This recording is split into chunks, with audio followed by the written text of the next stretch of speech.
All right, ladies and gentlemen, welcome back to another G1 blog response video. Now, normally we don't do videos of these. However, due to certain circumstances, we are doing this as a video this time around. But you guys will just be seeing the G1 blog, on screen. My camera's gonna be working, so won't get to see my luscious locks. But that's okay. All right, so Kratos versus Asura. We've talked about this on stream several times, but obviously, how G1 blog scales is a little more unique. So kind of hard to gauge where they end up being at. So, with that said, let's get into this. I'm joined by my co-hosts Kyle and Mangler. Mangler is currently muted. Kyle is being Australian, and we should. Oh, you want to say something, Kyle? No, I just did. Mangler, you want to say something? I had to switch to the phone, so my audio is going to sound differently because I had to restart Discord on the computer. So I'll try and switch back to that, but if it cuts out, then I'll switch back to the phone anyway. So Yeah. So normal connection. this is appears to be a relatively long one, so we'll see how this goes. I think there's a lot more explanation here, but Is there one page or is it it two it pages? is. I believe it is just one page. I'm looking at the verdicts. Yes, it's just one Okay. page. Yes, All that's right. so much smaller. All I right. thought it was So gonna be. we're not gonna look at the intro section or that one. We're gonna look at them before we start though, because I don't really care about their. We both know who these characters are. So what Do will we be know? shut up. What Do will we be really know who these people are though? Have we uh ever seen them before? Well, we'll be. You're right. I've never seen Kratos before or Asura. Yes. Actually, some So people might not have seen Asura from Asura's Wrath. Actually. Yeah, they might not have actually. Okay, so basically, obscure Capcom character from one of those like secret gem games. So yeah, we'll be using Asura for is pretty simple. He really only has one game plus some extra DLC and an art book. Surprisingly, there's also a manga which will be included to the best of our ability despite the lack of a full translation. Also, we are counting the Street Fighter crossover DLC because why not? Okay, that's weird. Kratos is a bit of a different story. Apparently, between the events of God of War 3 and God of War 2018, Kratos canonically lost access to his Greek magic and the majority of his weapons. He went on to obtain new tools and abilities in Nordic lands, but never reacquired the majority of his old assets. This is apparently due to his Greek magics having died alongside Greece itself at the end of the original trilogy and thus became unusable, though he said he still knows how to use his magic. I think what he specifically says, I don't need to watch the clip because I know what section they're talking about. I believe what Kratos says is, I tried. So I He's guess. exactly what He he says tries, he but says I tried to recall that magic, but I have been unable to. So he knows how to use magic, but not that magic. He has made it explicitly clear he does not know how to use that magic. So if they're claiming that, that is technically wrong. While we are aware this is a contentious topic, we will be allowing Kratos the use of both his Greek and Norse equipment and abilities for this battle. Disingenuous. To allow him to fight at his peak, rather than lock him out of one or the other arbitrarily. Okay, so let me just make sure I know what that word actually means. On the basis of random choice or personal whim. On a whim for no particular reason. Yeah, it's complete bullshit. All right. Yeah. Uh, It's that's technically a little bit incorrect. There we have a reason not to have him use his equipment in standard there's versus a matchups. little But lore reason, but all right. We will be going in depth for both. To be clear, in the case of G1 blog, it wouldn't matter because they accept crossovers and I everything know. above. We will be going in depth for both sides of the character's history. Additional feats equipment from God of War Ragnarok are also being included, which is a relatively recent release at the time of writing. Spoilers should be expected. All novels will also be used for Kratos, as will officially published guides and game art books, as these mainly expand on the game's existing really, story. Okay, interesting. They're including the novels. Let's see I, here. There's something else. What? I accept the concession. Wow. The big thing we will not be doing is including any social media information. This is to say statements made on Twitter or Facebook posts or email communications with the game developers and other things of the sort. This type of evidence is very prominent in God of War Power Scaling debates, and there are a few reasons we won't be using it. Not only are these types of correspondence much easier to fabricate and reviewed less stringently than in-game information, There's also a major source of contention in terms of being usable in the first place. There's a notion that becomes especially prominent recently that all of Kratos' scaling is relying on such statements, and that there's a major distinction between Twitter Kratos and actual Kratos. Yes, we are partially in that camp as well. That we've made the claim in the past that Kratos is carried by a lot of author statements. That was before Mangler did research into the author statements, though. Because of these contentions aspects, we'll still be doing away with such things that focus exclusively on in-game and officially published sources to determine whether his feats and arguments stand on their own or not. Okay. One other joke we were making about this beforehand is, depending on where they scale Kratos, the Twitter statements would murder that scaling. So there is potentially another reason, depending on where Kratos ends up being scaled here. I would like to point out now that they've put it on the table. This is true. Twitter statements do change the way that Kratos is scaled. However, including Twitter statements and various social media and stuff doesn't really matter in the grand scheme of things, because the same problems pop up in the scaling chain for most of his representative arguments in the games and the direct source material. So I'm curious how they're actually going to handle that, if they address that at all. Because when I provided my videos initially in the video that we're going to provide, I did point out, without using the author statements, why it was a problem to have certain interpretations for Kratos, aka Tier 3, Tier 2. All right. So, a long time ago in ancient era, peak of Greece. All right, just Kratos' backstory. We don't need to go over through this. We all know this. Okay, this is also backstory. If you do not know anything about Asura, I highly recommend watching the cutscenes at bare minimum. It's a great story, great game. Experience and skill. All right, Kratos. From his youth, Kratos was trained in the city of Sparta to be the best warrior he could possibly be. This training molded Kratos into an incredibly skilled fighter, knowing multiple Greek martial arts, with his main preference seeming to be pancration style? I can't pronounce that. Combat that was practiced during ancient Olympic events based on heavy kicks, cross punches, and grapples. Even when he was only a mere boy, Kratos was capable of taking down fully grown Spartan warriors at once. He has also completed all the traditional Spartan training, including armed and unarmed combat, wilderness survival, etc.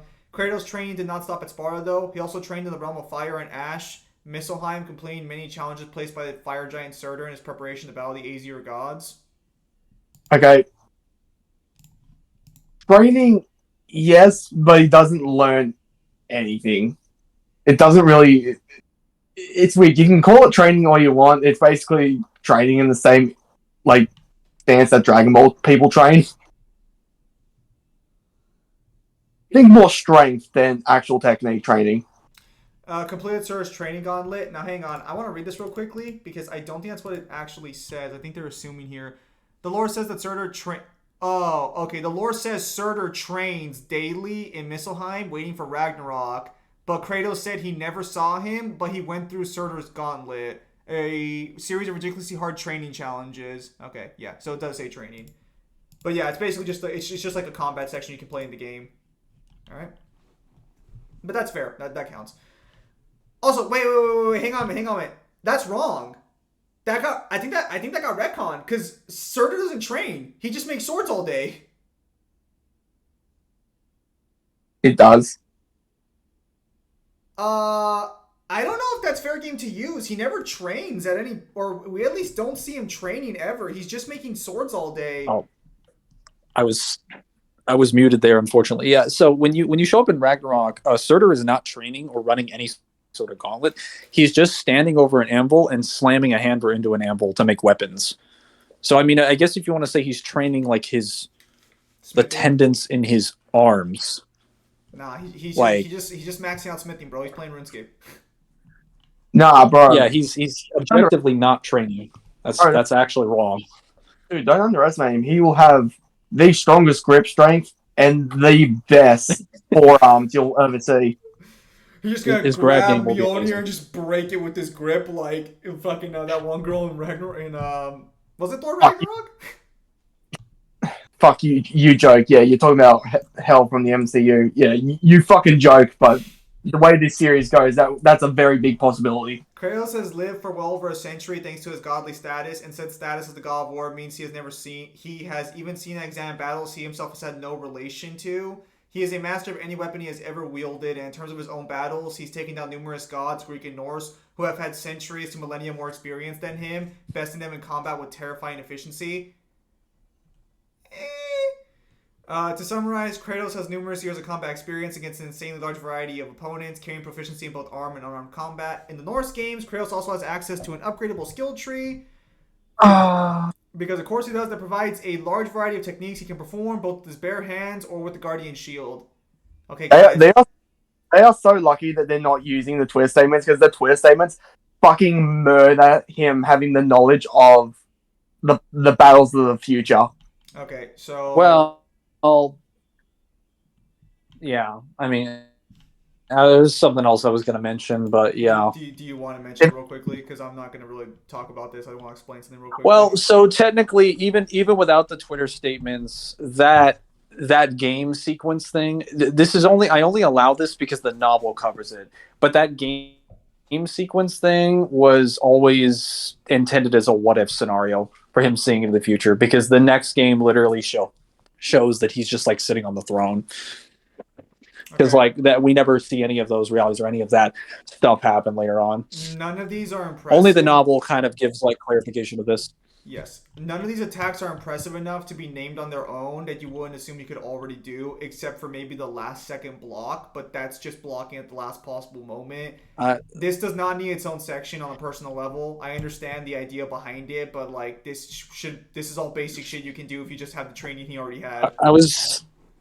I was going to say, unless we're including stuff from God of War 3 or some of the other weapons with like certain abilities, there's no reason to mention his skill tree in God of War 4 or God of War Ragnarok. Like God of War 4 and Ragnarok dumb down the combat to such an extent that all of his attacks are just basic swings, lunges, strikes, or ground pounds or something like that.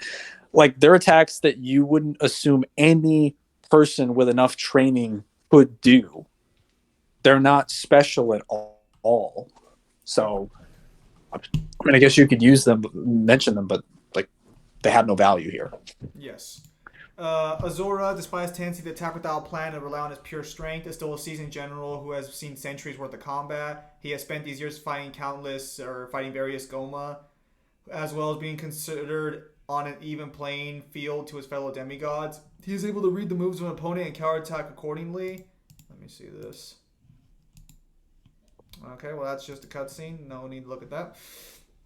His fine style makes extensive use of recovery backflips, aerial combos, evasive rolls, flying drop kicks, rotating kicks, spinning headbutts. Azura has shown to be able to match his former allies who have just as much experience as him in combat and even best them, being able to dispatch Wyzen and even Master Aegis. A little like note here. He kills Wyzen due to energy, and August is fair game.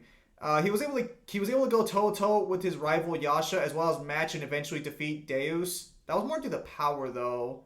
So this is a skill, so I'm not sure. Lastly, on this list of gods he's defeated was Chakravartin, the absolute primordial god of his world. Throughout the battle, Chakravartin teleports and even stops time. Throughout his time as a general and during his journey for revenge, Asura has fought many different types of Goma. These Goma include ravenous howlers, large airborne, okay, blah, blah, blah. Notably, Asura is able to take on various Goma at once in large groups without much trouble. He was even able to combat and defeat Viltra, the origin of all Goma, and the most powerful among them. I'm not seeing a lot of skill statements here. Yeah, I'm just seeing like examples of things that he's done, not necessarily like how good he is at doing them. He's also shown a decent amount of application of martial arts, doing so in his Sky Duel with Yasha while training under August. He knows how to put this to devastating use, such as the Nutcracker hold slam used on Evil Ryu. Overall, Azura is an incredibly skilled combatant. Wait. We're not going to mention how he fought Akuma to a standstill? Not good. No, you can't use the DLC. That's not fair. He's using Evil Ryu. That's DLC. Where's the Akuma statement? He fights Oni. Yeah, no, fuck out. Look. If you're going to use DLC, that's fine. That's their prerogative. But if you're going to mention Evil Ryu, mention the fact that he stalemated Akuma, like, multiple times, I think, during their fight, bro. Come on now. They made it Oni, which, if I remember correctly, Oni is supposed to be Akuma at his strongest in when he's fully given into evil. Yeah, Oni's like a hypothetical what if I think of the Satsui no Hado taking over Akuma. Yeah, bro, this right here is a little disingenuous. Come on, let's get the better feed in here, fellas. Come on now. Equipment. Quick explanation on stat and statuses. I think I'm starting to see why this one's so long. Okay, so God of War introduced a variety of unique stats and status effects into the series. We have used a term for these various stats along the coming pages analyzing the Ghost of Sparta. Thus, we felt it appropriate to clarify what all these mean before going forward to prevent any sort of confusion. Okay, let me be clear for a minute. In a genuine scaling sense, you probably would never talk about half of these. Because strength, increases damage of all standard attacks, is not a percentage-based increase. It's a flat number increase, in this game in particular. And you can't quantify that. Because Kratos will still scale to the tier he's in. Like, you can't quantify this increase. Okay, so let me give a better example of this. It's like playing an RPG and you equip something that says it increases your strength by 15%. That's cool, but that's still a flat number. Yeah, like defense reduces type of damage taken, runic increases damage for runic and elemental attacks. These are all flat numbers. You can't quantify these at all. You're just saying he's arbitrarily stronger. Luck, Or he's arbitrarily faster, or his cooldown is arbitrarily like lessened, etc., cooldown should not etc. even be a thing outside of gameplay, in my opinion. Unless it directly states in the lore it has to recharge. You shouldn't even assume cooldowns are real. So what I'm saying is that all of these fall under an unquantifiable arbitrary distinction where we're not given any sort of measurement to indicate how long they last. So either they wouldn't be there at all, or we have no idea how long they last. This is one of those things you would put under like gameplay only and move on. But let's look at the actual stats effects. Frost, because this is fair game. Frost, when applied, this effect slows down the movement of the enemies. Moreover, if an enemy is slowed down this effect, Kratos can use frost damage to freeze them in no time. Okay, so just say freeze them because you can't quantify the time. Well, I guess you could quantify this in gameplay. I think this is fair to quantify for how fast. The burn stats effect applies fiery damage. Weakness, a decreased enemy attacking stats. Is this percentage or is this flat? This is important to understand. Because if it's just flat, again, it doesn't Pretty sure really that's matter. just flat. Hex, a status effect. Most of them are flat. A status effect that increases the strength of other present statuses. Is that flat or percentage? Look, daze, afflicted targets become dizzy, unable to move for a time. Okay. Poison, afflicted enemies suffer from lower stats. Bifrost builds up Bifrost charges with hits while harmless on its own and will pass over time. Subsequent hits can cause the buildup of Bifrost to explode and deal damage. Is there any lore for what the Bifrost damage does specifically? Like, what is it counted as? It's its own stat effect. Is that status effect ever explained to be like is it just called Bifrost? The most you can say is that the Bifrost, because it's the Bifrost light of Alfheim, technically can like burn you and can like drive you to madness if you touch it long enough. But I don't know how that would work in the context of it being harnessed as like a different relic out of like a weapon, especially since for that to namely be the case, you have to touch like a giant column of the Bifrost light. This would be like a very small amount of Bifrost being used comparatively. So I'm not sure how you'd be able to argue that exactly. In God of War 2018 and Ragnarok, all enemies have a stun gauge that increases with successful hits. When full, the enemy is stunned. Enemies are then prone to stun grabs, where Kratos usually performs a finisher or insta-kill, but stronger enemies and bosses usually get damaged or lose a chunk of health. Latter likely being game mechanics. Okay, we gotta talk about this. Yeah, so I think they just covered this. Like, when it comes to stuff like that, that's in-game mechanics. That should not be fair game to use in a versus match. So, to put this in comparison... Yeah, No, go on, Mingler. Go ahead. No, you go first, and I'll finish it. I was just gonna say this would you might have ended up coming to the same conclusion. This is like basically saying that like Asura can throw you inside of a quick time event because those are in his game. Because if he hits you for enough damage, eventually he'll reach a sequence. Like no, yeah, he's not allowed to do that. Yeah, that's close enough. I was gonna say the same thing for like fucking the original God of Wars, especially 3. That if you do enough damage, you can just press circle and enter this sequence. So, regarding the stun gauge in particular, this is a gameplay mechanic, but this one can't be translated to scaling purposes. It's just that you don't translate it in the way I think they're trying to. You don't say that Kratos' attacks build up stun damage over time and then stun you. What you say is that in God of War, characters can take a certain amount of damage that leaves them vulnerable after a while, with the exception of Kratos, because Kratos doesn't have a stun gauge, as far as I know, in his game. So you don't say Kratos has the ability to do this, because Atreus can do it. I think Freya can do it. I think literally all your allies can do it. This is just Thor can do it when he's with you. environmental Every statuses can do it. asset in the game can do Yeah, it. so Every asset in the game that can launch an attack can do it. The sword can do it as well. So Kyle brought this up. I think the closest to is like damage in the air games. But think of like fighting a boxer. This will be like if you punch the boxer enough times and he starts getting dizzy and can't see shit. You wouldn't assume that my abilities put a status effect on him. You would just say, I've hit this guy enough times that now his head's starting to ring and he can't do shit. So we'll see how they say this, but this is not an ability you would give him directly. Blades of Chaos. Oh boy. These blades are the weapons Ares gave Kratos when he made his vow to the god of war. The chain of the weapons burned Kratos' skin until they got to the bone, forming a connection between Kratos and the weapon. The blades make flames that were made by Hades' furnace, allowing Kratos to perform fire attacks, and the flames being so hot they are able to burn in the Norse realm Helheim, a realm so cold that it's believed no flame in the 9 Norse realms can burn there. Okay, so just to be clear, this is also kind of retcon in Ragnarok, because Odin can literally cast a fire spell that basically protects like the people, and we see it has red flame attribute to it when he like casts it. Thanks to the long also technically it's made with the flame of the primordial fire, so the reason why it's able to burn there, at least the explanation that we can provide in lore, is because it predates Helheim. But like even then, like you said, the information about Helheim being unable to burn any, no fire being able to cast, no magic being able to be cast, that's just flat out wrong. Also, if it comes from the fucking furnace of Hades, I feel like that might have gotten retcon too, because again, Surtur confirms this is primordial fire. So unless we're going to argue that Hades had access to a magical source that was greater than anything in the Norse pantheon, basically. Well, so technically Helios had access to the same primordial fire as well. You would just assume they got access to it somewhere. Well, the flame of Olympus is trying. Well, this is something I want to bring up as well. Is like saying that like no flame in the 9 realms can burn there. That's fine. That sounds great, but you know what the problem is? Name me the hottest fire in the 9 realms.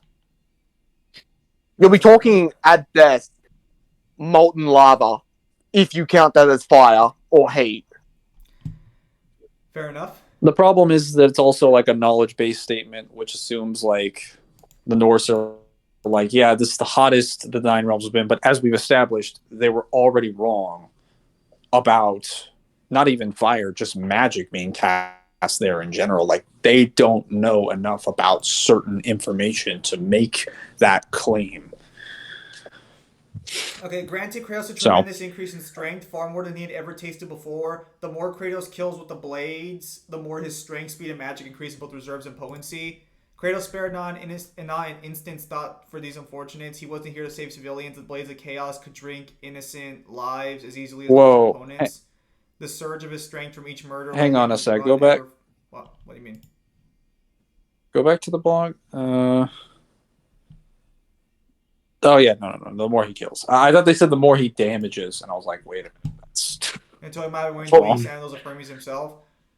Well, even so, like the blades get stronger the more he kills. That's fine, but that's still a vague increase that has no actual like stated value. So to be fair, in this case, I believe this is God of War 1. It does claim that from killing these people, he gained enough strength to match the wing sandals of Hermes. But we all know it's kind of not true because, you know, God of War 3 came along. Unless you want to argue God of War 3 Kratos at that point. Oh, no, the strongest version of Kratos, yeah. No. Boys, you better watch out. I've got a blade that's strong enough to stab some sneakers. Chamber. or I stab your fucking Nikes. Kratos can control length of its chains and make them disappear into my Nikes. No, my kicks. Entirely based on user preference. Fire manipulation, chaos manipulation, and holy manipulation. Forged in the foulest depths of Hades, imbue with primordial flames of both Tartarus and chaos. All right. Where's the holy manipulation come in? The fires of chaos birthed the primordial fire, which in turn birthed all other fires in the Greek world and serves as the power source of Helios. It also served as a life-giving light that keeps Morpheus, the primordial god Dreams, from consuming the mortal world in darkness and merging with his own. What does that scan say? Life-giving life. I don't remember that being a thing. Let me take a look at this. Also, that's not holy. As it may, Kratos, the primordial fire is almost out. Without Helios, the life-giving light of the world cannot be sustained. Yeah, I'm not really seeing the holy manipulation. Also, that chick was naked. Thank you for the pixelations there, YouTube video. What the fuck is it with God of War? All these naked women. Also, that's not correct either. That's technically changed or retconned by God of War 3 because people are still alive even after like Helios. Not Helios doesn't get abducted. He doesn't like fail to ride the steeds and he's late to his job. He is killed and has his head ripped off, and people are still able to walk around just fine. Like their lives, like their life force doesn't diminish or fall out of existence. In fact, they probably had like a better lifespan when actually they had a lower lifespan when Hermes inflicted a direct plague on them as a result of his death. Correct me if I'm wrong, guys, but the Tale of Morpheus. That's a Temple of Helios scan. Yeah, that's something that has never been sourced. That is an alleged scan. And so they cannot use that. Well, yeah, that cannot be verified. That can't be verified, and I hate the fact that there's like no Twitter statements because like Bruno confirmed that the Temple of Helios shit is basically a no-go. Okay. Yeah, he confirmed it was fan made. But he confirmed a scam was fan made. I don't think he talked about Temple of Helios. Even without that. No, he did. Someone directly showed him scans from Temple of Helios, and he says this looks fan made because this isn't in any of the games, and this has nothing to do with the games. Let me. Well, okay, yeah, they're not using author statements, but according to Mangler and Kyle. Well, hang on, I'm aware, but even so the problem is that in order to source a scan, you have to, especially an online scan that you allege comes from a website that was made around the time that the game has.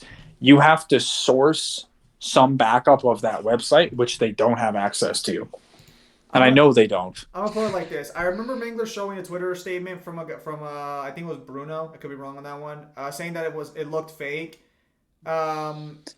It can't be sourced, so I'm a little surprised it's being used at all, unless G1 blog has actually found an original like website. The sourcing. Well, this is the problem: is that like we couldn't find it on any archiving website. There's no footage of it ever existing, which is also really weird.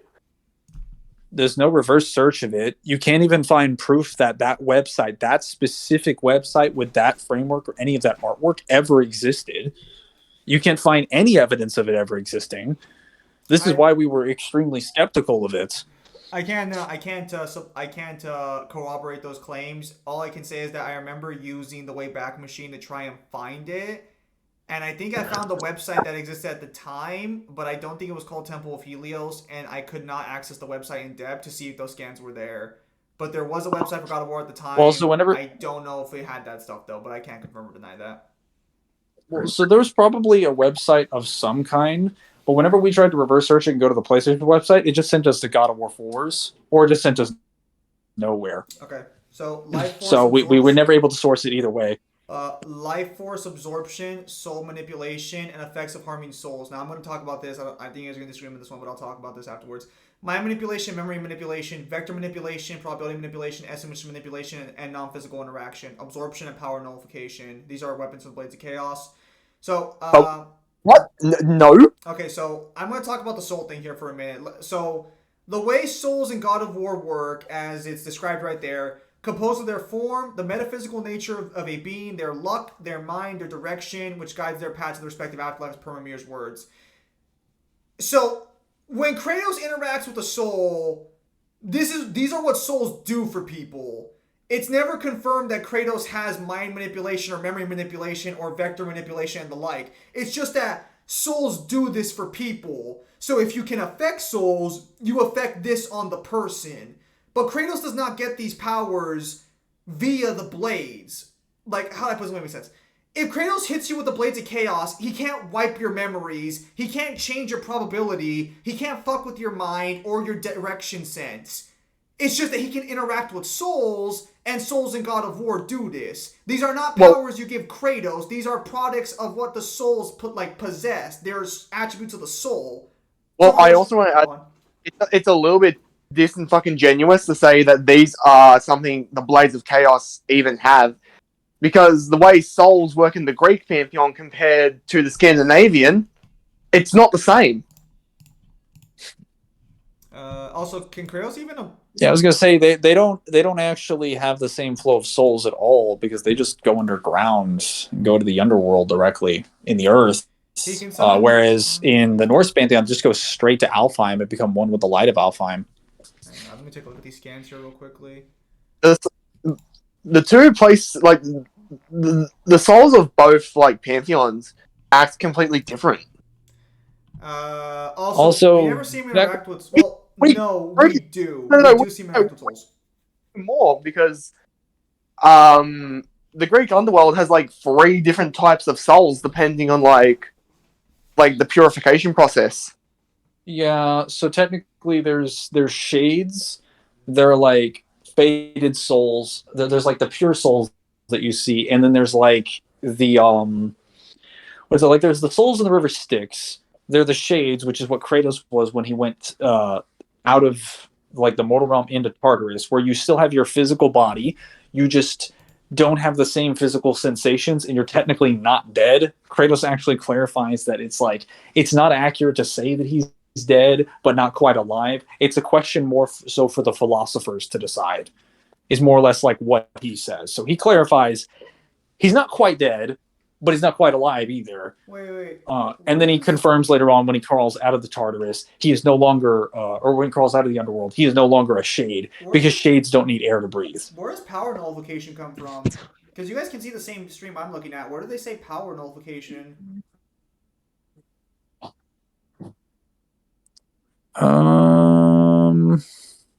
I don't know. They actually don't really. I mean, they do the life force absorption, summoning. Oh wait, I think they're just attributing that to the arms of Hades.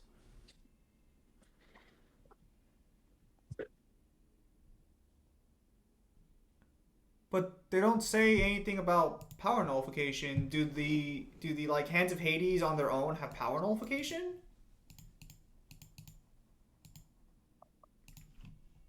I would be remiss to find a scan that says that. They definitely can manipulate souls if you use them correctly, but I don't remember them nullifying your power. They might just be extrapolating that from the river Styx. Well, actually, the river Styx technically doesn't power null you. It's just supposed to kill you. Well, yeah, so long story short, this one is a little reaching. Well, they say an effects of harming souls, but this is only how souls work in God of War, so this will not be attributed to other series unless you can prove they work the same way. Also, vector manipulation needs to be deleted. That's not exactly accurate. So the whole direction thing, they're not able to alter, manipulate, or even affect the direction of the souls or determine where they go at all. No. That's something that they do on their own. Okay, so I'm going to say vector manipulation doesn't work because I think that's what Brock is missing. Or no, what piece was Brock missing? He's missing. That's what he's missing. His direction, because now he can no longer find his way back to the Lake of Souls. Yeah, but he knows where he's going. He doesn't get lost or anything. So vector manipulation is... No, it's only after you die. Yeah, so vector manipulation is incredibly limited in this regard. Alright, that's fine. Portal creation... Well, it's also... I don't even think it's combat applicable because you can't even influence it even if you could control your soul, because all it does is affect where your soul is going after you die. It has nothing to do with if you're alive or active. Look, all I'm going to say is that if this is the reason Kratos wins, then we're going to have some serious issues. Portal creation. The soul of Hades allows him to create portals to strike foes at a distance. It's fine. BFR, the soul of Hades, can also summon the arms of Hades via Hades' torment, which drags victims back to the underworld. Hades can do the same with his arms as he did with Kratos' men. Alright. Summoning a homing attack with the This soul. is true. Man, the soul of Hades just fucking carrying this weapon. With the soul of Hades, which can summon the souls. Yeah, as it does in God of War 1 and 3. Also, just to be clear, he doesn't have the soul of Hades anymore after the events of. And Ascension. After the events of, like. Actually, I think he would lose after the events of God of War 1, wouldn't he? Because after he puts his power into the sword, he would lose this ability.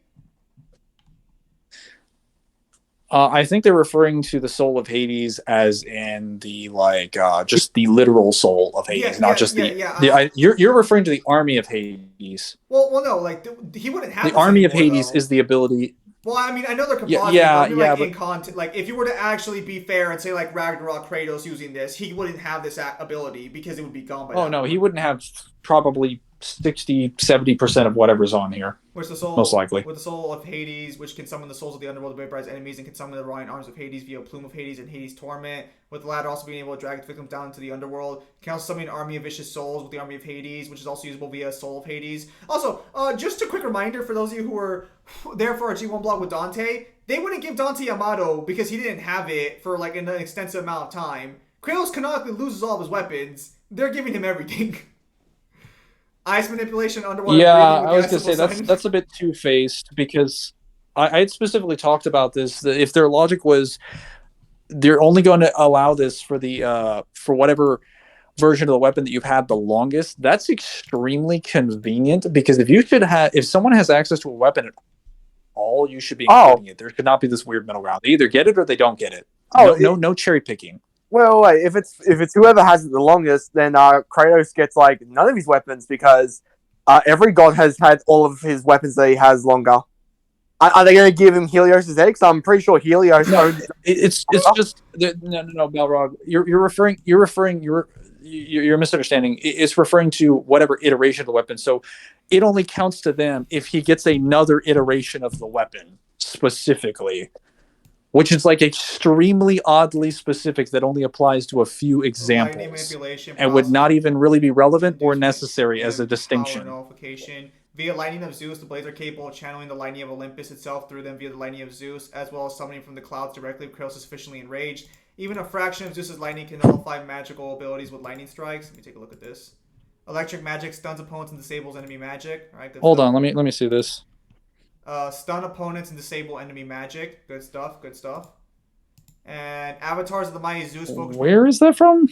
They do not source it, but this I think is for the mobile. This is for the online game. Okay, so this is a little. You mean from Ascension's multiplayer? Potentially, yes. However, that's fair game because they use Zeus's. It's fair game if it's actually there, but we have a problem with sourcing God of War. Power nullification. Again, this is where I don't like this. You have to specify what's being nulled here, which is just magic.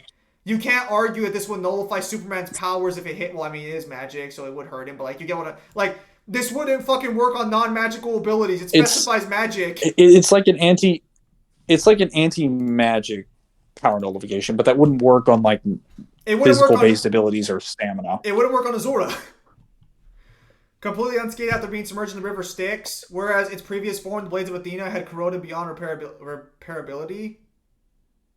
The Blades of Exile are not the Blades of Chaos. Why would you be giving this to the Blades of Chaos? Yeah, that's not you can't really give that as an example because the Blades of Chaos were made with fire and energy source that predates the Pantheon. Nothing in the Pantheon should be able to hurt it.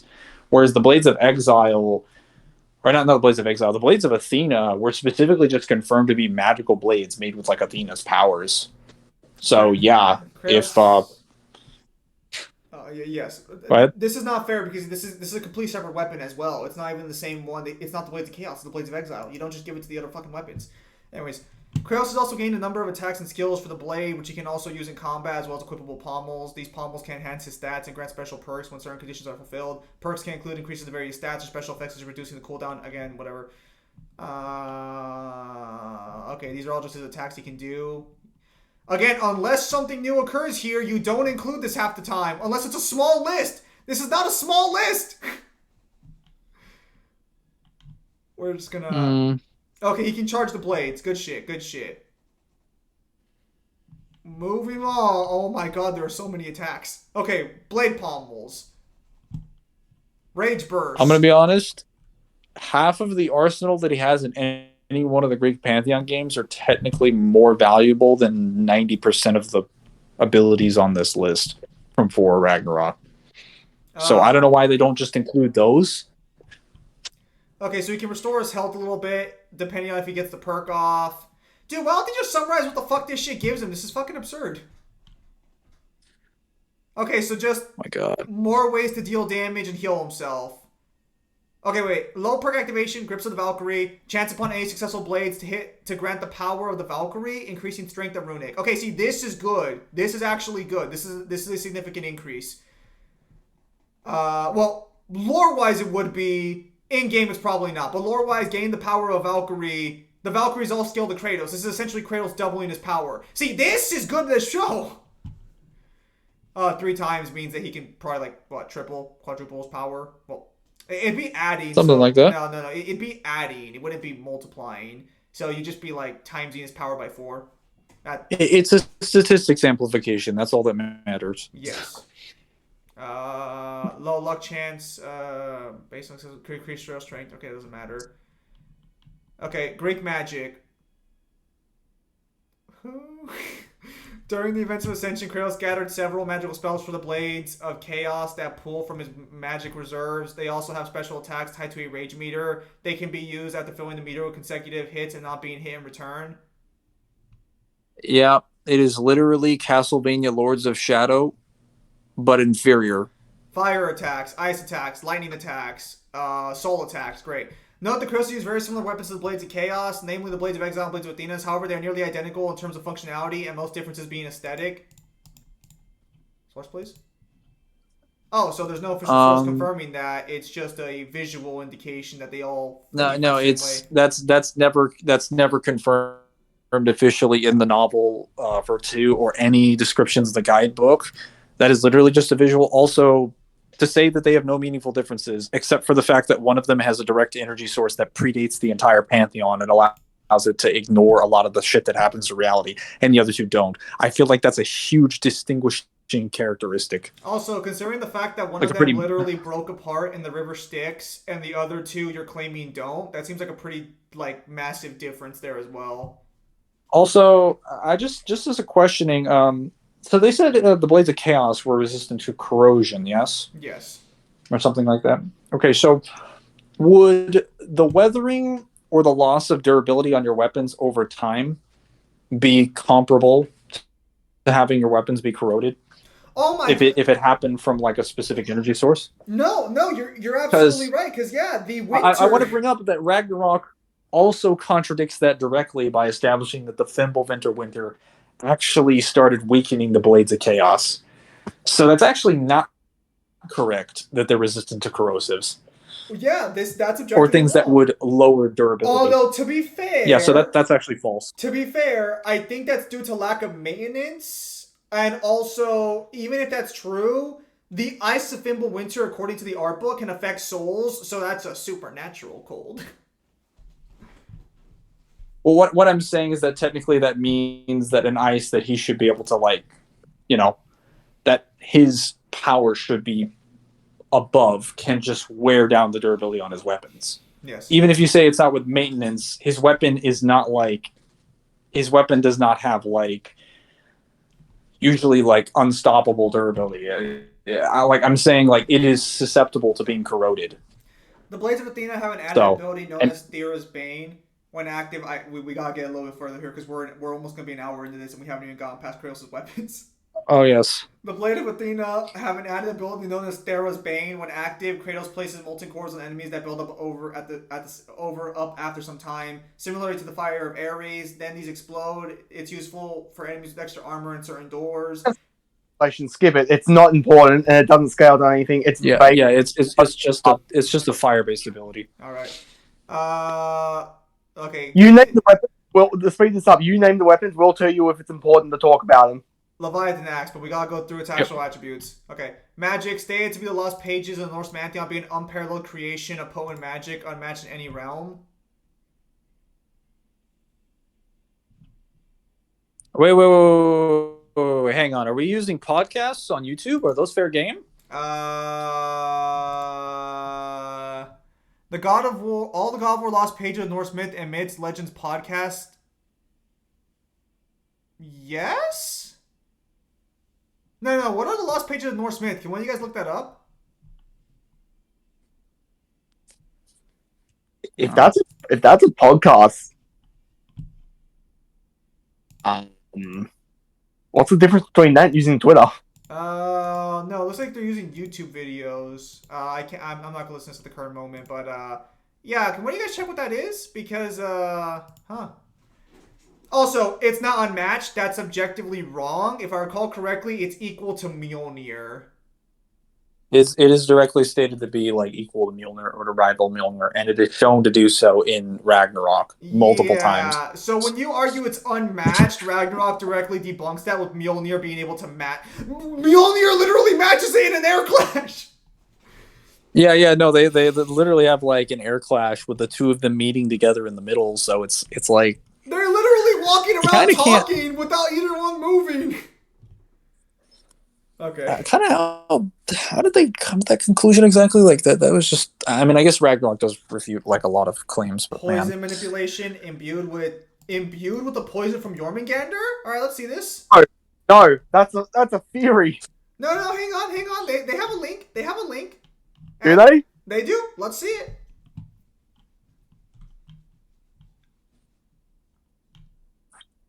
All right. Hang on, let me come back. Is the video about the people talking in fucking Ragnarok? Okay. No. It's in God of War 4. It flat out says ether imbued. Yeah, it's confirmed that the Leviathan axe does have the when the serpent spits it out that it has the ether. That's at least I think that. Thank you for the source. Supposed to be that's the implied reason of why Thor isn't able to heal from the stab that Kratos inflicts on his belly. Yeah, people have been telling us that, but don't provide a source. Thank you for the source on that one, G1 blog. I appreciate it. Air manipulation. What? They finally did something that the God of War guys couldn't at that fucking time. Yes.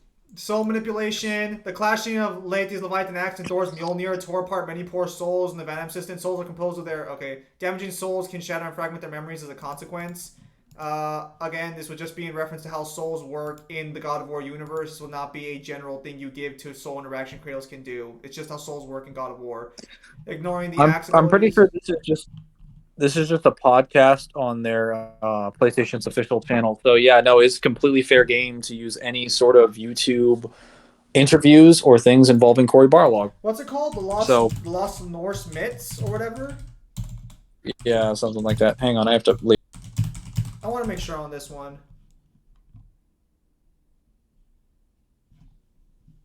Sometimes the stream bugs out. Okay, so I have to. These are YouTube videos and their official God of War. Yeah, Mingler's right. Yep. So I'm completely free and able to use any director interviews or any interviews that are on like any like blog websites. Like I'm not counting social media. I'm just regarding like any interviewers that sit down with Cory Barlog or likewise directors. Any interviews or podcasts that were conducted on YouTube, anything that was hosted on PlayStation, anything like that, I'm able to use all of those sources. Just needed to know where we stand, because that changes a lot. In order to fight the Aesir's Watchman Heimdall, Kratos required a weapon to overwhelm his senses. So with the help of Brock and a combination of the sounds of wind, a spearhead, a self-replicating Dropnir ring, Kratos' own blood, they became the new Dropnir spear. This new weapon is a perfect fit for Kratos. As his own words, a spear is the first weapon a Spartan is taught to use. The spear has a wide variety of abilities. It can be thrown like a javelin, is sturdy enough to climb and jump on. Thrown spears can be detonated just by tapping the handle on the ground due to the ring it comes from. New spears can be created on the fly. It has a measure of air manipulation, being able to fire contested blasts. It can also absorb an element off an enemy when stabbed, guaranteeing short corresponding elemental resistance, or imbues concussive blast with that element. Very nice. Duplication. Can duplicate itself into any given number, dropping your spears without any limit. Alright. I think I remember seeing that. What? You want me to condense what powers it has? No, it's really short. I can make it shorter. Wind manipulation, explosion manipulation, duplication, power siphoning. There you go. I'm sorry, but it claims it has resistance negation. That's via element siphoning. Let me see this. Because you gain the resistance to whatever you siphon. Yeah, that's not a resistance negation. Okay, so let me read theirs. Which can absorb the enemy's energy source, and it even grants its wither enhanced resistance to set energy types. In the linked example, Kratos siphons Bifrost from them, imbues his spirit with it, enhances resistance to it, and lowers resistance to the opponent to it. Why not provide a description of this then? Why just a clip? Okay, so I guess the guy's taking more damage, and I have to take their word for it because they don't even keep health bars. Actually, yeah, God of War enemies have health bars, right? They do. Yes. So why the fuck are there health bars in this? That is a great question. Wait, you have to turn those off. Yes, the answer may surprise you. Possible incompetence. I'm going to just assume in good faith that this was just a stylistic choice for whoever they got to do this. But like next time, maybe provide an example of the differences. That was probably just a little bit of incompetence. I don't think that was a stylistic choice. Like, well, maybe those health bars would do very little to the visuals. Well, no, maybe like the guy they asked, like, hey, can you get us some Norse footage? Maybe he just doesn't play with health bars. Oh, maybe they didn't give him any criteria. Yeah, they probably should have been way more clear about that. That's why I'm saying, like, I'm sure the guy just probably plays without health bars because he just prefers it that way, or girl, whatever. Kratos uses this as his main defensive option during Norse Pantheon. Incredibly durable shield, capable of reflecting projectiles, but even still, it was greatly damaged in the fight against the God Thunder Thor and the Huntress. Okay. Stonewall shield gives a parry and absorbs incoming attacks instead. Dauntless shield trades Fandral for better parrying. Automatically deflects projectiles and built up charge through parries, which fucking built up stun or whatever. Shatterstar shield focused on blocking. It builds up charge by holding the shield up. Charge can be released with a shield dash that deals damage and stun. Okay, yeah, nothing more here. Okay, we can skip most of these. They don't Mimir? Change. Why the fuck is Mimir counted as a? Well, I guess he does have a laser beam. That's fair. I mean, I guess he is equipment because he is carried on his belt. Wow. Thank you G1 blog for claiming Mimir as a object. Damn it. Call him an object.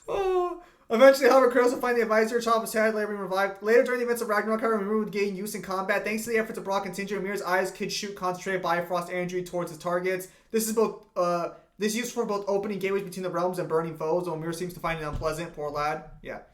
Armor. Okay. Please tell me they just generalized all of the armor variants and they're not going through every piece of fucking armor because there's like over 200 pieces of armor. I think they are going through every piece of armor. However, I have a question. Can Kratos change these mid-combat, like in the novel or anything? You have to be outside of combat, I believe. Yes, and in the novel, he never picks up another set of armor. Okay, this is just completely disingenuous then. Unless you're going to argue that Asura would give Kratos enough time to change armor, just give him the most powerful set and move on.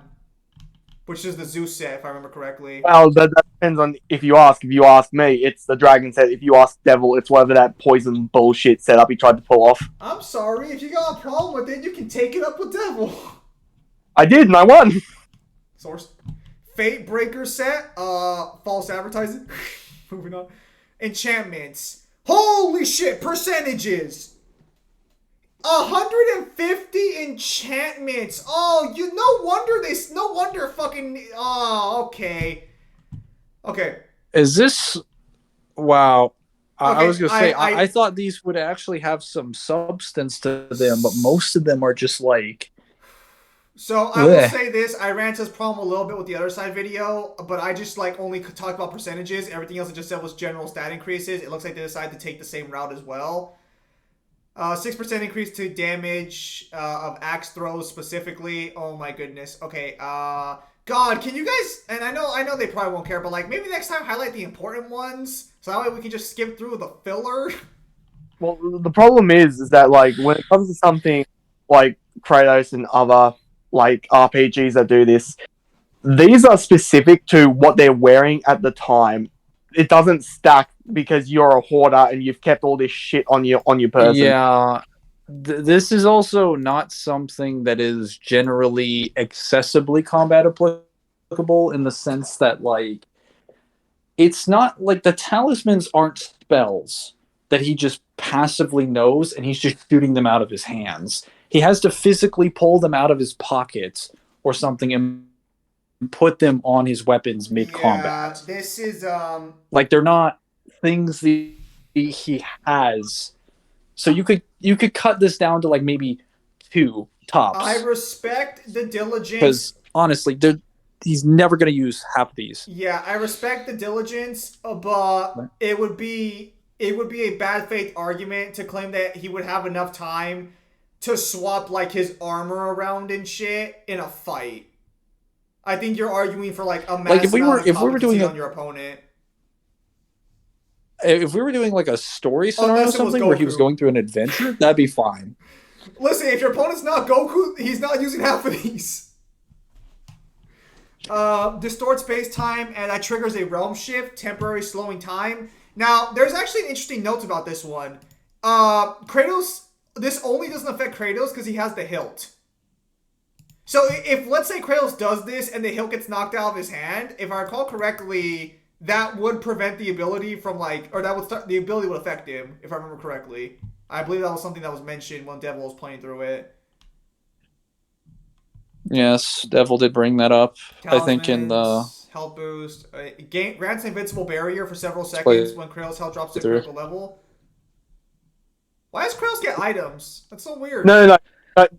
When we get to the items, they're just like, yeah, the revive stone. You mean that thing that he needs Atreus or one of his teammates to break for him, otherwise he can't come back? Shut up, Kyle. Shut up. No one cares about that. The Yggdrasil amulet. Alright, let's just continue. An artifact that, guess what? Kratos equips several enchantments into it, which provides stat boosts, resistance, and extra effects, with 9 being equipable at any point. Items of the same set can grant greater effects. Increased cooldown. Is there anything actually here that's worthwhile? Increased melee damage during realm shift. Increased damage from all death above attacks. Attacks done while falling. Yeah, because Kratos can't jump anymore. Okay, we're just gonna move on from here. These seem a little ridiculous. Or not ridiculous, but like they seem like just random increases based on like you know, stat things. A long dormant object within the Temple of Night. It provides protection to its holder against the existence raising effects of the realm between realms, thus allowing for easy travel between them and likely other areas with similar effects. Okay. Not that important to this discussion, but I don't know if that's, well, no, it just says the void, right? Like, what does the actual Unity Stone say? It just says that like lets you traverse the realm between realms, or does it say like lets you like avoid like the void of the realm between realms? You're mainly supposed to avoid like, well, you can go into the realm between realms. You're supposed to be protected if you fall off the tree, because if you fall off the tree, you're basically like erased. Shattered Gauntlets of Ages. An obvious reference to the Infinity Gauntlet. It's a powerful relic, hell split apart in the past. Once it receives 6 enchantments, restore the full power. Why aren't these like... Do these not have any stone statements? Okay, let me see. Asgard's Shard of Existence. They have no lore. Okay, yeah, I get it. God of War Ascension weapons. Holy shit. Amulet of Ouroboros. An amulet stolen from the Oracle Althea by the Prophet Castor. This gem can manipulate time itself. The amulet can repair decay structures and even slow down, suspend enemies in midair. That's correct. Alright. Old Stone of Orcos. Shell like double Kratos that consists in the middle of combat. Eyes of Truth. A set of barriers that can use to dispel illusions, immobilize enemies, and destroy magical barriers. Why doesn't Correct. why doesn't anyone who mentions this item ever talk about it properly? You have to lift the fucking thing up, and it's like a lantern. Shush. Well, I'm assuming we'll talk about that when we get the verdicts, but like I want to be clear. We already have more combat applicable effective items with the 3 ones mentioned there than the literal hundreds that were just mentioned. Okay, so Kratos just gets Moving on. a gauntlet with Zeus's power. All right. Sun Shield, the personal shield of the Sun God, parries, counters, projectile reflections, God War 1 weapons, Medusa. The head of the Queen of the Gorgons. Kratos acquires the half after killing Medusa. Alright, we already know what it does. Blade of Artemis. With the blade in hand, Kratos can do big blows. Any incoming drawback. Kratos is slower than he would with other weapons. What did they mention what did they mention under the head of Medusa? I just wanted to check something. Just Though, because of Medusa's death, the head is not powerful and only turns people to stone for about 10 seconds before they can move again. so that's actually not correct. Well, okay, so it is correct, but not quite. It turns them to stone for 10 seconds, but that's only because if you're undead, it'll turn you to stone. Like its power does not work on the dead. So if you've died or you were dead, then like yeah, it will only keep you. So that's not everyone technically. Alright, the Blade of Artemis can interact with the kill rates. Yes, wraiths are basically made of smoke. Oh, okay. So non-physical interaction. Poseidon's trident. Yep. The weapon of the sea god. Kratos doesn't use it. Allows him to breathe underwater. Alright, cool. Mm. Eye of Atlantis. With Kratos can call power of the last by sending bolt of electricity, killing enemies hit with it in seconds. It says destroy both body and soul. Good stuff. Scourge of Arenas. After killing Arenas, Kratos took the item. With it, Kratos can summon a void that will target foes and kill them shortly after a blow up, killing them near it. This is true. Its description is that it basically sells you verbatim summon the power of the void. Okay. Then why the fuck isn't that linked? And it like eats them alive. A spear and shield given the fall of Kratos, who was God of War. A spear being one of the first weapons Greek soldiers master. Kratos can use it in quick succession. Alright. Horn of Boros. Or Boreas. With this weapon, Yep, Kratos freezes people. can spin. Okay. I still don't freeze anyone in it, killing them. Typhoon's Bane. Magic bow use when primary meta attack. Charge up stronger shots. Fire homing attack. Shockwaves, large snows. Barbarian hammer. Well, this Legion of Souls to attack his foes, create portals, and create energy-based shockwaves. Barbarian Hammer can also absorb souls to increase the Lord's powers and overall size. Head of Uriel. Alright, same thing. It's the same thing as Medusa. Spear of Destiny. A spear used by a Dark Rider, which Kratos gained with the spear. Kratos can use explosive-based attacks on foes, like summoning a crystal of blow up in seconds. It also interact with the cut threads of fate themselves. The spears also have several esoteric abilities. Durability, negation, and transmutation. The spear is infused with powerful energy projectile manipulating abilities, with even Kratos being able to sense its lethal energy and aura. It can also turn enemies to purple and make them explode.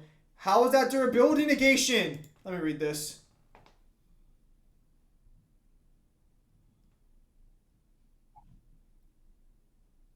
Yeah, if that's the example that they're giving, like when he's talking to Gaia on that scene, Gaia is just informing him of what the weapon is supposed to do, that it's deadly to him, and he's basically getting a feeling from it because of the power coming off of it. You cannot use that to indicate what the weapon does, other than that it can hurt him.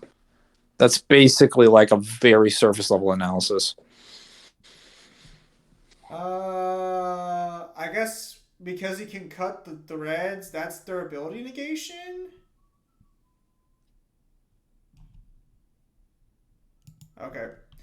Perception manipulation. It's generally so powerful, is able to warp Kratos' senses even from a distance. That's not. He held the spear aloft to go Sparta solitary detail in its short thrusting spear, but the tip sizzled electric energy. Something about staring at the point confused his senses and made him dizzy. He looked away at the Eblon shaft, the way the power flowed around the spear. Okay. So it can electricity manipulation. Possible soul manipulation. Skyward Kratos that if he falls at the rider's spear, his shade souls forfeit for all eternity. Shades and souls being one and the same thing.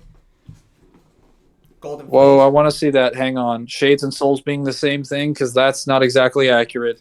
To what Let's end? see what they used. He was pleading for an answer. The death of Zeus. If you relent, Zeus will torment you still. He will not rest knowing you live. And when you die, his brother Hades will see that your shade is tortured for all eternity. You will have no rest until you destroy him. That's objectively wrong because Kratos literally confirms when he goes to the underworld that he is not quite dead nor alive, as I mentioned before. A shade is not the same thing as a soul because a shade has not reached the river Styx yet, has not been cleansed, and has not been separated into those things that you see in the underworld. There are things that are actually referred to like the souls that Hades absorbed, but shades are not those. Shades are the people who are falling into the underworld with their physical bodies, so that's actually wrong. All right. They're Well, not the to be same fair, thing. they say possible soul manipulation, so I take it this had some behind the No, no, scenes back no, and forth. no. I understand if they want to say like the shade is forfeit for all eternity, and they're using that as an example for like why it would be able to like take parts of your like existence. Okay, sure. I always assumed that was the case, but it being a soul, no, that's objectively wrong.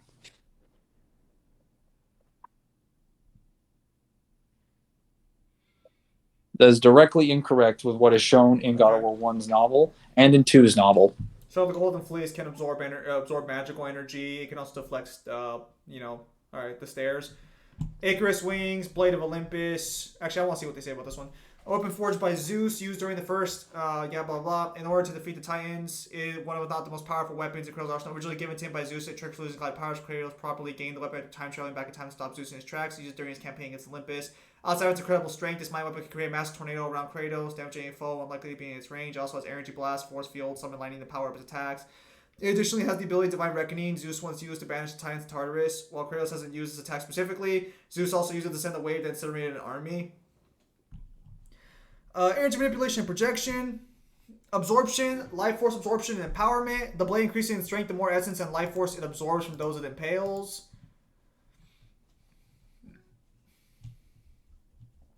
Yep. Elemental manipulation and shockwave generation. Power nullification, immortality negation, and regeneration negation. False. That is a lie. It's incorrect. Okay, the blade. We'll go through that. The blade absorbed Kratos' godly powers after he drained the blade, which nullifies his ability to use his former powers without the blade and rendered him mortal to the point of him being fatally wounded by the Colossus' hand slamming on him. The blade also nullified Athena's godly powers by draining her life force, also rendering her mortal. Okay, this is so disingenuous. Because this is wrong for a couple reasons. So you can life manipulate an immortal. That's still possible. They don't lose their immortality because you drained out their life. Like, if someone is resilient immortality, meaning they don't die to conventional wounds, which you would argue, well, actually, you can't even really argue resilient immortality for the gods because they can literally die to having parts of their bodies being chopped off. But let's just say, for the sake of argument, that they can. If I drain out Athena's will to live and her ability to maintain her body, her immortality doesn't disappear. It still technically exists, but she is gone. She is dead for all intents and purposes. There are ways to kill an immortal without removing their immortality. You can just get around it by completely ignoring the immortality entirely. You're not draining the immortality. You're not power nulling the immortality. You're just completely ignoring it. Also, regen negation. What?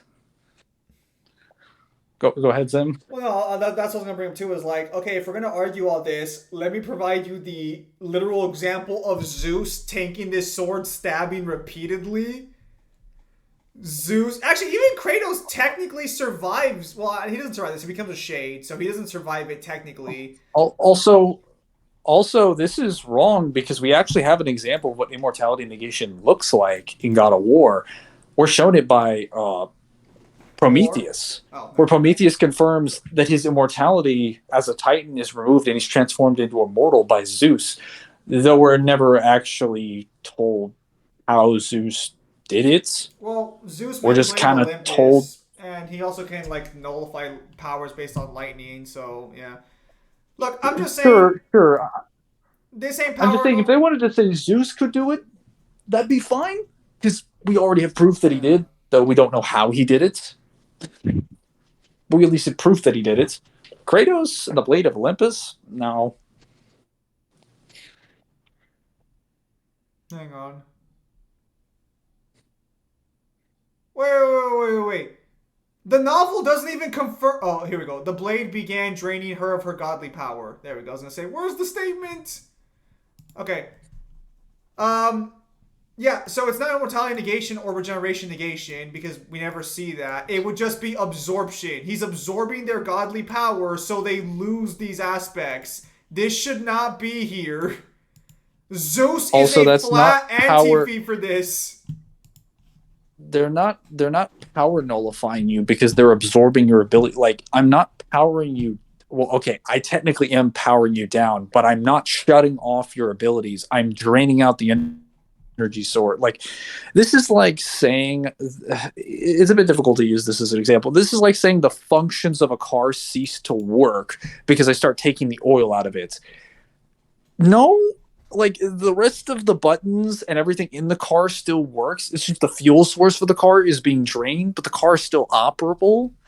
You don't argue that the car now loses all of its functionality because its fuel source is gone. That's a bit like confusing to say that. Also, in this case, very much a huge interpretation with a lack of evidence. Apparently, Anyway, let's continue. custom form dashes at speed allowing to climb up walls. Crystal sees dash around the enemies. Okay, Neiman Cestus. Nothing really crazy so far. Nemesis Whip. Nemesis was capable of delivering many fast hits, cost power. Okay. Azura, Wailing Dark. Does he ever even use this sword?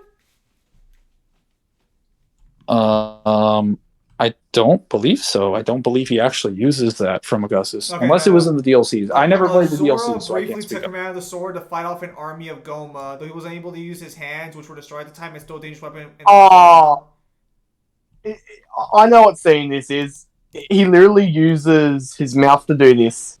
Let me see. Yeah, there he goes, fighting Goma. Wait, they're using that just from one scene? Wait, this is an animation. Is this in the game or yeah, it has to be. Okay. Remember that Yamato wasn't given the Dante because he didn't have it for a very long period of time.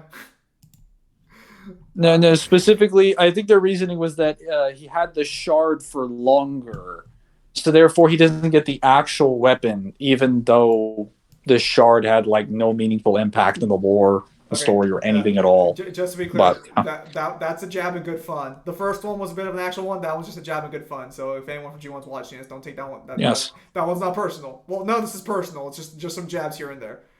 Yeah, a little. Mantra reactors were used by the seven deities in order to store and amplify their mantra.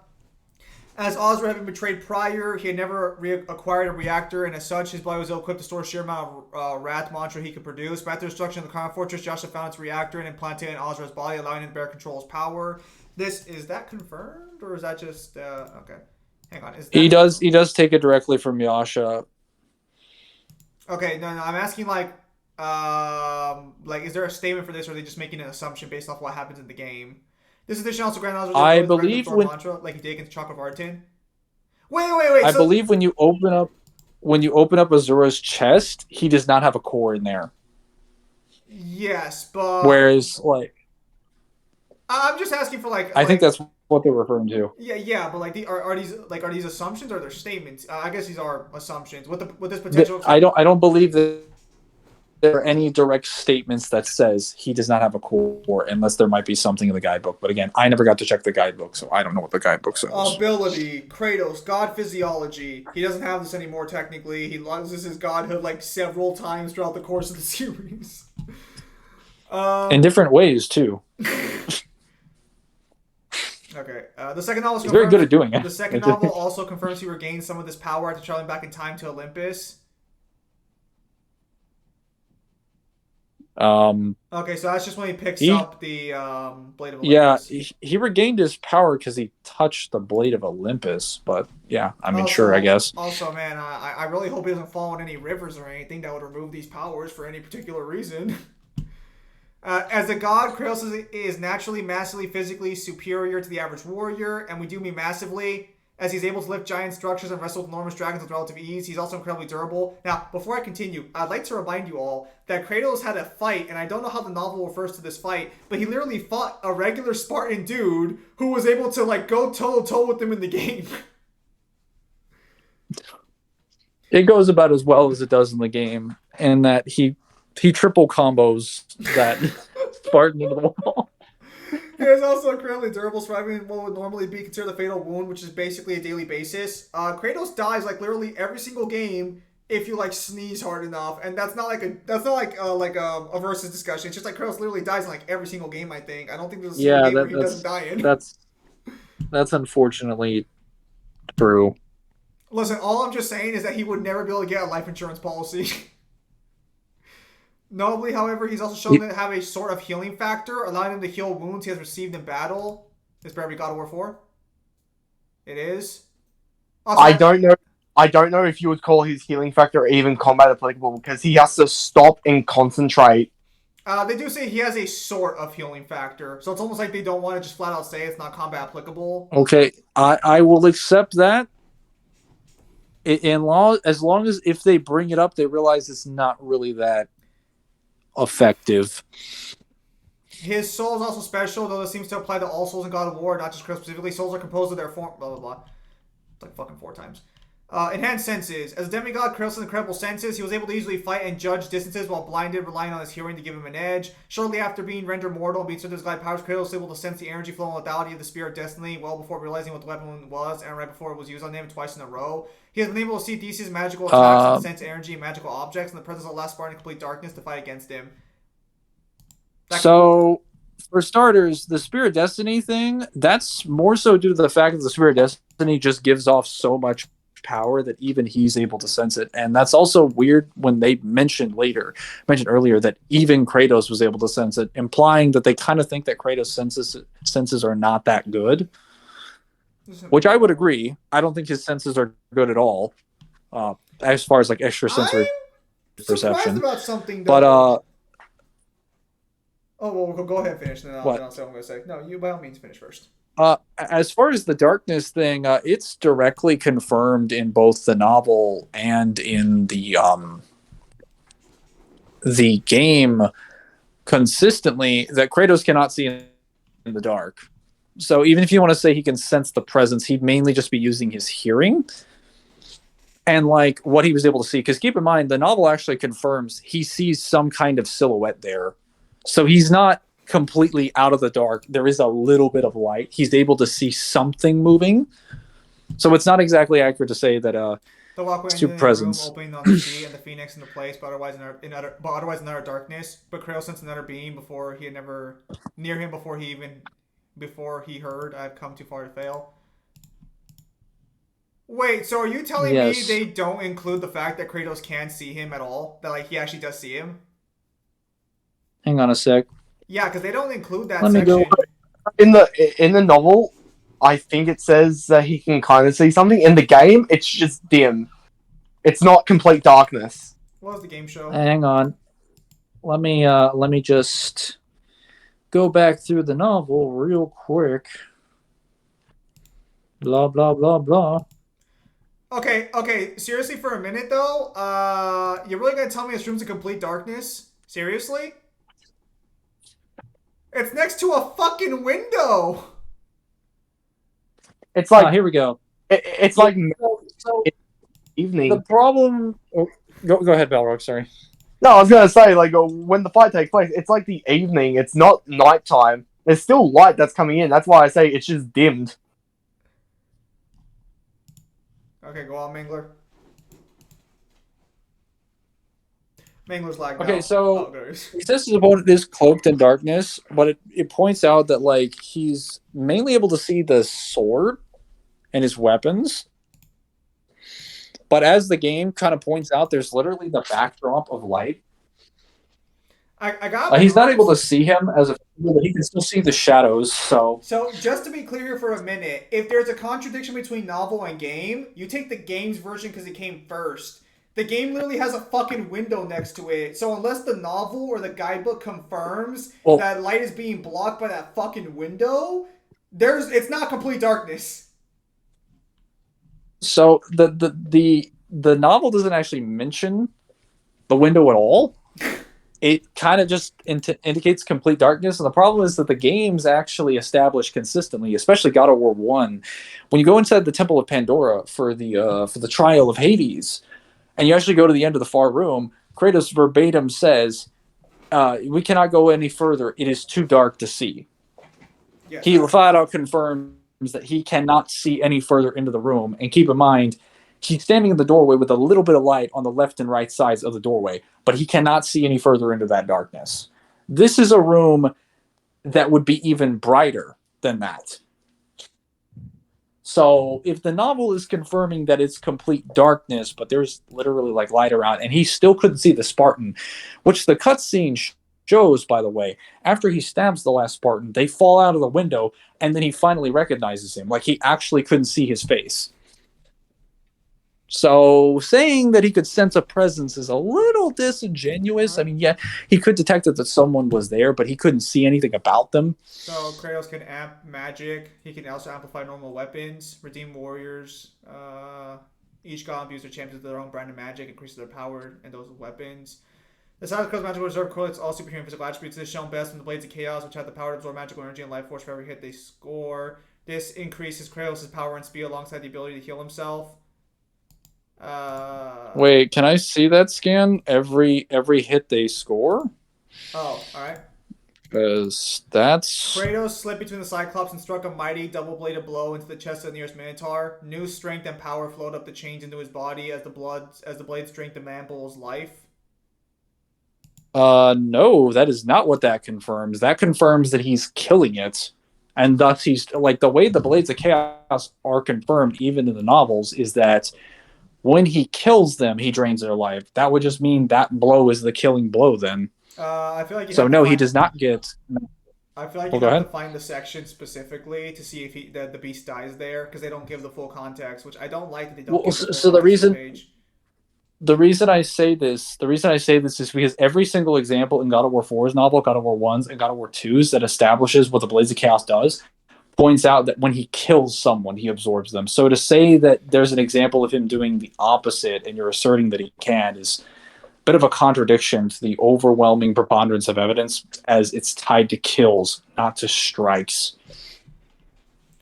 Alright, abilities Kratos has. The Ifrit. Is this from the mobile game? No, that is from Chains of Olympus. That looks so fake.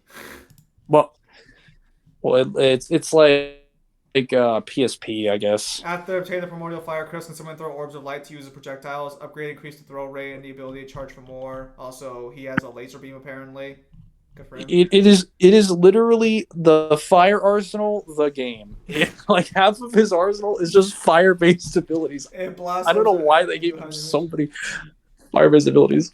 A power Kratos used get them by Poseidon. With it, Kratos can call down electricity damage enemies. It can also protect Kratos from any incoming attacks. Does it say from any incoming attacks, or oh my goodness, guys, don't link. No, it's just an AoE attack. Don't state a description if you're not going to link the description that tells you that. If you're just talking about its gameplay attributes, I don't know. Maybe say in game. I don't know. Maybe it's just me. Maybe it's just me. Okay, it's just lightning bolts. Army of Hades. Can summon souls. Kronos' rage. Absorb another electrical power given to Kratos by Kronos. With this power, Kratos can make all his electricity attack multiple enemies at the same time. The God of Time, or the Titan of Time, gives Kratos just lightning powers. Man, he really didn't want to help Kratos. Yes, it was the biggest disappointment, but I forgave it because that was one of the best combo tools in that game. I lost Kratos' Shockwave. Okay, so Shockwave manipulation. Realm Shift. This is the Norse Pantheon. Realm Shift, the ability used by both Kratos and Heimdall, stored spelled space and time by default, and literally shifts the entire realm in the process. Okay, so description, please. Here we go. A timeless emblem that empowers the warrior capable of shifting the realms. Alright. Further hammering down the idea that the realms have their own separate space-time. No. Well, I think we know where this skilling chain's going. Yeah. Gonna have to refute that later, but... Alright, phasing. In God of War comics, Kratos has shown the ability to phase through objects like through Norse magic. Likely through Norse magic. This is not some random one-off ability. As Atreus mentioned in the God of Ragnarok that he's not proficient enough yet to magically phase through objects yet. Okay. Miscellaneous hacks. Supernatural willpower. Dimensional storage. Statistical amplification. Soul interaction and manipulation. How's that miscellaneous fucking hacks? I feel like that's a kind of a universal hacks that you want to have. Rage Like is able to completely destroy incorporeal wraiths. Kratos capable of harming wraith spirits, with wraiths being incorporeal. the wraiths are the smokeless beings, and then wraith spirits are the actual souls of wraiths. The Blade of Artemis can also interact and kill wraiths. He is capable of physically killing souls with his bare hands. That's false. The innocent souls are literally souls or shades that went to the river Styx and were cleansed and have their bodies. It's literally confirmed in the same guidebook that he is physically snapping their necks, or physically snapping the bones in their neck. They have physical anatomy to their body. They are not souls in the sense of being completely and totally like also, spatially separate. They have actual physical bodies. That's where his daughter is, right? His daughter has a body? Yes, his daughter has a literal physical body. A physical. Okay, underwater breathing. I'm not going to say Kratos doesn't have soul manipulation. Obviously he does, but that example cannot be used. He does not snap souls with his bare hands. Get the fuck out of here. Weapon control, chain manipulation, temporal abilities can slow down, freeze, and rewind time, as well as de-age or age both enemies and objects considered with the amulet of Boros. Is able to shape time itself. Was this one ever sourced? I remember seeing this one. No. It was never sourced. Can also use the amulet of Boros. That one was provided to me, and I could never find it anywhere.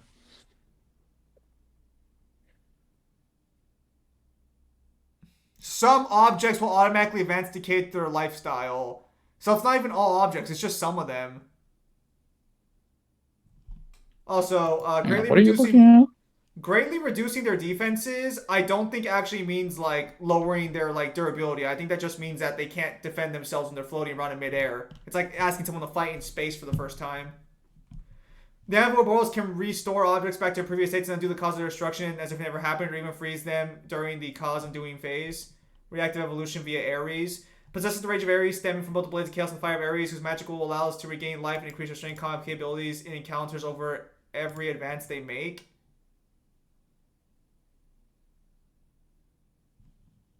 Is this a multiplayer thing? Can I get a description? Let me see. Fire of Ares. This is a multiplayer thing. Yeah. No, this doesn't. That's just the introduction to the fire. Okay, yeah, no. Unreduces lightning, carries nullify. Guys, you're repeating shit here. Come on. Portal creation BFR, illusion negation with the eyes of truth. Okay, seriously, this page. Okay, we're just gonna move on because apparently this is literally just everything just over and over again. Yeah, okay. Nordic era regeneration, regenerated from brutally killing himself with the blade of Olympus. Hey guys, yeah, they're just him. Didn't you guys say that the Blade of Olympus had regen negation and mortality negation and shit? Won't that be an anti-feat? Regenerate from being impaled through the abdomen by Baldur? But wait, let me get this straight. They said that the blade has negation properties of healing factors, and yet his healing factor is so shit he has to concentrate to use it.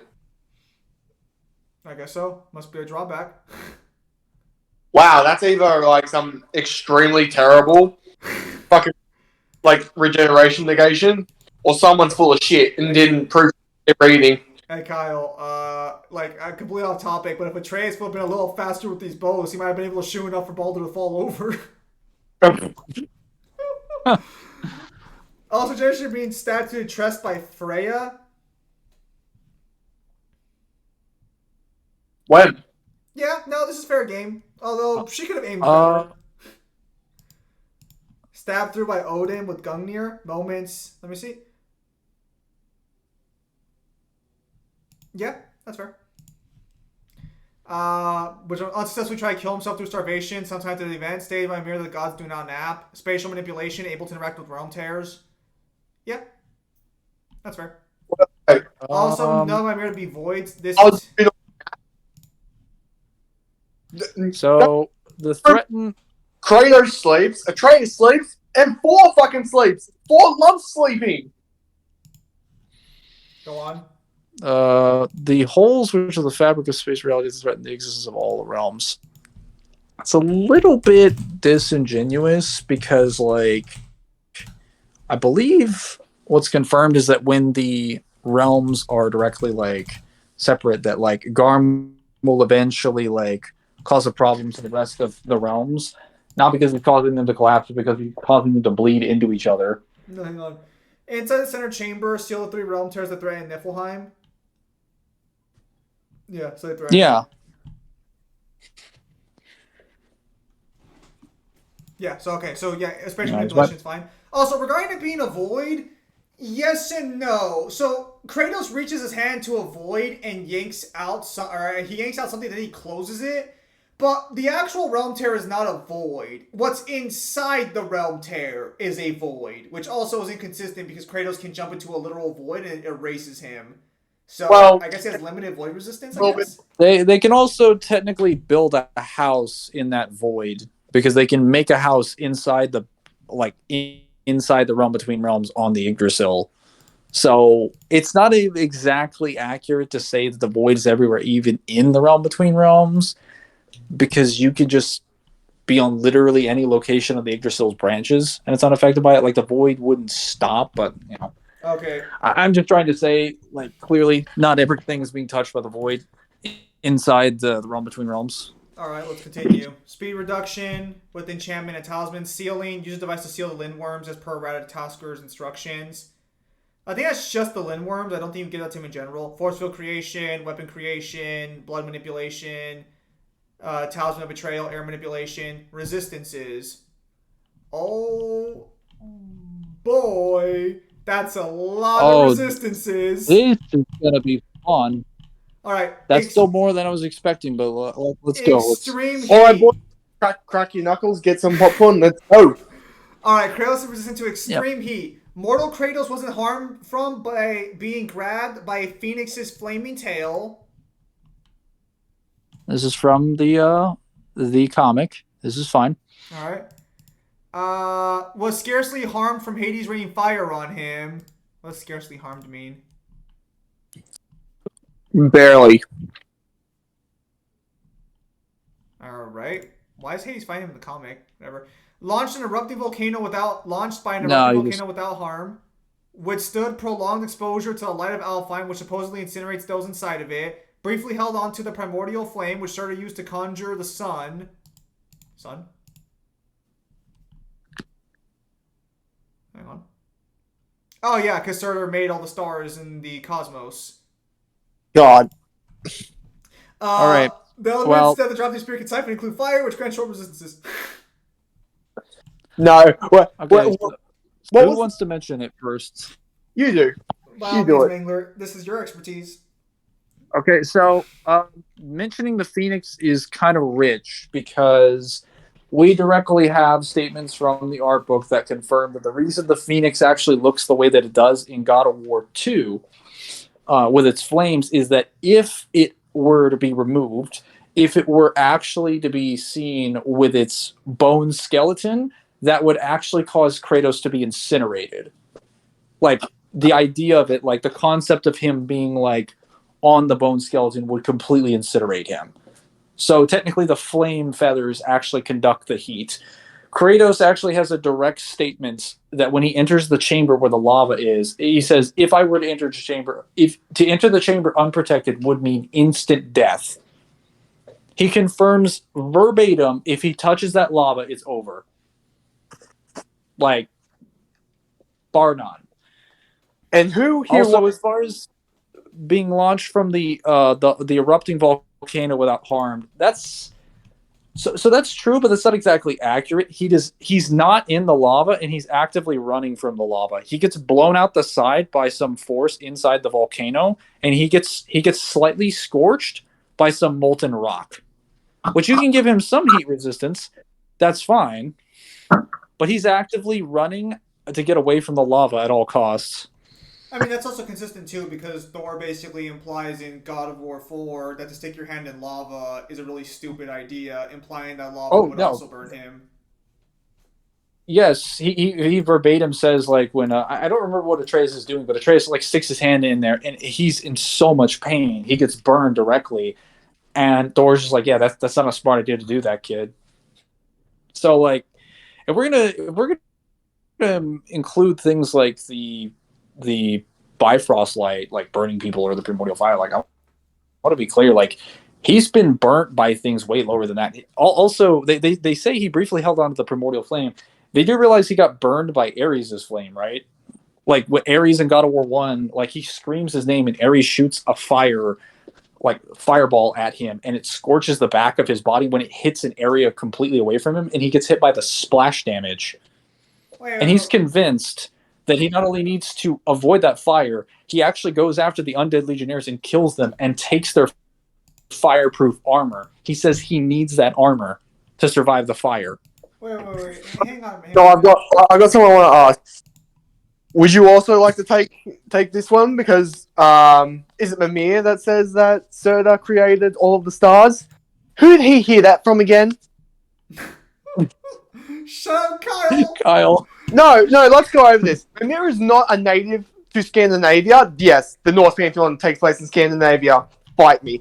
Also, who would he have heard this from? I think he said his mom, actually. Let me check. Well, I mean, I can't find it, but I think he does say his mom. I think he's talking about his mom doing it. But there's actually something I wanted to cover here. Tyr's the one who says that. Tyr is Odin. But I have a better question. If you're incinerated, correct me if I'm wrong, but that means you have nothing left, right? Destroy by burning? Has anyone ever come out of the light of Alfheim to find out if it actually incinerates you?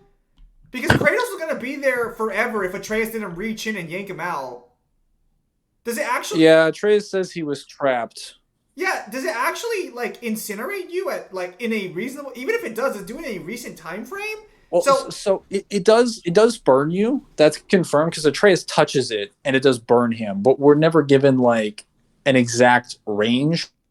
We only have Tyr's statement or Odin's statement of it. And of Kratos being here of sound mind and not incinerated. And also, Odin is literally... doesn't G1 have a giant fucking boner for timelines and that's this is actually genuine. Well, granted, they say what's supposedly, but like, yeah, we don't know how long it would take for the incineration to occur. We also have to be trusting Odin, and the entire game tells us Odin's a fucking liar. Mimir flat out The previous game tells us he's a liar. Yeah. The entire cosmology and everything we know and everything that Mimir knows comes from Odin. So we don't know how much of this is actually accurate. This extreme heat is a little difficult. If you're giving best case scenario, this is fine. But unlike most characters, Kratos does have quite a few he does have several statements and several instances in the series where this is kind of brought into question for sure. There is a greater preponderance of evidence for him being killed by things like magma or lava or being affected by that. Even in the games where they claim that he has like the fire or lava resistance, there's a greater preponderance of evidence for him not resisting it than there is for him resisting it. Because all the examples of there can either be picked into or have more context that doesn't make them as solid. And they're also not mentioning the plethora of pieces of information. I'm assuming maybe they might mention it later. Okay, correct me if I'm wrong, but when you walk through this bridge without the shield, you are frozen and you die, right? Yes. Okay. Kyle actually went out of his way to get the footage, and I asked him to go ahead and check and show the examples of what happens. When you actually walk through this bridge, as Kratos, you are frozen instantly if you don't have the shield. Okay, so can quickly break out being frozen. So they provide okay, so this is going to have an extreme caveat here of depends on how strong your ice is. No ill effects from being in Helheim where no magic can create a blaze. We already discussed that was wrong. That's directly retconned by Ragnarok. Odin disproves that completely. Frostbite from a revived Thamir. Okay, so he survives this, whatever this does. Whose final breath froze mountains for miles. Okay, so just unquantifiable, like, amount of cold, unfortunately. But I like to bring up God of War 2's novel, which establishes that if Kratos is in specifically in the mountain where Typhoon, one of the ice titans, is actually held. If he were to stay outside in the cold, the extreme cold would kill him in minutes. Is actually what he says. So Well, it's only the narrator, but yeah. So this right here is them leaving out the fact that if you don't have that shield, it kills him, and their statements against him being able to do this. So again, similar to Extreme Heat, unlike most characters, there are significant direct statements and lore pieces that would contradict this.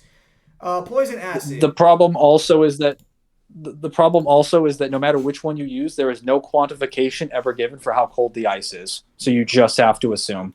Can survive poison/acid attacks from the like of manticores and chimeras. Some equipment, such as the celestial panacea, grant resistance to poison.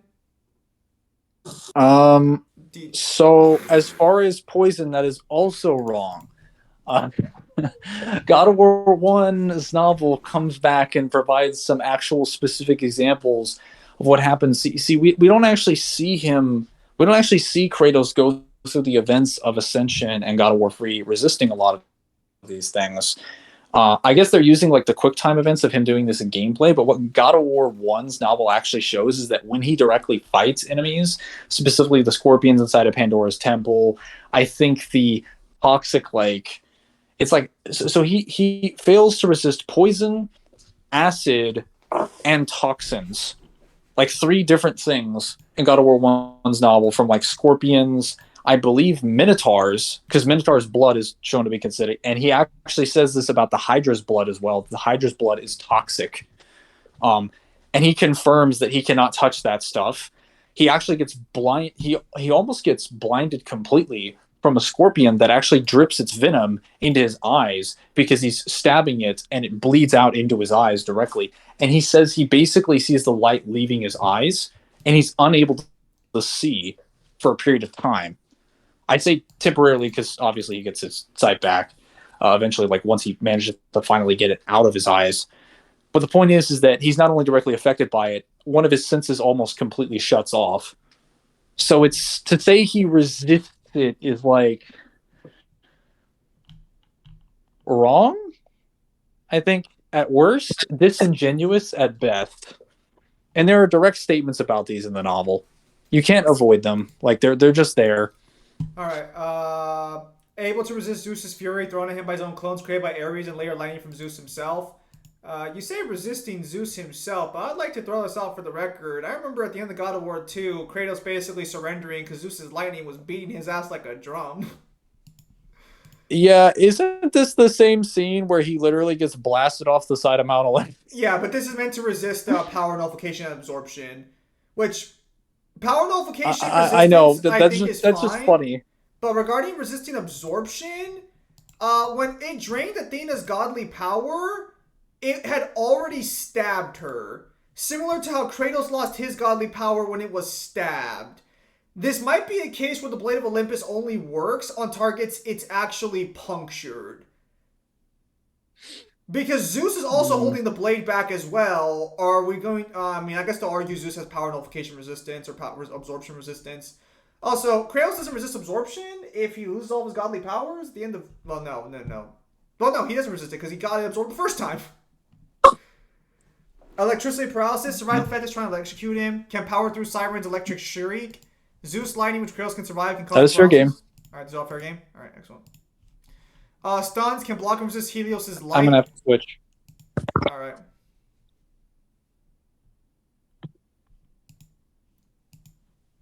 Hang on. Can block out and resist Helios' light? No, I know what this is from. They're gonna show the scene where Helios is nearly dead and he shoots him with the light. Yes. Yeah, I can do that. I can do that too at work when the sun gets in my eyes. Wait. What are we doing? Sorry, I had to jump out for just a sec. Stuns can block and resist Helios' light, which stuns foes. Again, like wait. he put his hands. He puts his hands up in the cutscene before it hits him. Can stun / push away enemies. No, the light hits him and then he puts his hand up. Okay, so he just got pushed away and he got stunned. Yeah, no, that's objectively wrong. He didn't resist it. It's just that, I mean, you could argue he recovers from stuns faster than most people. Resistant to siren songs that physically and emotionally manipulate him. That is object. No, no, no, no. No, okay. I'm sick and tired of hearing this. This is objectively wrong. They're leaving out context that's mentioned here. So the reason why he's not affected by the sirens in the novel is because the novel establishes that okay, sorry. I have to be quiet because people are sleeping in my house. So the reason he resists the sirens is because if you actually read the novel, he's actually affected by their effects and is able to walk towards them and then is bit by them. And he starts imagining and interpreting the sirens to be his wife. But because he thinks of them as his wife, he then has a panic attack because he remembers her dying, which causes his mental state to break down, which fucks with the hypnosis. I am not joking to you. I will read you the literal page where it happens. Hang on. Let me go and get it. Where is it? Oh, here we go. Okay, so here it says the siren's seductive sound turned Kratos weak. Sheer sexual allure pulled him forward like a shade in Hades, shuffling towards Sharon's boat. Every move he made was slow, unsteady, and increasingly uncoordinated. One of the sirens had seen him now, drawn by his mortal blood. She turned towards him, and a part in song rose. Kratos tried to draw his swords, but he found he could not. The blades of chaos were never meant for creatures so lovely. And then they go on to explain, like, they want him to come to him so that they can, like, love him and whatnot. Basically, he puts aside his blades, and then he says these are even above Aphrodite's twin daughters. And then they start biting him, taking and drawing blood from his body. He's unable to do anything. Then afterwards, he says, she is not my wife and daughter. Those memories bit at Kratos' mind, even though he felt more love, as he felt more loved by us. The pain offset the pleasure. He had no wife, so much pain, and he concentrated on his wife and his daughter lying dead at his feet. Again, he pushed away, but this time he heard other voices. So he has a panic attack in the next like paragraph that basically confirms, because he says, my wife, my daughter, and he wakes up and realizes what's happening because he's having a nightmare. And then he throws Zeus's lightning bolt into the ground, and the sound of it deafens his eardrums. Which is why when the sirens scream and supposedly shake his eardrums, they can't break his eardrums because he's deaf. He's deafened from the sound of the thunderbolts. Enough. Why did you go over what happens when the Furies try this shit? No, not yet. We'll get to that because there's a section for it later. We'll get to that. Hang on. Let me see if I can find it then. Okay, but they say, how can a mortal resist this power? Hang on a sec. Okay, so while he's doing that, yeah, it confirms here is a final twist of his will curved his fingers to the proper form, but his weakened arm could no longer hold his hand upraised. It fell to his side, and the thunderbolt in his grip blasted the sand in front of him to glass. The thunderclap and the shockwave staggered him. Two steps back, three. He launched another thunderbolt. Again came the blast, but this time he could barely hear it. Well, all right then. He did not hear himself say. He set out towards the monsters that walk, with purpose but without haste. And then they basically are like, how can this mortal resist our power? It's because he can't hear them. He's deaf. He's not resisting them. He blew out his own eardrums. Now, granted, that's actually a skill feat, but okay, you need to get rid of this. So biological manipulation can resist the bugs in Midgard, which can transform its victims into minus arachnoids on contact alone. I saw this already, but just to be clear, this is a little disingenuous. This thing touches this guy repeatedly, and he's still fighting it off. It's not on contact alone. They turned him into a mindless beast. It literally has to like stab itself into him. Yeah, it has to kind of implant him and become alien mode. Resisting the Sisters of Fate. I don't know if that counts as biological manipulation, but I don't care enough to because he does resist the Sisters of Fate, 100%. Okay, illusions, perception, manipulation, rather open. Can resist the illusions of the Furies. which is No. stated to warp the victim's senses and even distort the area around them with proper focus on his mind or with the eyes of truth. Let's see this. The eyes of truth, yes, but that's because he dispels it. Okay, so I've seen this argument be used that he gets the information from Orcos and he says like, I just need an item to focus my mind. Um, so there's actually a scene later in the game that debunks this where he uses this exact item and he says, "You are not real," and he shakes it at the Fury with it in his hand, and he's not able to dispel the illusions. There's also other times where he's under illusions and he has no idea that he's under an illusion, like when he's in the bathhouse with the sex scene, or when he thinks he's being given like the general promotion as a by one of the leaders of Sparta. He has no idea he's under an illusion until he sees the ring of his wife on the hand of one of the Furies. And that's actually the main way he breaks out of each of the illusions, because the same ring is on the same hand each time. He's not resisting the illusion. He's given context clues that he is in an illusion because of a specific thing. Now the eyes of the Oracle are fair game, but keep in mind the eyes of the Oracle directly dispel them because you have to physically shine them usually more than once at an object to turn it off. You also kind of have to know that you're under an illusion, so I don't think that'll be really relevant for this matchup. I'm just saying like this is objectively false information. Well, correct me if I'm wrong, but even when you do shine stuff on in the final boss fight against the Final Fury, when you stop shining it on the illusion just comes back. Yes, as shown in the scene, he literally has to shine it on the bird multiple times and slam it into its body repeatedly to turn it off. Like, it still doesn't work, even when it's used multiple times. Resist the effects of the Mist of Delphi, which decays everything in its path after activation. I'm pretty sure that's specifically intended to send things back to a previous point. I don't think that's intended to be like a unless there's like a guidebook statement. Because I remember that being the game, and that it doesn't act that way towards any of the enemies, unless you just want to assume every enemy in the game has a resistance to this thing that isn't explained in the description of any lore. I would need to see how this works. Can file out the arts of heavy metal time which dissolve objects on contact.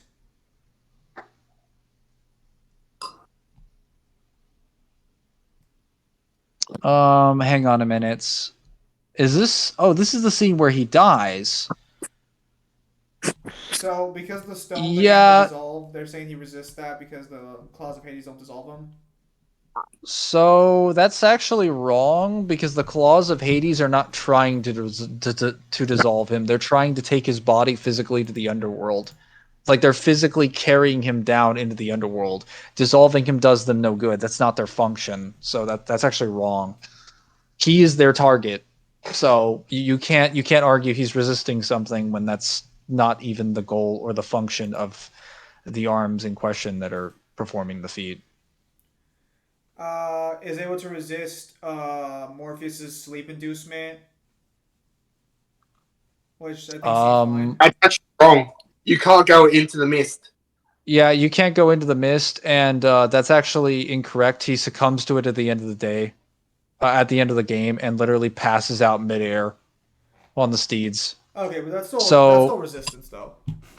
No. He resists it after getting exposure with it on the outside, but he never directly like touches any of the mist because the game makes it clear that you cannot go into the mist.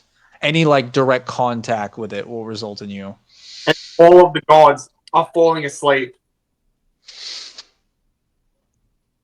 I mean, if you want to say that it's like direct contact with it makes you asleep, I guess he would have a better resistance than everyone, but he would ultimately succumb in like a short period of time anyway. So it's not. It's like a couple seconds difference.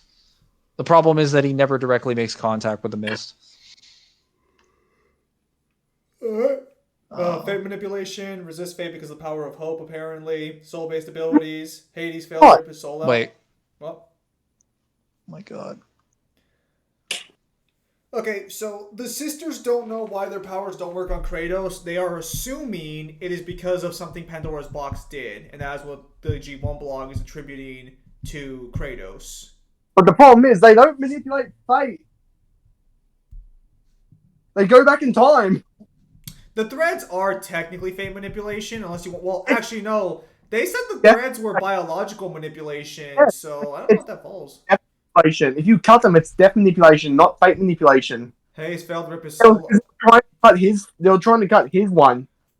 Okay, so And Hades.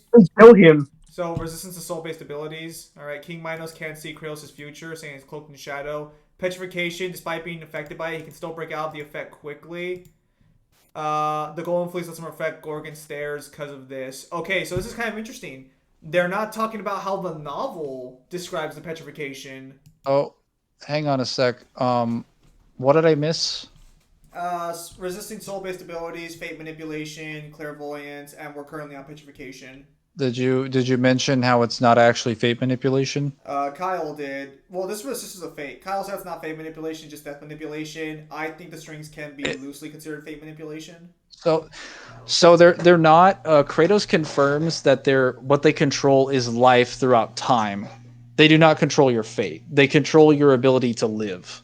Now, if you want to say that like they control set of actions as a result of controlling your life, I mean indirectly, but they're not controlling literal cause and effect. They control how you dictate and move. This is technically confirmed in Ragnarok, or more accurately, I want to be clear here, retconned in Ragnarok. People just assume it's fate because they're literally called the Sisters of Fate. And it's very much a surface level analysis. But when you actually dig into what the novels and information says, it's not at all confirmed to be like causality or anything like that. It's a name fallacy. So they're Yeah. also saying that he resists clairvoyance because King Minos can't see Kratos' future. Resists soul-based abilities because Hades failed to rip his soul out. Resist petrification. Now you're gonna get kicked out of this one. Despite being affected by it, he can still break out of the effect quickly. The Golden Fleece also lets him reflect Gorgon Stairs that caused this. So the Golden Fleece part is valid. This is true. It is able to reflect Gorgon Stairs that cause this, but that's mainly because the Gorgon Stairs are technically energy beams. Because when you actually see them in the game, they're directly caused with a wave of energy. And the Golden Fleece, as it's stated multiple times, is able to block like beams, projectiles, and things of that like. So it would be consistent that it would be able to block something like a Gorgon Stair, because the Gorgon Stair is made in a form that the Golden Fleece can interact with.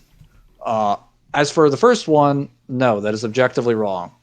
Well, yeah, he can still break out of it, but like he's affected by petrification. You can't say he has a resistance to it, or at least not a good or a combat applicable resistance.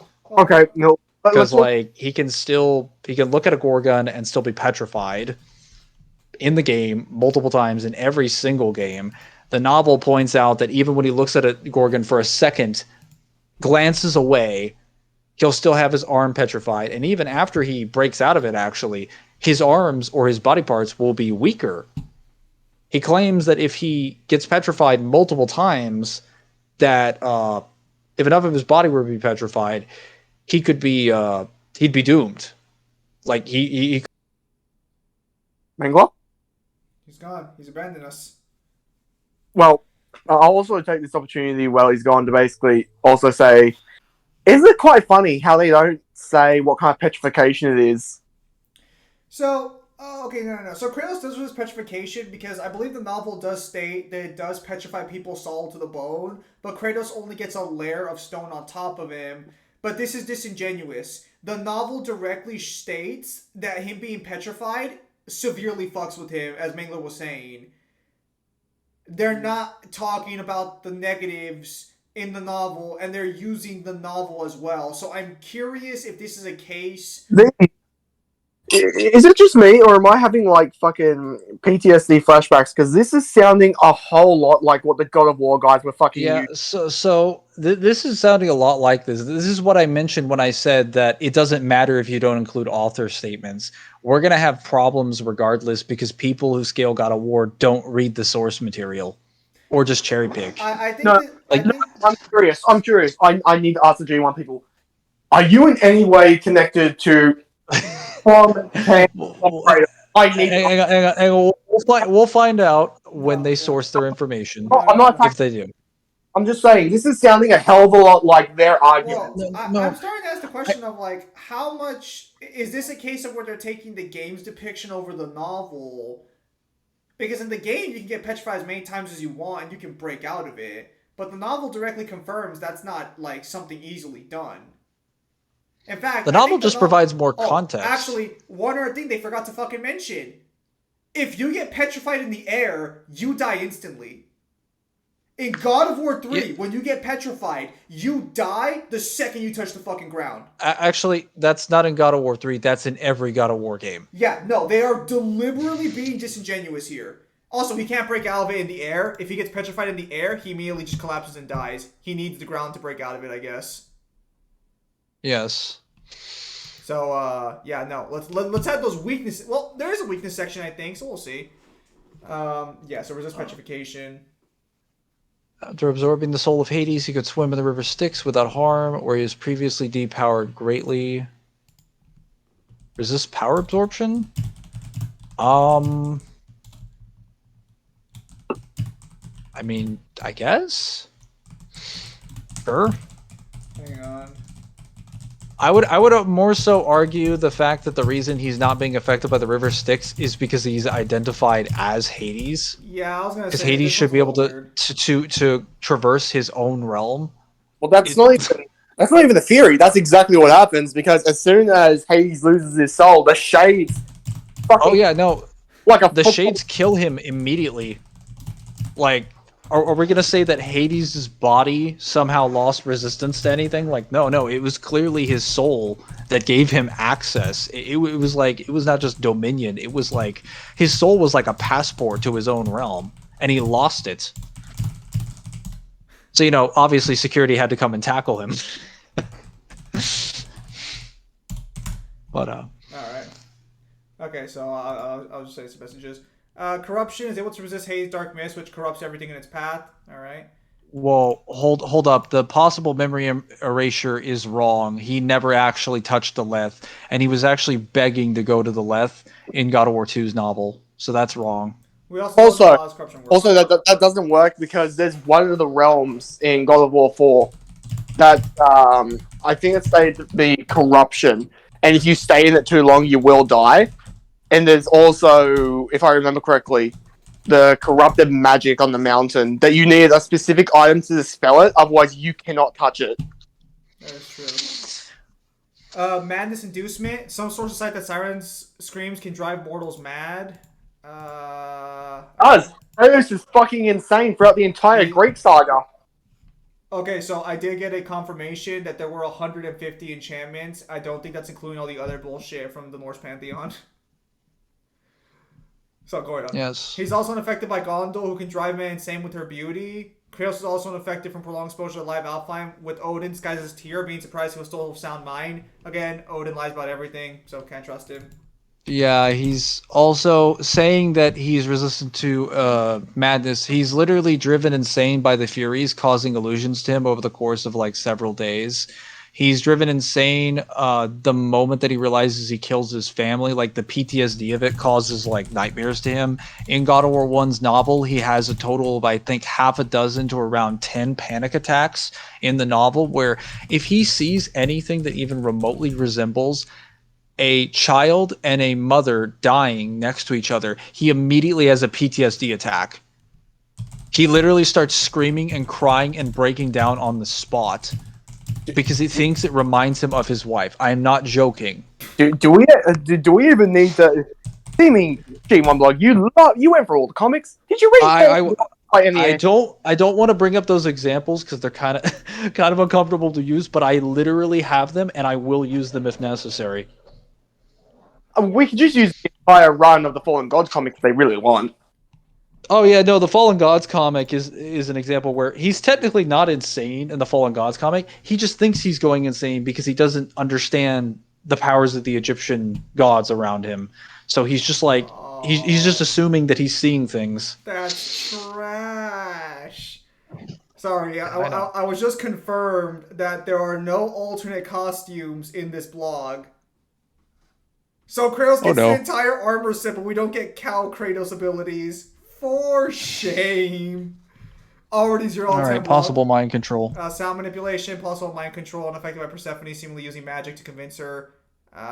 Whatever that happens.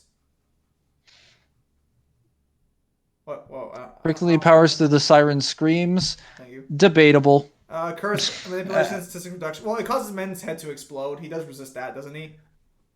No, because as we established, God of War 1 and God of War 2's novel both have him getting affected by the sirens, and the sirens don't scream at him, the sirens sing to him.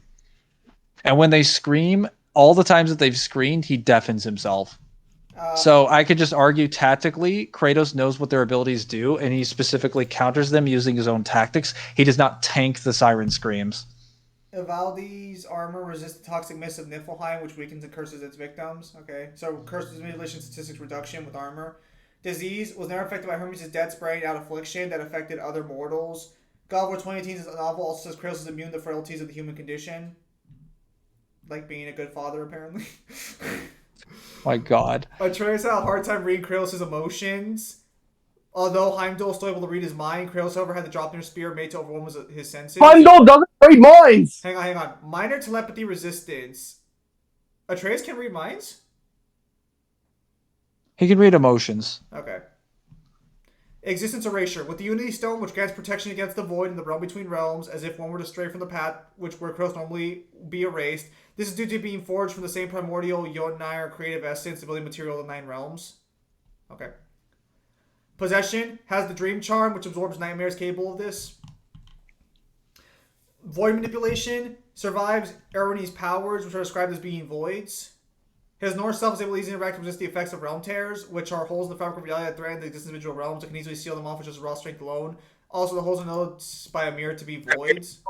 Okay, so this is where I kind of have an issue with the realm tears post Ragnarok.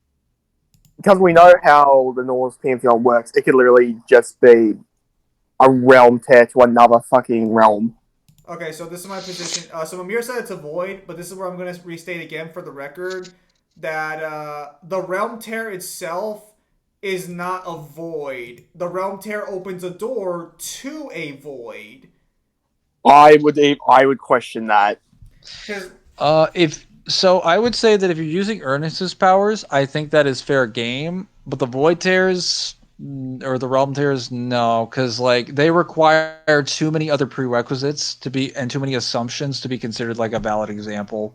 Well, the problem I would say is that like there's like, well, it says it's a void, yeah, but the problem is that we get an example of what this looks like with Garm. He's just opening up shit to another dimension, and it looks like the exact same realm tears. His North self is able to resist bites and claw strikes from Garm, who can make realm tears with his raw strength. They can shoot the fabric of the realms. Even One block, and it looks the exact same. Yeah, no, Kyle's right here. So this one's not entirely void manipulation. If you want to say by him reaching his hand and he resists void manipulation, fine, but we don't know how that works. It's space manipulation. Possibly radiation. Wait. When you reach your hand into a realm tear, you pull out an item, don't you? Sometimes you Yes. do. Sometimes you get an enemy. Sometimes you get nothing. How is there It's a like void? a supply drop. How is it a void if you pull something out?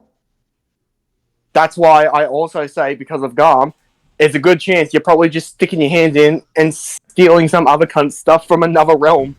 Yeah, I think that's a little more valid if you really are getting like fucking prizes from this shit. Alright. Well, also, if he's threatening the stability of the realms, it makes more sense that he's slightly opening up portals to other realms directly, rather than just assuming he's going to the realm between realms. All right. So what about the possible resistances? Asura's wrath, possibly spatial manipulation, possibly radiation, because in the God of War 1 novel, he says the atomic bomb doesn't work on him. Although they do argue, or they do claim that could just be because it's a vision. Although that'd be the first time they're showing a little bit of nuance when using a novel statement. Saying the bombs could not harm him. Hang on a sec. Let me actually check that real quick. No. They directly say it could be because it's a vision. Don't worry about it. Like, if you want to check for sure, but like we don't need to hear the page. Possibly spatial manipulation, able to withstand attacks from Needhog, which creates realm tears with just his claws and brute strength, as well as attacks from Garm, who can who can not only tear holes between the realms, but also chew through their fabric. Depends on how they do it. Possible concept manipulation. Fine after being chomped on by Garm, who can devour things like seasons in a word.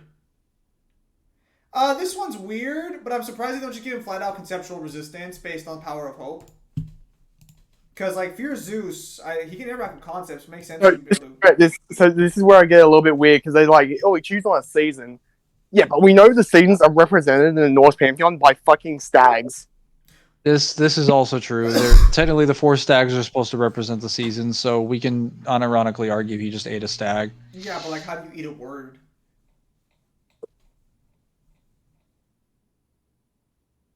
Okay, so this one's weird. I understand the possibly, but I don't know. I think the word's fine. In Asura's rat, demigods are descended to genetically altered humans who are born with the ability to harness and manipulate mantra, an energy source that greatly enhances their physical abilities. This ability to manipulate mantra comes from reactors that are placed in their chest. Their bodies in general are mostly, if not entirely, mechanical, and as such can survive wounds that normally kill mortals countless times over, such as being impaled by numerous spears. They are additionally shown to live thousands upon thousands of years without showing signs of aging. Mantra empowerment. The cosmic energy produced by emotions and prayers, it is the energy source that powers demigods. It expedited the technological progress of enhanced humans to the extent that they were considered as gods by those incapable of accessing it, thus creating the demigods. Mantra exists as vibrations similar to those emitted by sound waves and flows within living beings that can be utilized in a manner akin to electricity.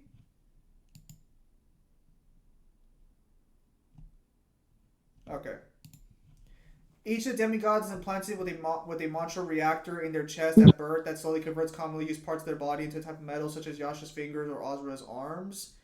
All characters use this energy source to perform various feats of strength abilities, such as projectiles and growing in size. Asura can also use his own rat to further increase his power, as shown when unlocking numerous other forms throughout the game. He also gets some form of adaptation as he went from roughly even with Chakravarti at the start of their fight to him hurting himself when trying to fight back against Asura.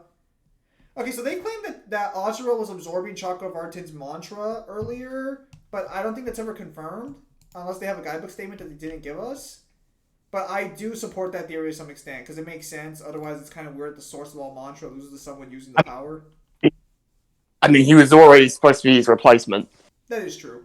Asura's desire to save his daughter and exact revenge against those who betrayed him motivated his rage and made him a truly unstoppable force capable of enduring unbearable pain, defying death itself on multiple occasions, surpassing his limits every time he needed it, and ultimately triumphed against all odds. He also rejected temptation to Chakravartin, choosing to end the tyrant over saving his own life. Unlimited mode. By making his mantra flow through his entire body, Asura can enter unlimited mode, where he becomes far more powerful and extremely durable, to the point where most attacks are even unable to damage him. Regeneration and resurrection. Asura has... Oh, this is from the manga. Asura has really potent regeneration. In the games, he's able to grow back his limbs and shake off massive damage to his body from being crushed, exploded, impaled, and so forth. Typically, it takes quite a bit of time to regrow, but in the manga, he was able to regrow his arms almost instantly. He's also able to resurrect from climbing out of Naraka itself, though return varies from hundreds to thousands of years. How big is Naraka?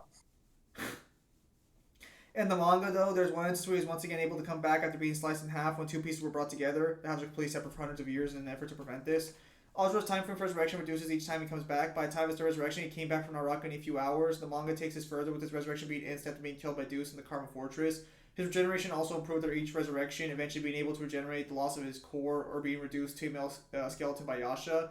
This is done on panel in the manga. It took the loss of mantra as a concept to finally kill Asura when his wrath is finally appeased by killing... I don't know. This might just be me, but this is sounding a whole lot like Asura has a way better healing factor and Kratos has nothing to put him down. Yeah. Well, no, because they claim that he can resist, that Kratos can negate healing factors, remember? This is going to come down... That's like garbage tier fucking logic they have, which literally falls apart because no one decided to proofread their arguments. Okay, so it's going to come down to really how they're going to argue for scaling chain. Asura has energy blasts, alright. Flight, mantra arms. Yes, fist projectiles. Actually, that's actually a little inaccurate. All of his energy blasts are, I think, fists in the main game. I think even here you can see their hands, but I could be wrong on that. So it's the same thing. Rat Cannon, a technique that allows reports Mantra's target to emanate outwards. This move seems to be far more powerful than his attacks that fatally wound the Deus and crack Chakravartin apart. Raging Demon, a combat directly attacks and destroys a person's soul. Wait. Are they going to give him... Is that a resistance, or are they giving him the Raging Demon? They are giving him the Raging Demon. Oh, then he just kills Kratos, because he just annihilates the entirety of his soul. There will be nothing to come back from.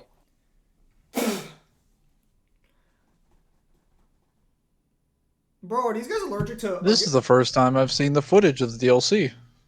I gotta ask an honest question here. Are they allergic to Akuma? Hang on, I'm just gonna... Plot twist. They're all Ryu mains. Let me just do it. They just collectively despise the Akuma matchup. No, That would if be really funny. you're giving Asura the Raging Demon, or even resistance to the Raging Demon, then Kratos can't destroy his soul, and you're giving him it as an attack. Then Kratos is fucked because he's got. You can't argue that Hades is a better soul, like a better soul feat. Hang on. Yeah, no, it's a really good feat.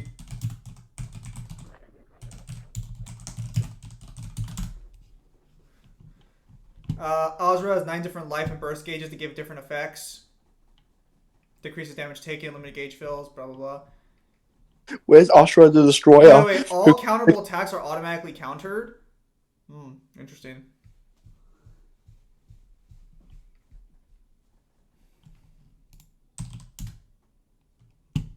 Okay. Brief term explanation. Life gauge is Asura's healthy limited gauge. When full, allows Asura to spam heavy attacks without overheating. Overheating is a cooldown period between heavy attacks. Resistances. Extreme heat. Shown in game and DLC to be mostly fine with atmospheric re-entry. The fight against Vicious Core over 5,200 Celsius. Fuck that. Just use the fact that the Brahmastra uses its like laser beam. You can dodge it and get extremely close to it. And Chakravartin throws literal stars at you. Okay, so can resist extreme heat, cosmic radiation, soul destruction, BFR, possible petrification. What do you mean possibly petrification? What do you mean possible? If you're using the DLC, that's absolute. Yeah, look, here they are in statues. Only after I literally break out of petrification and start fighting each other again. Look at these fuckers. They got bored for like 2 seconds. There's no potential about it. If that's potential, then Kratos gets potential. Okay, this may, however, simply be him shaking off rust, so to speak. As both instances were after... Oh, yeah, because, Akuma just casually rusted away there, even though they look the exact same. Possibly, Even though they had moss and birds on them. Possibly existence erasure. I want to point out that the centuries of inactivity is inapplicable because the same thing could be said about his resurrection. Because the first time he resurrected, it took him like millennia. Then the second time, it took him like 100 years. Then the third time, it took him like a day. So each time, the interval is drastically increased. So I would just argue the next time, it would take 100 years. Yeah, so resist time stop, I agree. Possibly resist existence erasure. I'd say he does resist existence erasure, but that's up to you. That's not Hold on. That's not possible existence erasure. He states he's going to wipe away his very existence. You have to be like a little bit disingenuous. Possibly soul removal and absorption, despite the 7 deities' ability to take souls and the ability to Goma have as well.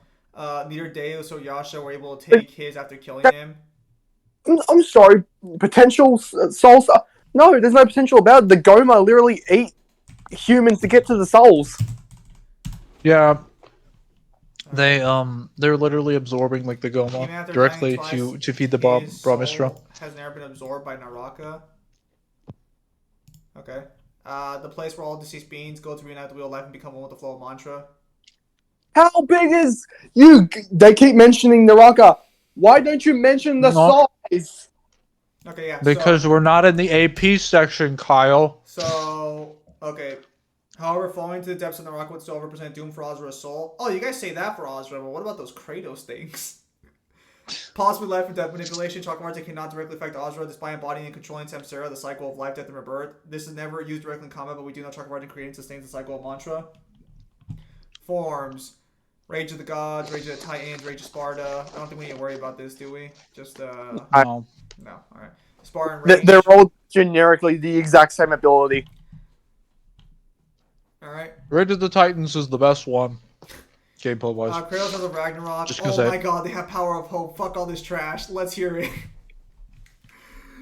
An ancient strength Previously sealed within Pandora's box, alongside many other negative functions of the world, Kratos originally used this power to kill Ares, but the power seen advantage after this.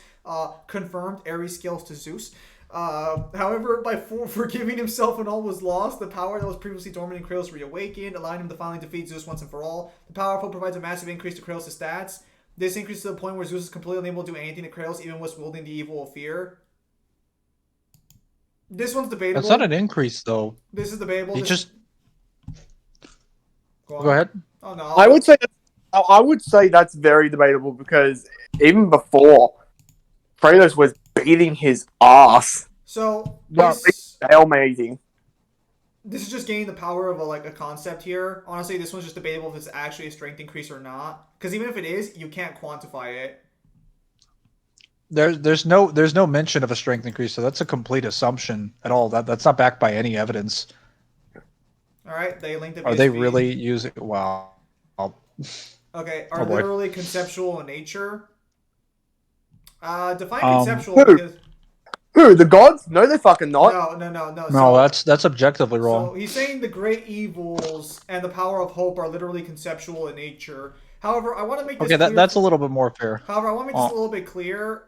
This is debatable because what's in Pandora's box is specifically shit that happened in the Great War.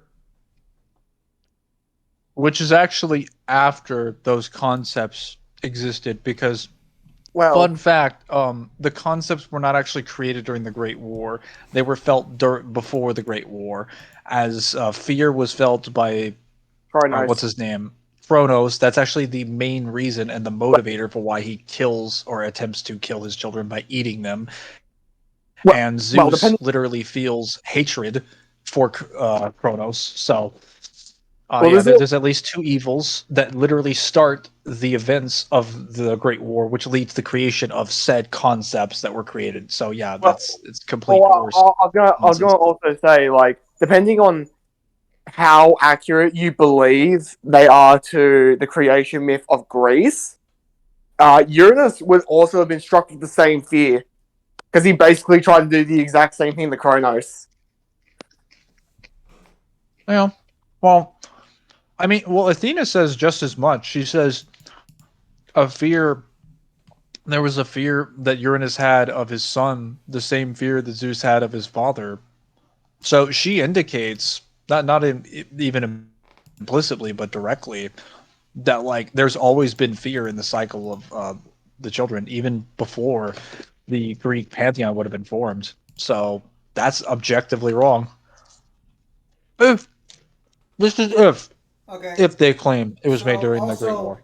we don't know what Kratos. Okay, without the author's statements, we don't know what the power of hope does to fear. They say banished fear itself, but that's never confirmed in anything. All we know is Kratos punches Zeus and fear leaves. This is objectively assuming something we have no idea how to confirm. Yeah. However, I believe the Twitter statement does support this kind Bruno. of thing in line. Bruno confirms that fear is out there in the world, that he basically banished it. That's where they get that from. The problem is that you can't substantiate that without the author statement that you claim you weren't going to use. Kratos can harm fear Zeus with hope, advanced non-physical interaction. Terrified Athena was capable of striking her down. The latter who ascended. Hold up. The primordials being abstract concepts that predate reality itself. No. They're being the literal concepts of the nature that they represent. That's directly disproven in the games, with every single game. As when the gods and titans die, they do not kill every single aspect of the things that they embody. In fact, half the time they even don't. Also, if they're the literal concepts of the aspects of nature that they represent, then why do those aspects not die with them? I'm gonna keep bringing this one up. If they represent it, then how the fuck does anyone die when Thanatos is dead? That grants their power and level of existence beyond everyone else. Let me see. Oh, okay. So we're using a interview by Corey. Yeah. I think Freya is not. I think Athena began as not being. She was actually the one that was selfless and discovered. Yeah. She became corrupted. I mean, There's a copyright music in the background there. Yep. Hopefully He you says, won't hear that. so no. So what he says is that she became corrupted and went to this higher place where he said, ooh, there's a lot more power there. And that went to her head. That was his response. And Also, Hope does not give this to Athena. Athena is scared of the Blade of Olympus here. This is actually wrong. Fuck. yes. Hang on, let me show Now- you quickly. Normally, in a series that shows consistent feats for threats and presentations of threats, I'd be willing to accept this. The problem is that Athena in this question has already been killed by this weapon, so she has reason to fear it even in that form. Especially given her statement, because she says, "You dare strike me down again." Yeah, no. So this is more in reference to the Blade of Olympus, not necessarily Power of Hope. Improving mortality and resurrection after fear Zeus killed him. It was unlocking the power of hope that brought him back to life. Immortality and curse negation. Kratos is capable of bypassing fear Zeus' immortality and is far superior in potency than the Flame of Olympus, which can kill Pandora. No, he did not bypass his immortality. He literally punched the fear out of his body, or he punched fear multiple times, and then it left his body, and then he beat the shit out of Zeus afterwards. He did not remove fear from his body. Fear left. And is far superior in potency than the Flame of Olympus, which can kill Pandora, being as neither alive nor dead. Is that confirmed that the Flame of Olympus is inferior to the Power of Hope? It is, because the Flame of Olympus is used to guard Pandora's box. Yes. Which within Pandora's box is hope. But if anybody touches the flame, they die. Even Fear Zeus would die to the flame. I'm sorry, what? Even Fear Zeus would probably die to the flame. It's never confirmed the concepts can survive the flame of Olympus. Yeah, probably. Well, it is able to kill Pandora. That's true. And Zeus has fear on at all times, and even Zeus is afraid of the flame. Yeah, we're gonna call this bullshit, but unless they have a statement, by all means, I'd love to hear it. Kratos was also able to remove hope out of himself by stabbing himself with the Blade of Olympus, channeling the power in order to give hope to mankind. They all died, by the way. He was also superior to the flames of Olympus, in which in turn is superior to the fires of Olympus, which nullified Prometheus' regenerative curse and killed him. Wait, hang on. What was that? The source? So basically, they're claiming... No. Can you click their source? Oh. Thank you. It's just killing that guy on the bridge. This guy. Oh. Wait. Nullified his current... Wait. Hang on. Yeah. No. I remember what it does. Yeah. I'm trying to see what they claim for it. They claim that this fire of Olympus nullified Prometheus' regenerative curse and killed him. His curse, yeah, but not... No, he dies from this. I mean, granted, you could argue that his actual regeneration doesn't extend to being burned into, like, a piece of bacon. No. His regeneration doesn't. It's only shown... It's specifically designed to only regenerate his internal organs. I was referring to immortality, but I think the immortality is referring to what's above, not this. I would need a statement for the Flame of Olympus being inferior to the Power of Hope. That's not in any Twitter statements or anything. For me personally, but I'm sure people would probably agree with Kyle's position and be like, oh, well, it guards the blocks, therefore it should be superior. Nicky, I'm fucking sorry. Keep my name out of your damn mouth. Oh my gosh. Possible conceptual vulnerability to fear. After Kratos unlocked hope, he became immune to the effects of fear of Zeus, who is the very concept of fear itself. Okay, this is a little disingenuous, because all the other pantheons had fear and shit. You literally have to argue that Odin was a chill guy until Zeus got his ass kicked? Yeah. I kind of have to mention at this point, since we brought it up, like, even without author statements on Twitter, both with interviews and with what you find in the game, all the pantheons take place on the same planet. So you have to prove there's, like, technically multiple governing principles or concepts of fear. Yeah, I don't even think this will be a concept. I think this is more of like an aspect of fear.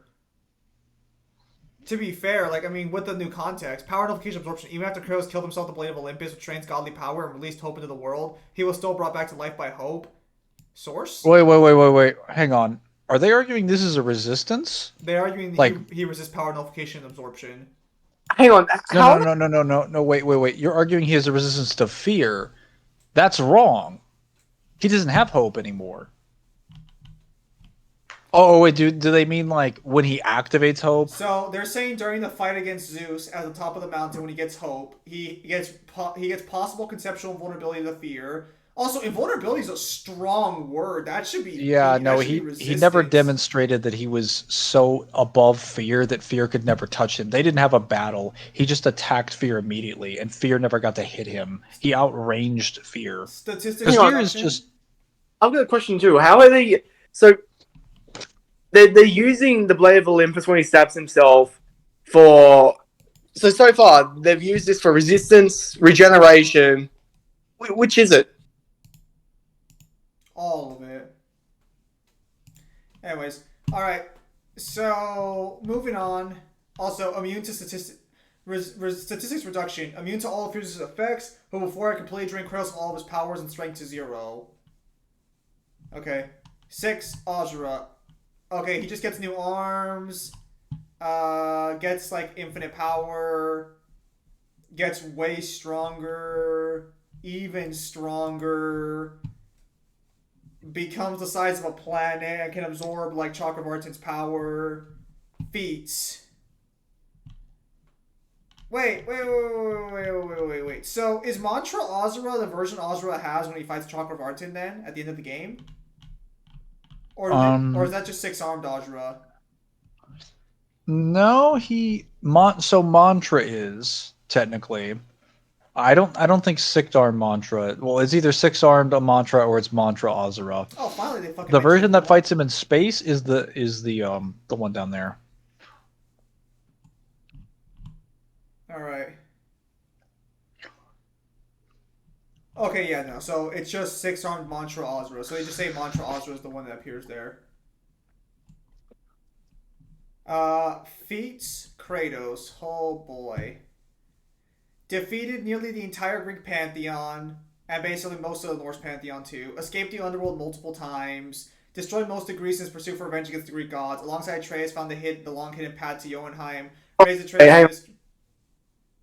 They get the fate of Greece being destroyed by killing the gods. No, that's a side effect. That's not a direct fate. Get the fuck out of here! Don't use that. Mimir's best friend managed to kill David. Oh, right. He kills his creator in that. Power. Okay, do you guys care about the small shit, or do you want me to just go down and see what they say, like, for the top shit? The small shit doesn't matter. This is not relevant. This will not determine the matchup. Okay. One shots Percy. Fought and killed Poseidon, whose death flooded the world. 10.6 to 22.5 TNT. No. Okay, Flood the world. Shut. Also, that is true, but shut up. 139.1 megatons TNT, 3.6 pentatons of TNT. That sounds impressive. Can swing the Atlas hammer, which possesses the weight of the world. Hey, that's impressive. Also, only weighs as much as Greece. Yeah, that one might be retcon. Fought and killed Poseidon, whose death flooded the world. Wait. These are objectively wrong. Hang on a minute now. Whoa. What's going on here? I don't know that it flooded the world unless you're using Twitter statements from Ariel Lawrence. But Yeah. No, you can't claim half that shit without Twitter statements because you need Twitter statements to rectify other information. Could stomp and make an earthquake around Athens. Fall and kill Poseidon, 22 x tons of TNT. CQ&A. Helios power illuminate all of the underworld. 35 trillion FOE. Helios has the power to destroy the world. Source. Oh, Greece. Also, yeah, unfortunately, so real talk for a minute, all joking aside, with the Norse pantheon being added to the world and everything, and all the other pantheons existing, you now have to argue that the Greek pantheon massively upscales beyond the Norse for these statements to be valid, and that's not true because Thor scales to the strongest in the Greek pantheon. Helios consistently defeats and banishes the primordial Nyx. 2 other primordials fighting created the universe. No, you cannot use that. Yeah, this They're using Ariel Lawrence's bullshit. This is also objectively wrong, specifically because of the fact that if you believe, they're not talking about the cosmology at all. You'd only know this stuff if they're using the stuff that Ariel Lawrence said on Twitter.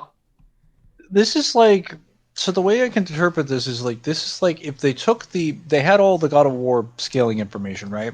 With Twitter. They looked at the arguments, they thought they were solid, and they're like, all right, we need to do this without Word of God. And they just took out the Word of God statements and tried to make the same arguments without the information to source them. So now they're making the same arguments, except they're just as assumptive. Wait. Hang on. G1, buddy. Zeus shook the foundations of the world? Are you sure it's not a political statement? Yeah, that sounds like an idiom. I think that might be an idiom. If you That was a little petty, but I had to say it. Change storm patch customer taking their breath. Okay, so you have to understand, world, unless G1 blog's gonna take a stance on the cosmology, because they haven't yet, unless I missed that section. Oh, fuck off, they haven't. They're giving him universal. These pantheons are confirmed in interviews to exist on the same planet. In Ragnarok. Statements.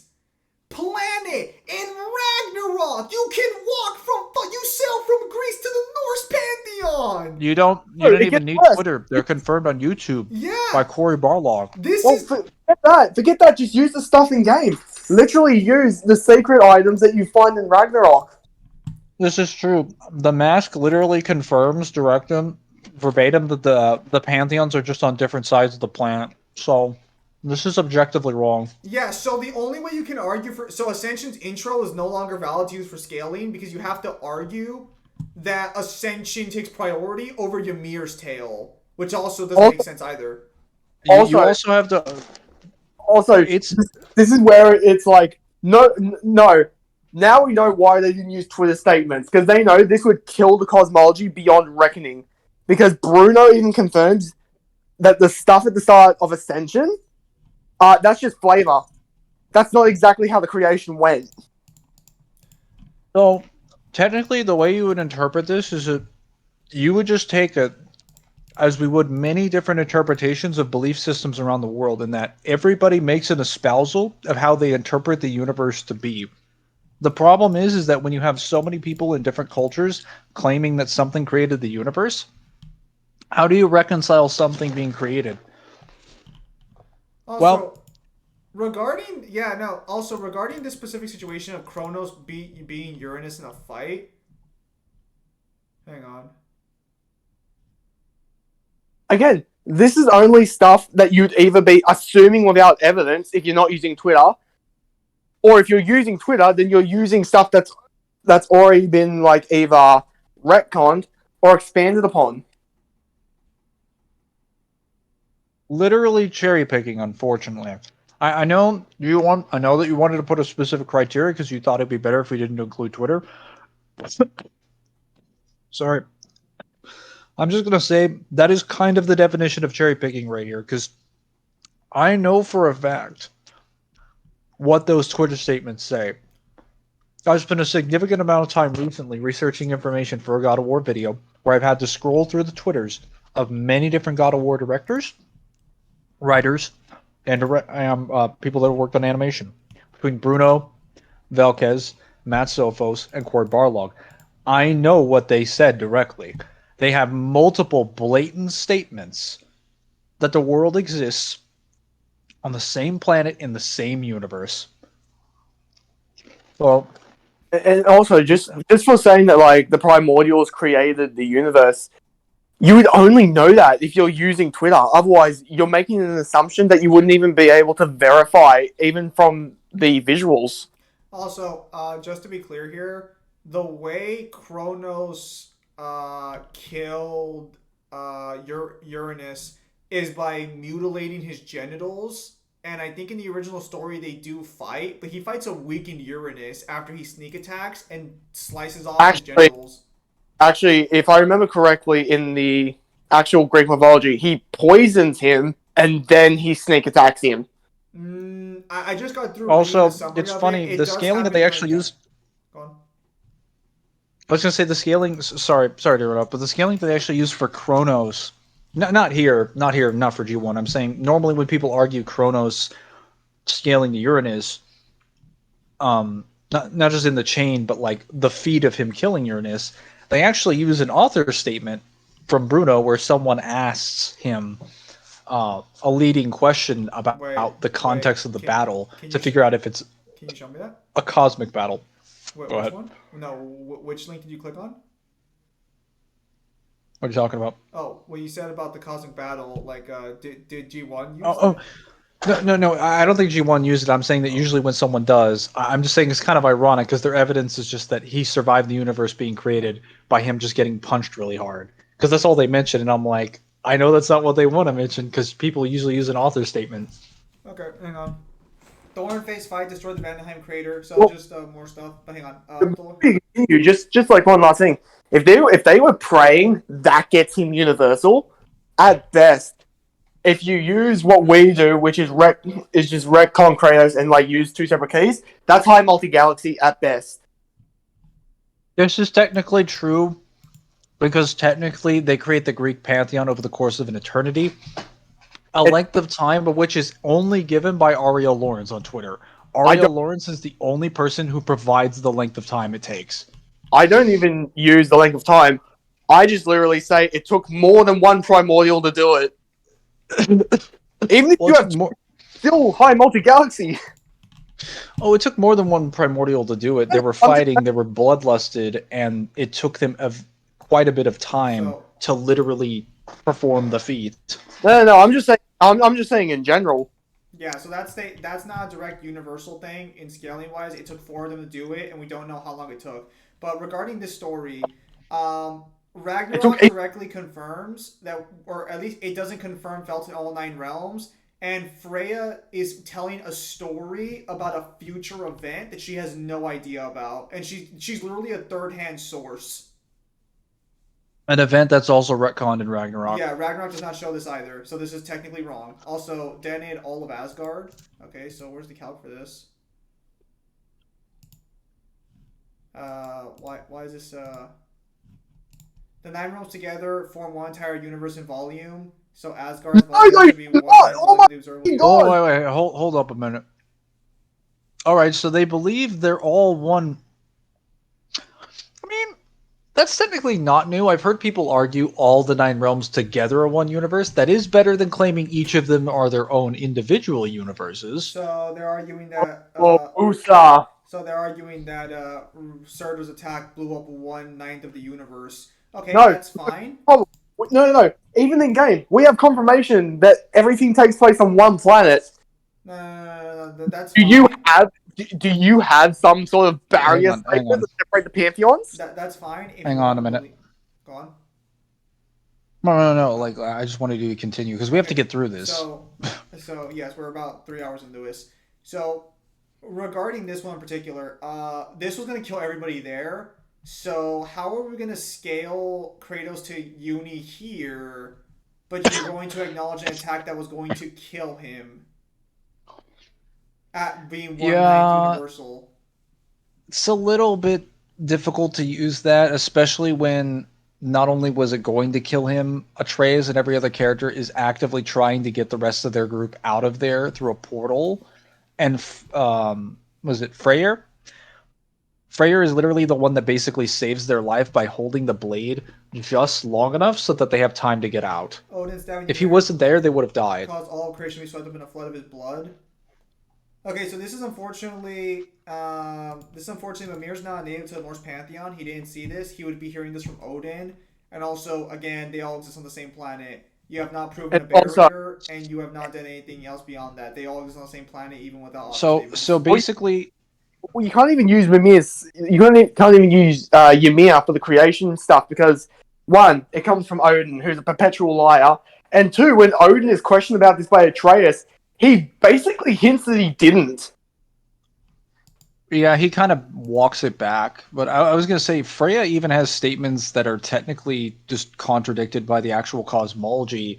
So we already know that the Norse pantheon is not all that exists in the world, obviously because of the Greek pantheon. When Kratos shows up in the Norse pantheon with his son, or when he shows the Bifrost temple, or not the Bifrost light, with Tyr's temple, and she explains the explanation of the Bifrost light, she claims that the Yggdrasil holds all of creation on its branches. She is under the impression that that information is accurate, and she has no reason not to believe that because it's what she's been told her entire life. Is she telling a lie because she's telling this information? No. Does that mean her information is correct? No. It just means she's telling her information to the best of her ability. Also, I'm going to mention this now because we brought up Mimir this many times. You guys would be wise, G1, you would be wise to know that in the God of War 4 art book, it actually confirms that Odin, when he had Mimir imprisoned as his advisor, actually charmed his tongue so that Mimir is unable to lie. He can only tell the truth, which now means that you have to argue that every statement that Mimir makes is not only made with empirical evidence, that it's like something that's been verified after the fact, because he's actually only telling information that he quote unquote knows to be true. Not that he would be lying, he literally can't lie. So if you just fed him false information, he would just be telling you information that he heard. Wait. Doesn't make him a liar, he just can't verify Here's the it. problem. Here's the big problem: is that for what we know of Mimir, the only event I think he actually talks about, like the few events that he actually talks about that he was actually present for, was when Thor killed the giant that was invited to the dinner, and when Boulder couldn't stand the weight of 200 and something arrows being lodged in his like body. Well, a couple other things that he did as an advisor and the torture under Odin. Those are the main things that he's familiar with. Like, we can only verify the statements that he made prior to being charmed and after he was charmed while he was in a specific area. Everything Like, where we had no reason to lie, basically. 98% Or of what couldn't. Mimir knows is literally told by Odin, who is confirmed by every one of his family members to be a perpetual liar who will lie for the sake of lying. Yeah, he actually tells. Sorry, there's a statement that he gives to Atreus where, basically, Mimir had told Kratos earlier, right, that Odin lost his eye in like sort of this exchange with Mimir, where Mimir claimed that he could give him like foresight, or the sight of like his well, by giving him like basically like a drink or something to put him in, like get him high, and Yeah, then he ends up taking out his eye, and then later Odin takes the eye back from Mimir, or takes his eye because he realizes what he did. Then when they actually approach the mask for the first time, when what's it called, Atreus is in Asgard. Atreus is about to touch the mask of the green light, and Odin says, "Whoa, you don't want to do that." And he says, he just says, like, "Look at this," and he's just like, "Why not?" He's like, and he lifts up his eye patch to indicate his eye, which implies, "I touched that, and it cost me an eye." And I'm like, well, hold up a minute. That's a lie. We know for a fact that's a fucking lie. Also, why would you lie about that? That doesn't further your plan with Atreus. That doesn't gain you his trust. It literally has no value. It doesn't merit anything. That's a pathological lie. It has literally no purpose. He's just lying because he can, or because it's out of habit. Oh, and if It doesn't. anyone's under the assumption like, oh, well, he doesn't lie all the time. He literally lies the Thrud and tries to literally gaslight her when he kills Thor. Okay. Oh yeah, no, he literally he definitely gaslights her. He says, like, as he's killing Thor, he's literally lying to him like, "I didn't want this. You Well, brought this on yourself." that is not a lie. He did not want that. Whether or not Thor brought that on himself is the debatable term. But he No, did not I'm want that. talking about when he is still skewering her father, and Thrud shows up and he's like, Yeah. they did it. Let's roll it back We in. gotta continue, sir. Let's roll it back in. We got the very light speed feeds. Okay, so according to calculations, if you assume Helios's underworld is the size of a universe, the actual calculation says there's multiple statements for it being infinite in size.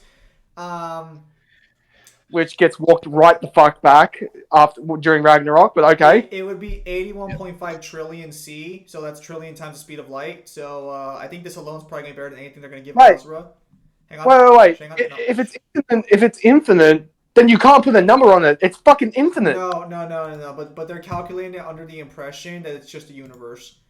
Yeah, but you can do that. It's literally all the statements you had that's infinite in size. There are just as many that say that it's just in the Earth. Yeah, no. So Okay, let's continue. Is under Greece technically, but yeah, 166. So apparently, Clotho spinning the loom of fate would scale to 166.8 billion times the speed of light. Although this is likely far higher if you include like microscopic creatures and shit. At the center projection at infinite speed. How would you even calculate that? Because you'd have to account for every individual creature moving. So what the guy said was, assuming all life on Earth only refers to non-microscopic life, only actual surface life, you get 10 quintillion threads times 5 for their length of an eyeball. Naraka better get the same kind of treatment. They're said to do this in precise instances. 1 second at minimum seems fine. So at bare minimum, it'd be 166.782 billion times the speed of light. And to finish it off, bless you, stronger than Kronos, who could fight Seto, Kato, who created the universe with her punch. Again, this technically gets retconned around. Oh, what happens? But this is calculated 733.2 quadrillion to 1.4 quintillion times the speed of light. No, that's false even under how they scale shit. No. One, it's over time, and they have statements for eons. Fuck off. You guys use Twitter statements, so I'm also going to use a Twitter statement for the length of time. And two, it took multiple primordials clashing. Seems to survive the blast that destroys Asgard. No! Partial exposure. Atreus was at least exposed as it knocked him out. You cannot use that example because the scene literally goes out of its way to show you that he would have died if he had touched it. Yeah. The entire context leading up to it is just like, this is a suicide mission, and how much time we have? As much time as we can distract Serta before we get the fuck out of there, otherwise we all die. Freya was extremely certain. This is either going to be a suicide mission, or everyone's just gonna flat out die. Yeah, I feel like if you argue Kratos could have survived the explosion, you're kind of now spitting in the face of the entire context of that scene. And also the full narrative. Yeah. The full narrative and the way behind the characters, because you now have to ask, why are they trying so hard to get out? Also, considering the fact that the actual pieces of Asgard end up falling down to other realms, they could literally just taint the explosion and fall to another realm. It also doesn't technically make any sense because they've actually won the battle at that point. So if they really needed to, if they were strong enough, presumably they could have just stopped Surtur several times. Okay, let's see power here. So just to be clear, Kratos has universal, actually this one's weird because they don't give him universal durability. They do say he tanked a blow from Zeus, but that's about it. Blew up the moon's surface. 19.8 yatatons of TNT. What's the best AP? Okay, let me check and see what the best AP feed they gave Kratos was before we continue. Whatever the fuck FOE is. Predator to Sicilian? Ooh. At least 35 trillion FOE. What the fuck is FOE? Hang on, I'm gonna check this out. Fire. Well, yes, no shit. No. I'm just thinking to myself. It's like, I don't remember if that's speed or if that's a couple of tons. We compare it with friends, actually. You just get the new Spider-Man game, Spider-Man Foe. There are no friends. Okay, well, let's see this. Unfortunately, that sounds fire, actually. Okay, in 6-armed form, punch Ryu to the moon. I shouldn't have had that popcorn. Yatatons of TNT. In rage form, destroyed scores of starships, something just explosion in monster form, or when the current fortress clap. Okay, Asura's barely gained a foe. So foe's just vastly beyond TNT. Yeah, no, it looks like Asura's gonna lose pretty hard. Bro, just use the fact that he, destroyed Wizen, who dwarfed the planets. Create a large celestial object. Okay, so the highest Asura gets is 304.1 septillion foe. What does Asura get at his highest? Why don't we just keep scrolling down until we finish this and get to the verdicts, and then we can mention our own personal thoughts for a period of time on what they should or should not have included. Fine. Because we'll have a lot to say anyway. All right, yeah. So it looks like probably Asura's speed is vastly inferior. Wait, actually, wait. No. Did they Hang mention on. Oh, it shouldn't Naraka be. in there? Let me see Naraka. Is there Naraka right here? Nope. Naraka's not mentioned at all. You disingenuous fucks! Yeah, you can't not mention Naraka, but we'll talk about it later. You disingenuous fucks! Oh, Underworld has so many infinite statements. So does Naraka! And if you argue that Asura is literally minimizing his time each time he comes back, and what was the last time he died? Didn't he come back in a few seconds? All right.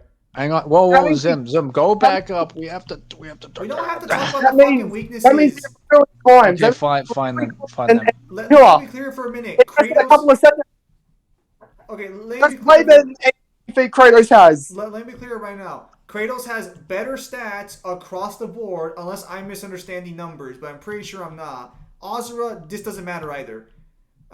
Before the verdict, to reiterate, our note from the beginning, for the purposes of this blog, there will be no usage of any Twitter or Facebook responses from any member of the God of War team, whether it be scaling, cosmology, etc. The reasoning is fairly simple. Bruno and Corey tend to contradict each other on location, even scaling details, and both of them alongside the rest of the staff are consistently borrowed by people on Twitter and our social platforms. In the same fashion as borrowing today comments Twitter responses for Dante versus Bayonetta, the same will apply here. Only responses given by God of War staff from official interviews will be considered.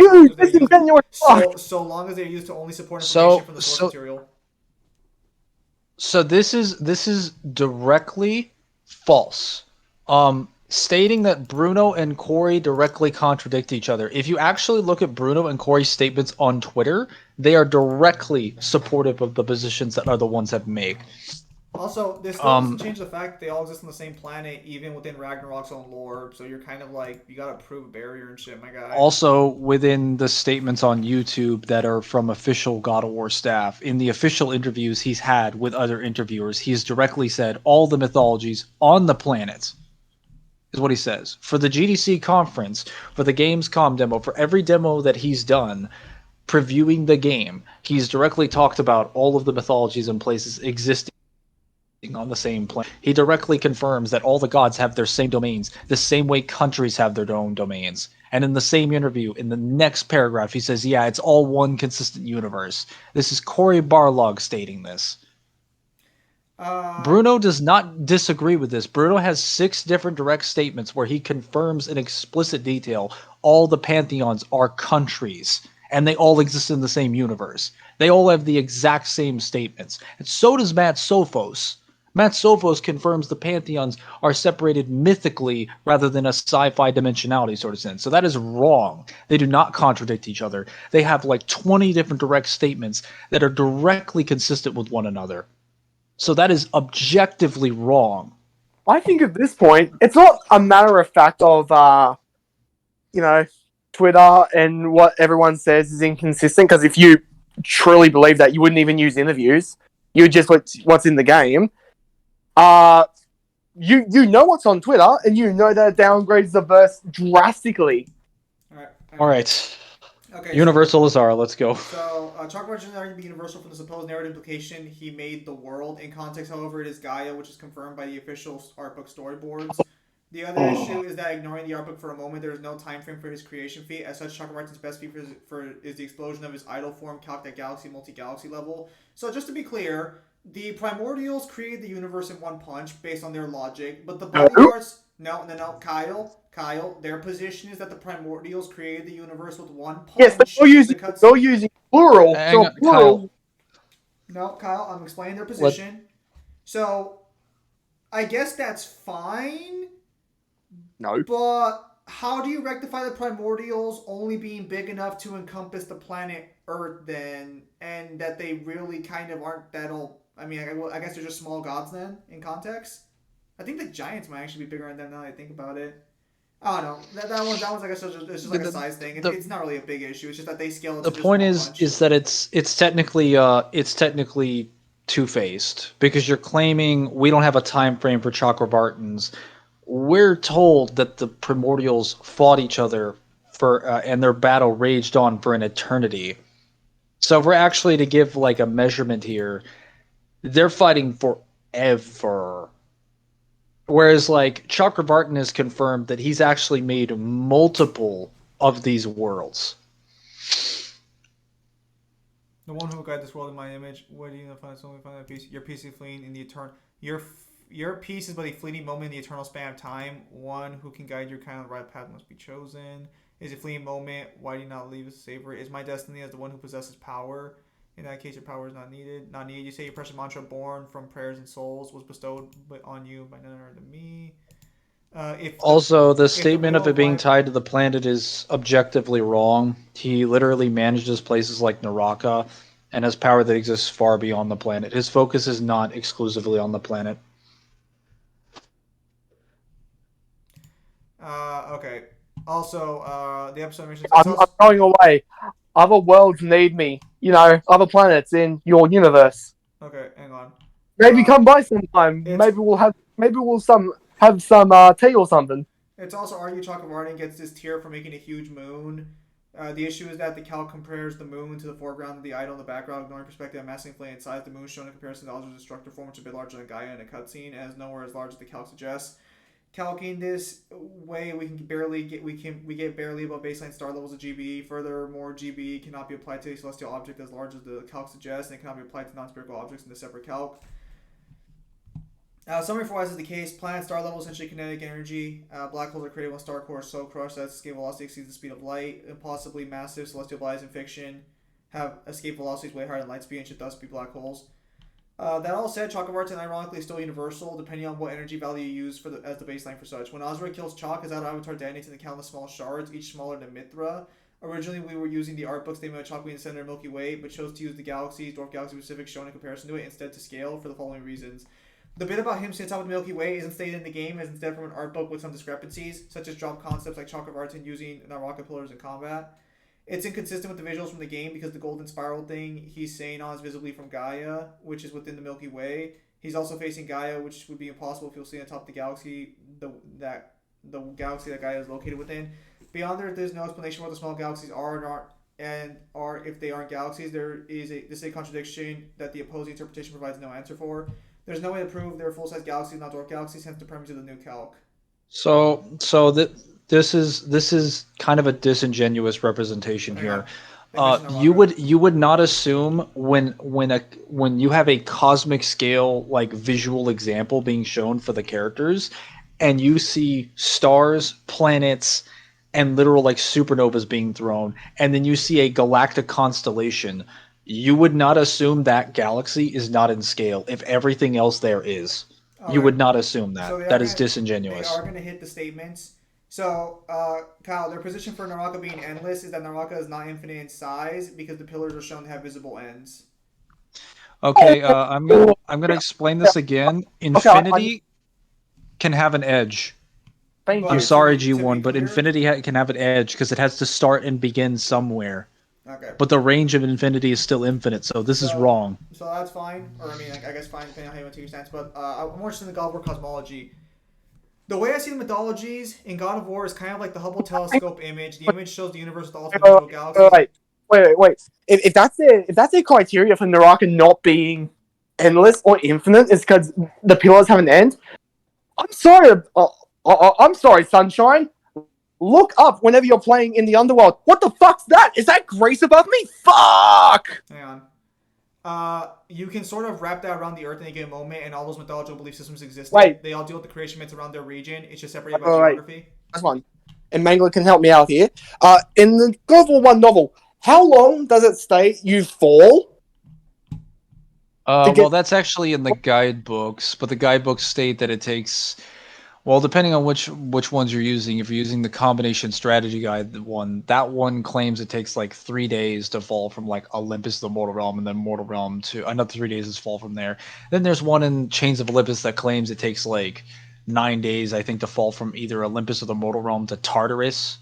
So it's somewhere from a few days. So we actually have a finite Fuck, that amount of that time. doesn't sound infinite. No, we literally have a direct vertical measurement for how long it takes to fall from like point A to point B. I'll say this right now. If any G1 people are still watching, you are disingenuous as fuck. Wait, hang on. We got. So they did use the ones that I was referring to, which is GDC Let's and get through this. E3. So yeah. Okay, the way I see mythologies in God of War is kind of like the Hubble telescope image. The image shows the universe with all its individual galaxies, and each galaxy representation of mythology. You sort of wrap that around the Earth, and in any given moment, all these mythological belief systems existed. They all deal with the creation myths around the region. It's just separated by geography. Get the manga? Okay, hang on. Okay, so just to be clear here, in this statement, he's saying that all the regions exist. It's just separated by geography. What I was talking about was the idea that all the mythologies of the world are kind of like this Hubble telescope image. They are like galaxies spread out throughout a complete universe, and the world is the universe. They are sort of the origin stories of various cultures throughout the world, starting from the beginning of time and stretching all the way out. So at any given time, all the mythologies existed together, and currently they are simply separated by geography. This is important because some people had the conception that Kratos at the end of God of War 3 destroyed the world. Well, he destroyed what they believed the world was in Greece, their version of the world. Everybody believed their world was the only world. In fact, we still believe that today. Okay, so you want to talk about it, or so just very clear, because I'm going to speed this up a little bit because there's going to be more to talk about.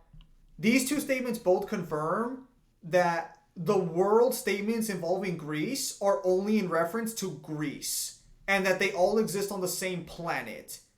So there's no contradiction. There's no weird shit here. It is clear as day. Now, let's get into the source material distinction. The universe is created in the war between the primordials. I just needed to mention one thing. So when Corey is making this statement at the GDC conference, he's standing up on a podium and he says they're like galaxies spread out through a complete universe, and the world is the universe. If you watch the video, he's holding his hands up to make a globe. The world is the universe. He's referring to the fucking planet. So, yeah. Just wanted to clarify that. The universe was created in the war between the primordials, specifically when whatever punched Uranus. This punch sent all sorts of cosmic matter, stars, for example, flying out of Uranus, creating the Greek era. This would be affirmed years later by Gygas, linked to the comic. Uranus is known by the heavens itself in the art book, and is known to be the heavens itself in the art book for Ascension. This device, called the anaconda mechanism, stated in the description to be used to track the heavens. It is based on a Greek invention of the same name used to predict astronomical position, so it makes sense that the word heavens means universe in this context, relevant for later. Other gods like Ares are aware of these instant galaxies, as shown with his realm.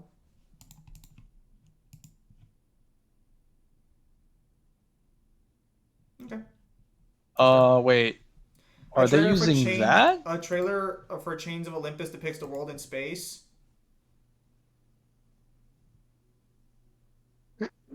That's kind of meh. Alongside the existence of the sun, more on that below, is also noted in God of War Ascension multiplayer, which is known to be canon by the art of God of War. There is indeed a cosmos alongside the sun. Let me see this. I'm sorry. How did they confirm that that the multiplayer is canon? Let me see. Weapons and props. The biggest addition to God of War with Ascension was the introduction of multiplayer. Kratos has always had Blades of Chaos. Now we had the epic task to create equally intimidating weapons for many multiplayer avatars. We knew from the start we didn't want generic traditional weapons of God of War, like the blades. These weapons came from the yeah. gods We've of seen this Olympus. before. All right. This is fine. All right. Note. Hyperion is Kronos' brother, both sons of Gaius and Uranus. You can see Uranus' name referred to in a special move list on the right. It's the spirit supposed to hold the weight of the cosmos on, and referring to the embodiment of the universe, and the move list only strengthens the claim. The move is called Scars of Uranus, as you see, so it gives extra value to the weight of the cosmos description. Greek world, novels 1, 2, art books, God of War 3, and Ascension. The sky of the world has a statement in the first novelization of being described as infinite. Sky, universe, heavens, and cosmos are all used interchangeably in the Greek era. Uranus is the primordial of the skies and heavens, so this may be referring to the cosmos created from his body. The sun is a separate entity from Helios himself, being an actual celestial body to the core that still exists after Helios dies. His death only clouded the sky. Oh wow, that's impressive. The world itself is depicted as being a flat disk of sorts. Let me see. Okay. Which contains Mount Olympus and multiple nations such as Egypt. In the games and novelizations, Kratos or gods visit many lands like Greece, such as Persia, Egypt, Libya, and the Mediterranean Sea, and Italy, which were all on this disk of land. Below is the underworld. False. Oh, go on. False. Yeah, that's false. But go ahead. Are they going to mention that in the same multiplayer Mjolnir fucking exists? It is stated to take 3 Yeah. days to fall from the surface. The underworld is the final. The underworld is the final resting place of souls in the universe. Greek and is divided into 3 sections according to excerpts from God of War website during the release of Chains of Olympus. Let me see.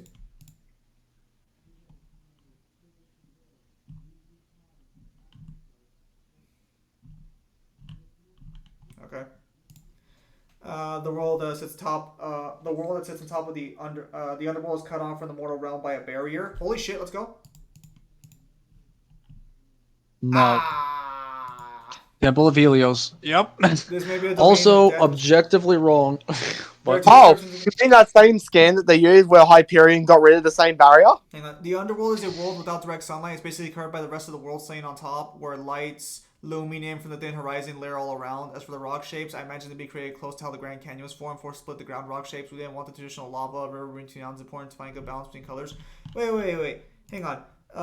There are 2 descriptions in the God of War 3 art book that suggest the world is separated from Hades. The world sits on top of the underworld, and Kratos. No, it's not separated by a barrier though. It's literally just a geographical difference. so let me provide 2 additional descriptions that cancel out those examples in the same art book.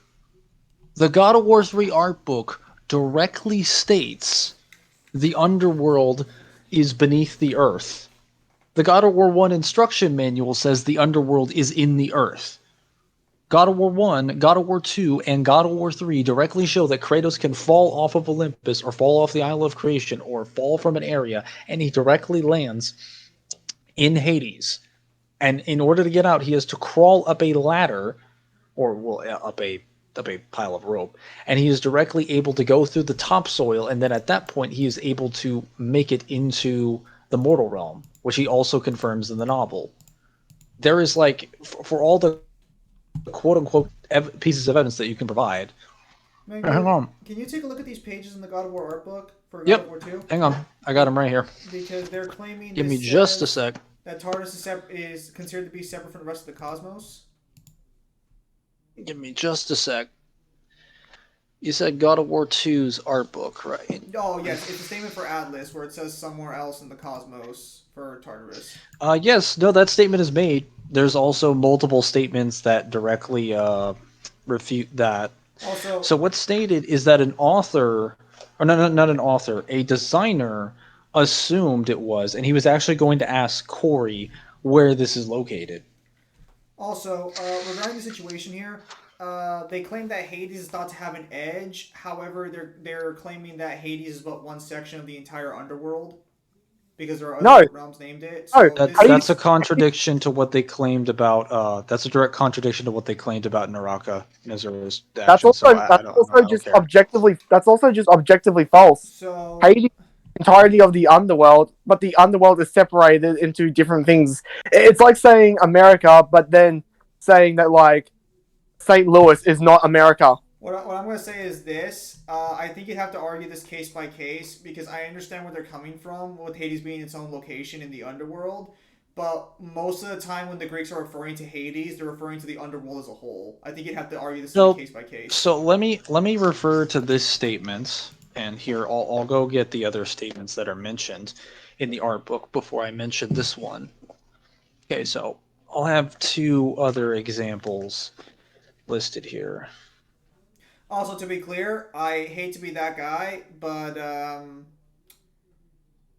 new information cancels out old information. Even if all these statements are true and exist at the time, retcons are a thing.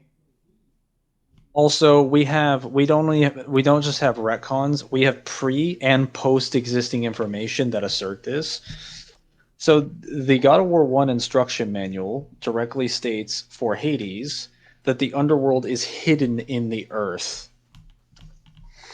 Hades, in the God of War 3 art book, has stated that the underworld went through some major changes. We didn't want to make it an all dark and bloody hell like other games did. We need to feel more like the underworld like hell. Looking out from the Hades entrance, the lighting on the horizon suggests the scale of an entire space, but it also shows that we are still beneath the underworld. We're still beneath the world above. So what the author says in the statement that they're claiming This is like Cecil Kim, the concept artist. He says, "What a bizarre setting. I always wanted to ask Corey where this guy is actually standing. To me, this area is located even lower than Hades, possibly somewhere out in the cosmos. I constantly had to remind myself that this shouldn't look like a Hades level from the first game." And then he mentions it's based on some of the other workers parts of like the game. Nothing mentions it. Basically, he makes it clear that he wanted to ask Corey where this was located, and this was just his interpretation. All of the other pieces of source material and the answers from the other characters, as well as the answers from the other like people working on the game, as well as what is visually shown in the games, what is stated consistently in the games, and what is shown as a consistent interpretation, indicates it is below there. You have to take his statement and automatically assume highest possible interpretation and just be like, well, it exists out there in the cosmos. Which, even if I accepted that, it exists in the cosmos directly beneath the Earth. So it wouldn't matter regardless. Is there any other statements that you need? Because I have all the physical media right No, here. at the moment they're talking about the underworld. The statements above are not necessarily literal. Limitless domain of death, boundless pits of Tartarus, unending, limitless, boundless, unending, immeasurable. All our words just mean really big and are so big that have no visible end. The infinite distance statement is referring to what can see. There's no visible end. It can see as far as the eye can see. Some of them, namely Tartarus ones, do imply the area in question has a limit to its size. Likewise, the infinite sky endless statement is a common phrase used to refer to sky hyperbolically. I was gonna mention this, so that's fine. Although concept unit being literal heavens makes it more plausible than the others, I'd like to point out that Uranus's arm broke off and was only big enough to form a mountain range. I also want to point out that, like, this is fine, but apparently not for Naraka, even though the underworld literally has a ceiling and you can fucking see it. The world pillar. A massive structure connects the underworld to the realms dimensions above it. That being the domain of death in the mortal world. The destruction of said pillar has the potential to destroy creation. Persephone herself says that all that came before would end. The world would revert into chaos if the pillar was gone. Chaos, one of the primordials.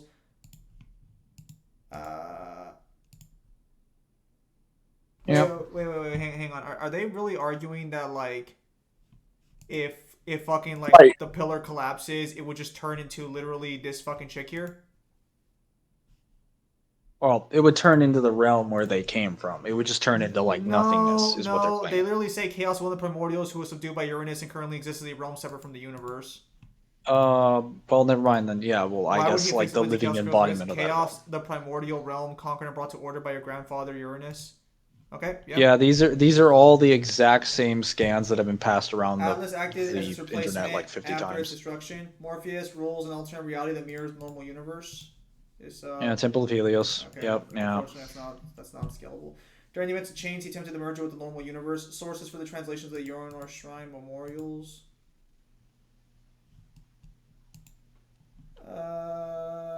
Why did they go out of the way to source something that doesn't really matter in the grand scheme of things? If you were using Uni stuff for God of In the War, you beginning, there definitely were wouldn't be no going. realms, only primordial forms, fire and ice, all having a cosmic void named Ganigbug.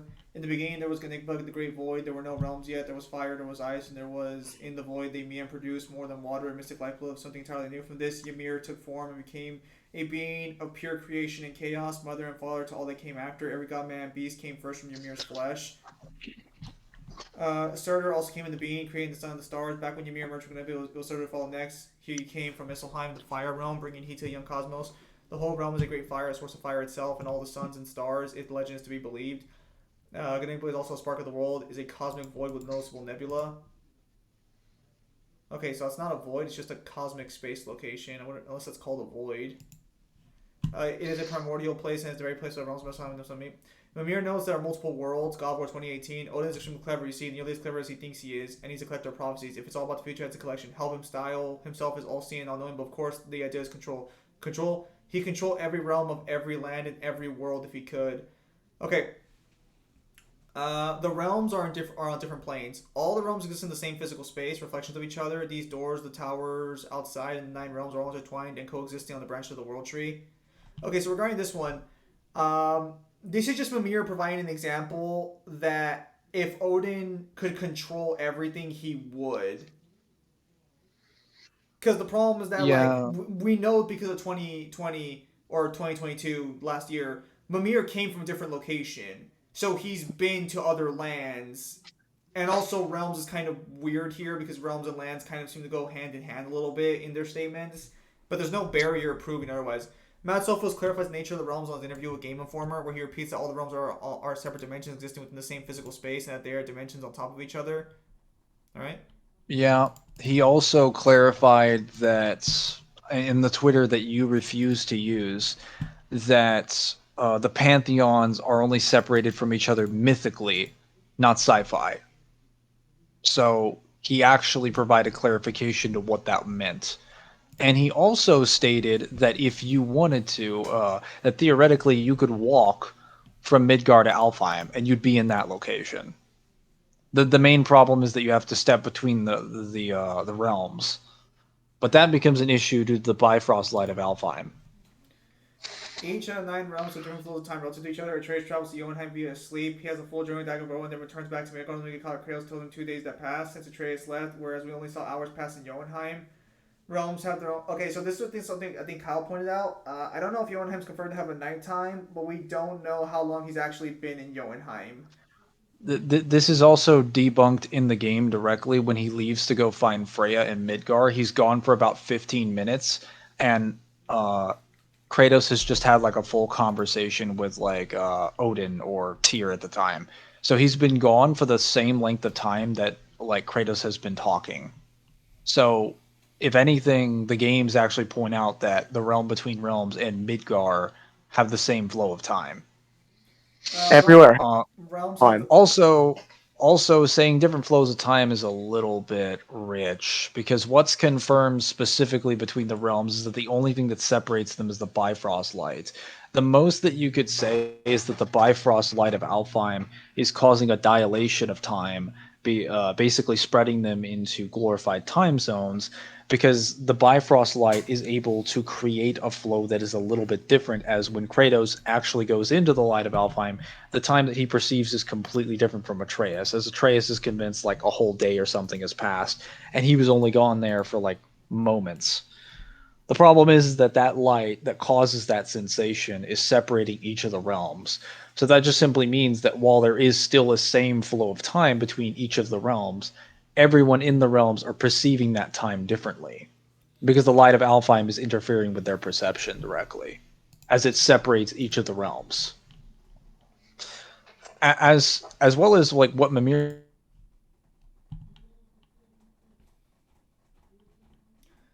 Hello?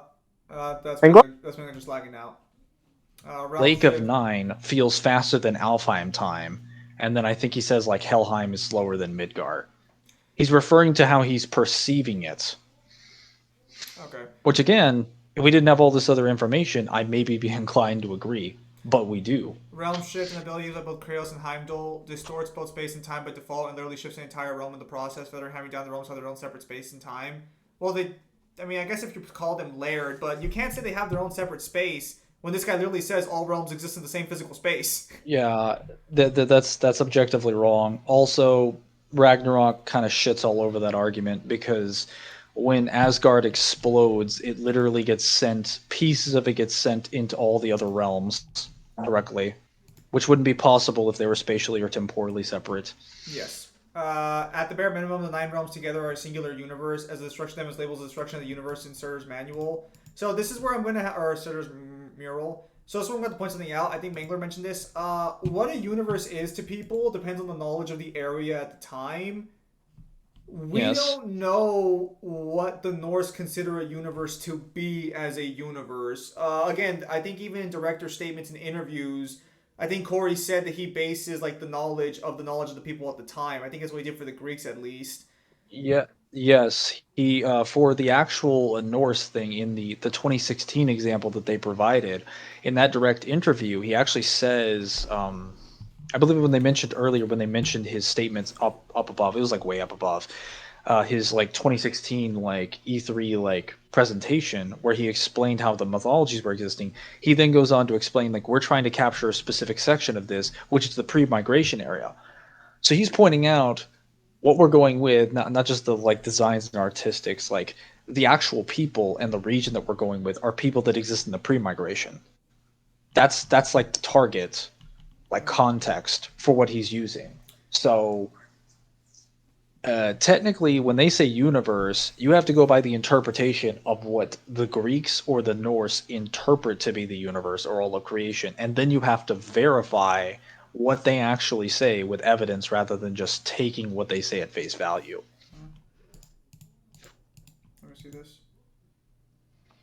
Again, this wouldn't be a problem if this wasn't a verse where every single person claimed their world was the universe. Instead of just assuming that, when we have so many contradictions to that idea. Kratos for the century opposing the world as they follow their master. There he discovers Persephone and his wife, freed Atlas. Persephone hates the other gods who abandoned the world and he forced marriage and strict Atlas to the world that holds the world with Helios' power. Atlas believes that this will bring down Mount Olympus, but will really cause the living world to collapse into the underworld, destroying all creation. Never able to source that one either. As being destroyed will end all creation. Is this the same post? The Kratos stopping her. Persephone tricks him into reuniting. Again, so I hate to be the bearer of bad news here, but correct me if I'm wrong. But the Norse pantheon wasn't a thing, or even like conceived at this point. No, it wasn't. Like, all the lore that was made in the Greek pantheon was made prior to 2013. And in fact, when they made God of War 4, they specifically pointed out that God of War 4 was initially intended to be a reboot. So, in fact, Corey, in the actual example that you provided, pointed out that it was kind of intended to be a soft reboot, and they had to like rename it. So, like, this is just a simple case of like, this is just a retcon. It is what it is, but it's clearly a retcon. You can't accurately argue for two universes being created on the same. Well, hang on. That's what they say. In regards to the restatement starting this section, Corey Bauer states the God of War mythology could be better summarized as being similar to. Wait, can you scroll up a little? Sorry. What do you want to see? Just a little bit higher. A little bit higher. What do you want to see? Oh no, it talks about the world tree. Oh, I completely forgot about that. Good point. Yeah, the abstract tree that supports all 9 realms. So for starters, that's actually. It's literally right there. Step on it. So this is actually wrong, even by the God of War 4 art. Oh yeah, no. So that's directly wrong by the Article 4 War art book. So in this direct statement, they literally explain that the Lake of Nine and the Yggdrasil go hand in hand in the ever present. Since they were thought to be ever present in the mythology. Taking this into account, the team brought both of these non-physical objects into existing physical forms. Yeah. All right. Freya okay. Yeah. No, they're not abstract. Freya stated the tree which is out to infinity, which is also from the God of War 2018 novel. So he's opened up with the door to gateway to a strange environment, like a tree branch stretching out to infinity. I've already made a video covering this. No, cover it. Okay, so basically, because of the actual wording used for this, since they love their translations and stuff, when you add two, so infinity is a noun. It's not an adjective. It's not something you can attribute to an object. This is, what the heck's going on? Okay, so when you say a tree branch stretching out to infinity, infinity is a separate object in this sentence. So a tree branch stretching out to infinity can just mean stretching out in the direction of infinity or towards infinity. There's a PS4 in front of me. You can say my hand is stretching out to the PS4, but I'm not touching the PS4. I'm just stretching out to it. We literally see the tree branches end in both Ragnarok and in God of War 4. You can see, I believe, the end of a tree branch. They're not infinite in size. That's not what the sentence says, or at least not directly what it says. You need supporting evidence to even argue for that. If you broke down the sentence to its basic words, which you guys did for Asura, I noticed, I think you guys should have done the same for Kratos here. Okay, lo calmo poquito. Also, there's two other things that are wrong here. So I pointed this out in when we actually covered the scans in the novel. But Kratos is not... That scan needs to be tossed out. So the scan where he's standing in the doorway, is there any way you can bring that up visually? Where he's he's standing in the doorway with the infinites. It was the one you were just looking at. The one you were just looking at. Yes. It's stated to be infinite or whatever. What the hell's going on here? Yeah. Okay, so people keep bringing this up and keep providing the visual. Get rid of that visual. That is objectively wrong. So in the actual novel, he's standing in the doorway. He has not stepped into the realm between realms. In the next paragraph, it confirms that he steps into the realm between realms.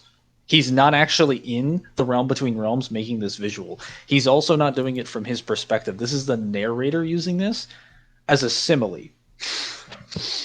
Oh, actually, wait, hang on. Additionally, this is also contradicted by Ragnarok, because it's literally confirmed that if the branches get too long or they're too large, that the realms will fall off of them directly. So they're actively growing, and technically they're being nourished by the stags and being managed by like Ratatoskr. So they have to make sure that they grow, but they also have to make sure that they cut them off for access growth. Yeah, they're From not access mentioned. growth. Yeah, they don't mention the fact that the Need tree. Hogger is literally there to basically be the gardener to trim it to make sure it doesn't get too big and too long. Yeah. Yeah, and Ratatoskr manages the whole situation basically, along with the stags. Also, hang on a minute. Reaches out to infinity. Did they not directly quote it? No, they didn't. Okay, yeah, no. So that statement alone doesn't say that, but yeah, no, they don't mention that the tree branches can get so big they can fall off. This is objectively leaving out Also, information. Freya never stated that. That's actually wrong. Only the God of War 2018 novel states that. Well, hang on. Oh, all right. So the arcs and the stars around them, which line up with how it's shown. Yeah. So, Also, the strands transcending time and space. I actually went back and looked at that. When Freya says each strand transcending time, transcending space, the next sentence she literally says everything comes back to the tree. This is in the context of her explaining how the Yggdrasil supports life, death, birth, and rebirth. When she says transcending time and space, she's referring to the fact that if you are born on the tree and you die on the tree, no matter the time or the distance, you will return to the tree.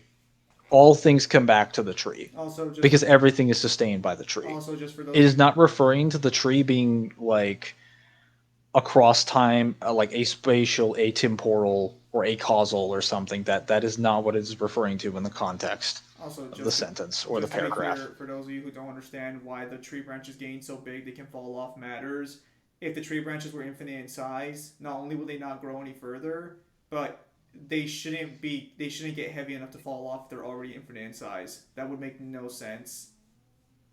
They shouldn't be getting extended mass either. In regards to the interview statement starting this section, Cory Bauer states that God mythology can be better summarized as being similar to the Hubble Ultra Deep Field image, except you have to wrap it around the Earth. Each of these dots would show the number of mythologies that exist at the same time. All of their creation myths hold true around their region, with they being separated by quote unquote geography. In the game developers. Why is geography quote unquote? In the Game Developers Conference in March 2019, he decided to touch on the mythology's pantheon subject, and he resurrected his old analogy about the Ultra Telescope. And currently this is important because some people believe the conception. Under his view, it establishes the idea that the world is shaped by each different mythological belief system, except within its own borders. In essence, a view of the world that has all the mythologies would basically be something more akin to this. No, it is not bigger on the inside. No, it is not. It is not okay. Let me explain what the Hubble telescope image is. He says the Hubble telescope images are spread out like galaxies throughout a complete universe, and the world is the universe. You understand, if I were to show you a picture of the Hubble telescope image, you understand that if the Hubble telescope image is the universe and the world is the universe, the world which I already clarified is the planet. Because when he says in that conference, the world is the universe, he's holding up his hands and making a sphere with his literal fucking fingers. The world is the universe, aka the planet is the universe in this analogy. So what would the galaxies be? Countries. Also, they would be countries. Also, so regarding all that, so you guys are asserting information he does not state, but I want to talk about this for a minute. Example: he never elaborates on geography, by the way. He just states geography. They have all carved out their piece of history. When talking about the universe, though, they are in mind referring to universes that they themselves have dominion over. The greater actual universe is yet to be explored. Regarding this statement for a second, because you guys claim there exists an equal amount, if not more, of these kind in favor of the view above. You want to bet? Yeah, you want to back that statement up. Because I hate to break this to you, unless Mangler's going to find a treasure trove of statements on Twitter later on confirming you guys are right, there's I think 10 different statements of the God of War worlds existing on one planet versus this one statement then being quote unquote. I have a direct statement from Cory that each of the each of the pantheons have domains the same way that countries have domains. And then in the next paragraph, he verbatim states, it's all one consistent universe. I think that's So, literally a statement. There's only one universe in God of War 2. I think like that's actually a statement he makes. well, he states that all the realms, all the pantheons on the planet are happening at the same time. He states that in a YouTube interview. He states this information that's listed.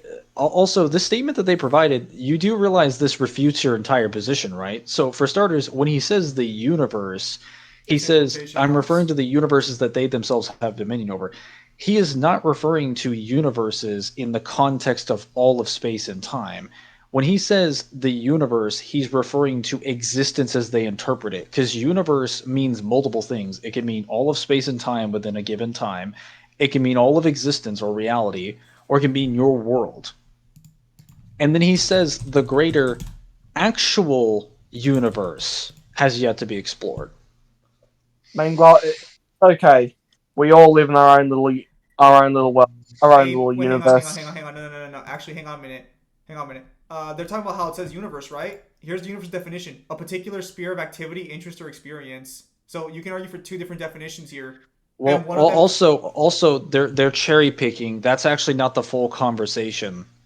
So that statement is cherry picked directly out of a Twitter statement that he makes. Also, something that they claimed they weren't gonna use.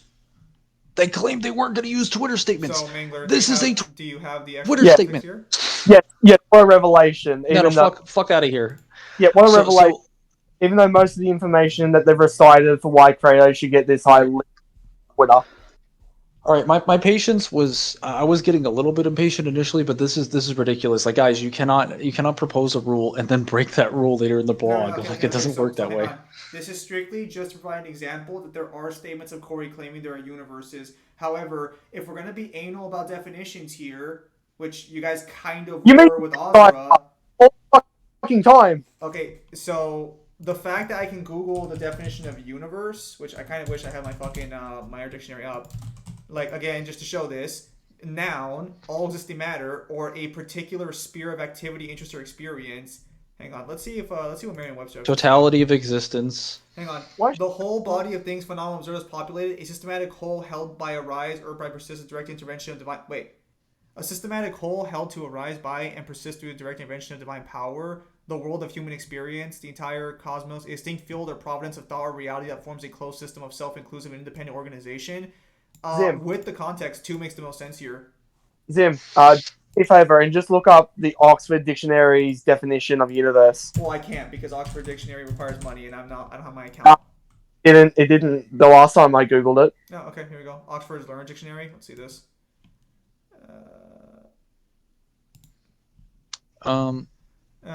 Okay. 1, the universe singular. 2, a system of stars, planets, space outside of our own. The idea of a parallel universe hard to grasp. A singular, particular area of experience or activity.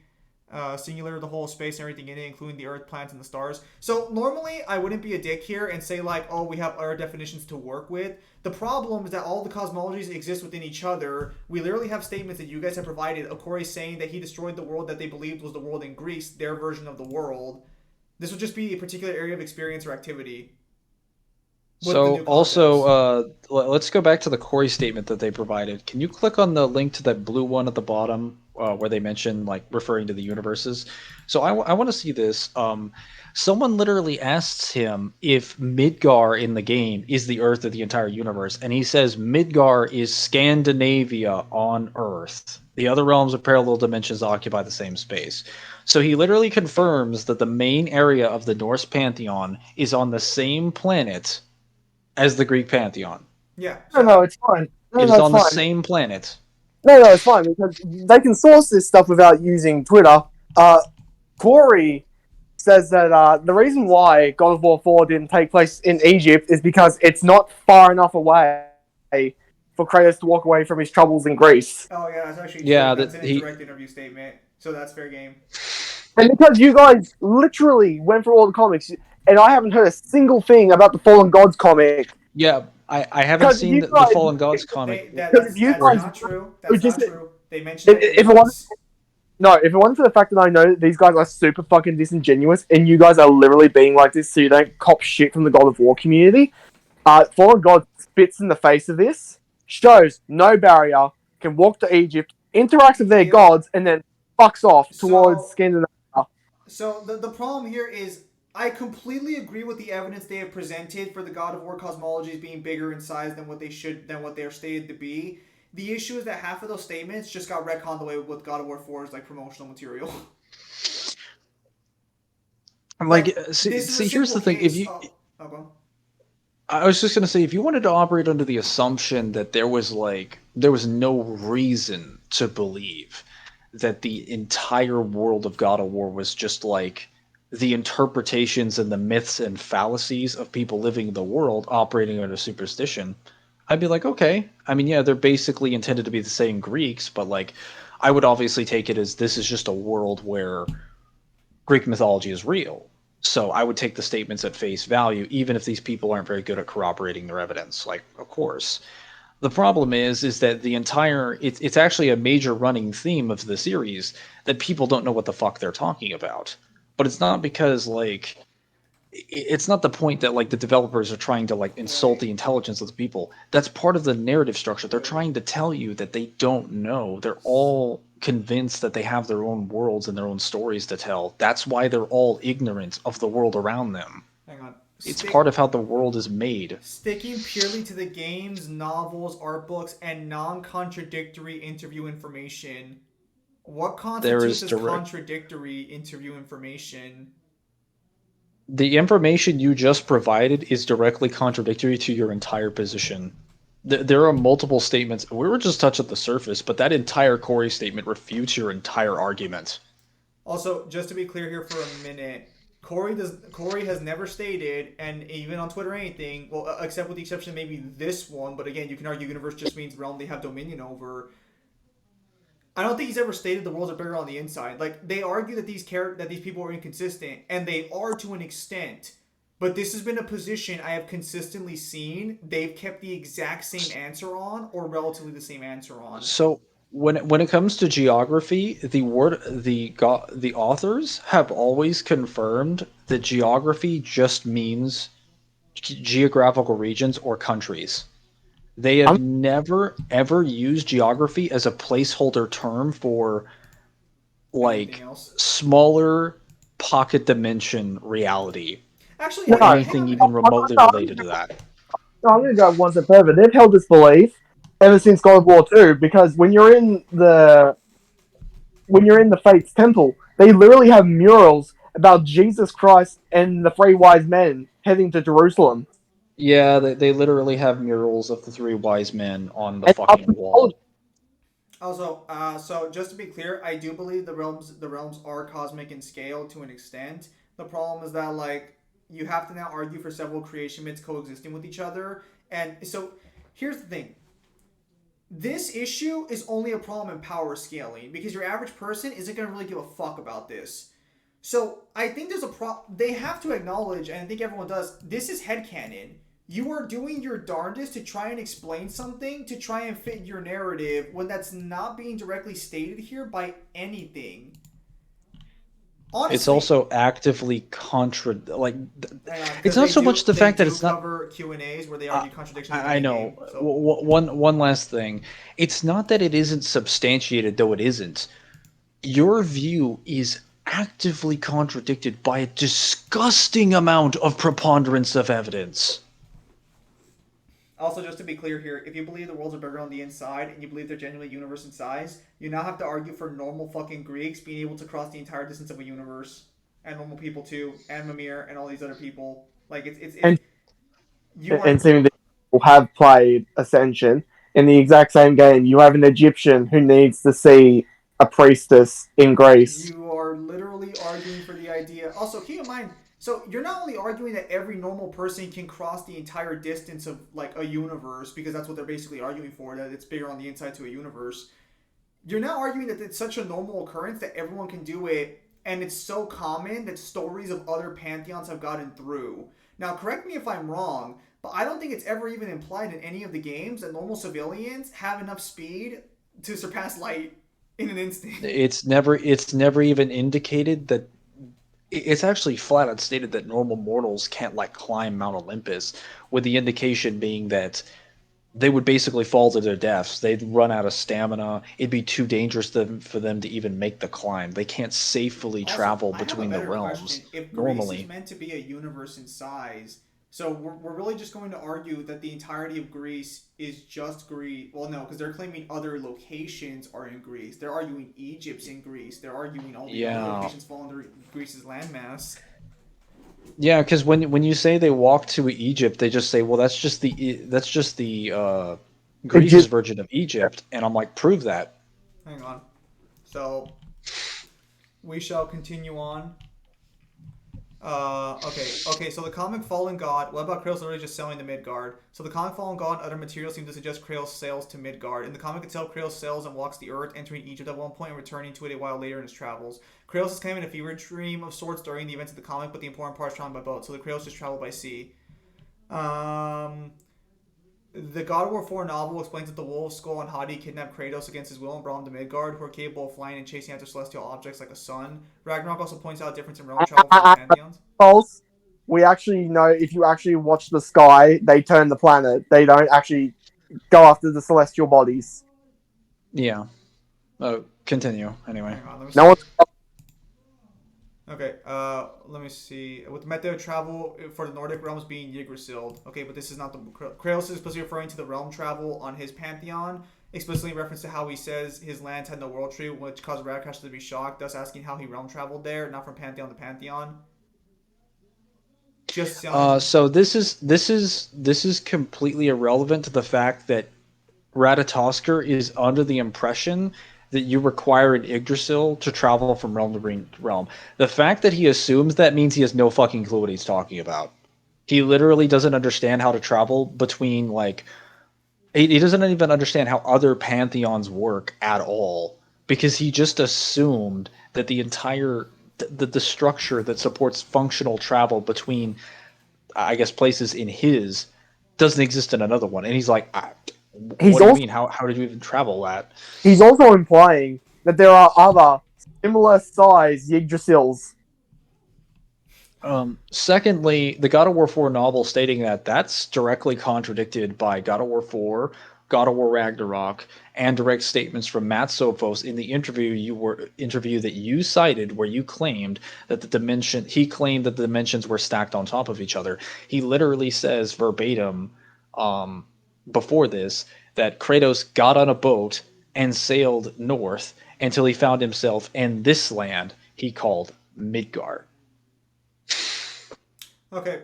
And then at the end of Ragnarok, we literally see him traveling a boat. So Kratos is explicitly referring to realm travel on his pantheon, explicitly in reference to how he says his land had no world tree, which caused Radakash to be shocked, thus asking how he realm traveled there, not from pantheon to pantheon. Just sailing to Midgard would not make sense given the void that is the realm between realms. Hang on, It does. Shh. Let me finish first. Travel into the void without the protection of the Unity Stone, which Kratos does not have, flat out erases the unfortunate victim. Okay, if that's true, how did the wolves drag Kratos into the Norse pantheon if they have to go through the void in between the realm between realms? No, you're trying to eat your cake without making it first. The question you The question you should be asking is, where is your statement for there being a barrier between the realms? No. That They're in already yeah. asserting that position. Or no, they're not asserting it. What they're doing is they're asserting that the realms are so big in size. Actually, no, fuck this. I don't even have to fucking play this game. Hang on a second, Kyle. What's the object called in fucking Ragnarok? The secret treasures. Yeah, hang on. So this is something that should be mentioned. Just look it up in the Ragnarok thing. I've got them all there. No. Okay. No, I want to show them on screen. I want to show them on screen for a minute because one of the you can find bodies of these people. Let me see. Okay. Hang on. are you referring to the ones that mention the pantheons? Yes, because I know one of them is by a corpse. One of them. Well, it's because the other ones seem to be connected to piles.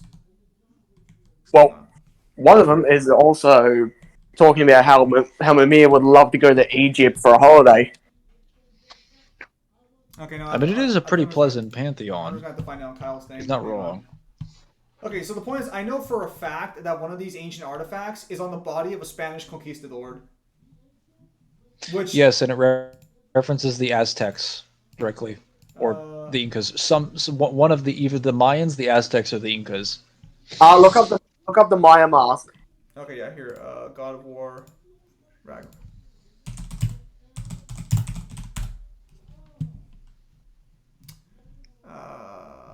Okay, something about memes. No, I gotta look up ancient treasure. Are you telling me you didn't need memes today? I did not You need too good memes. for that? I am right now, yes. Ancient treasure. No, fuck.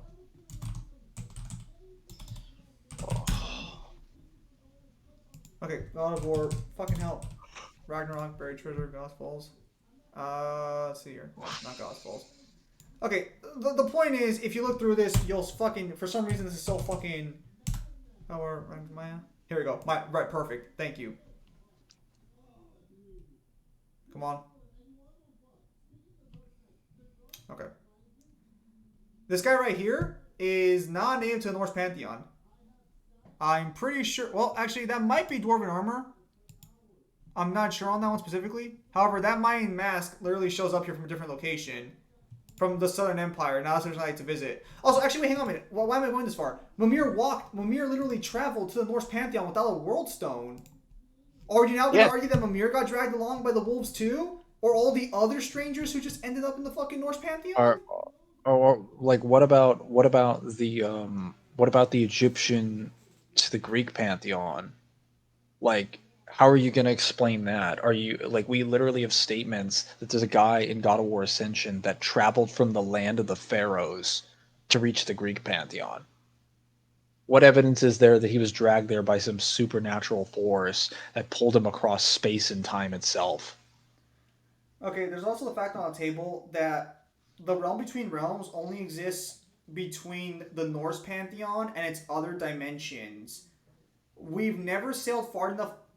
Wait, how do you explain the giants living in other lands? The giants fucking sailed away from Midgard in Ragnarok. They just fucking left.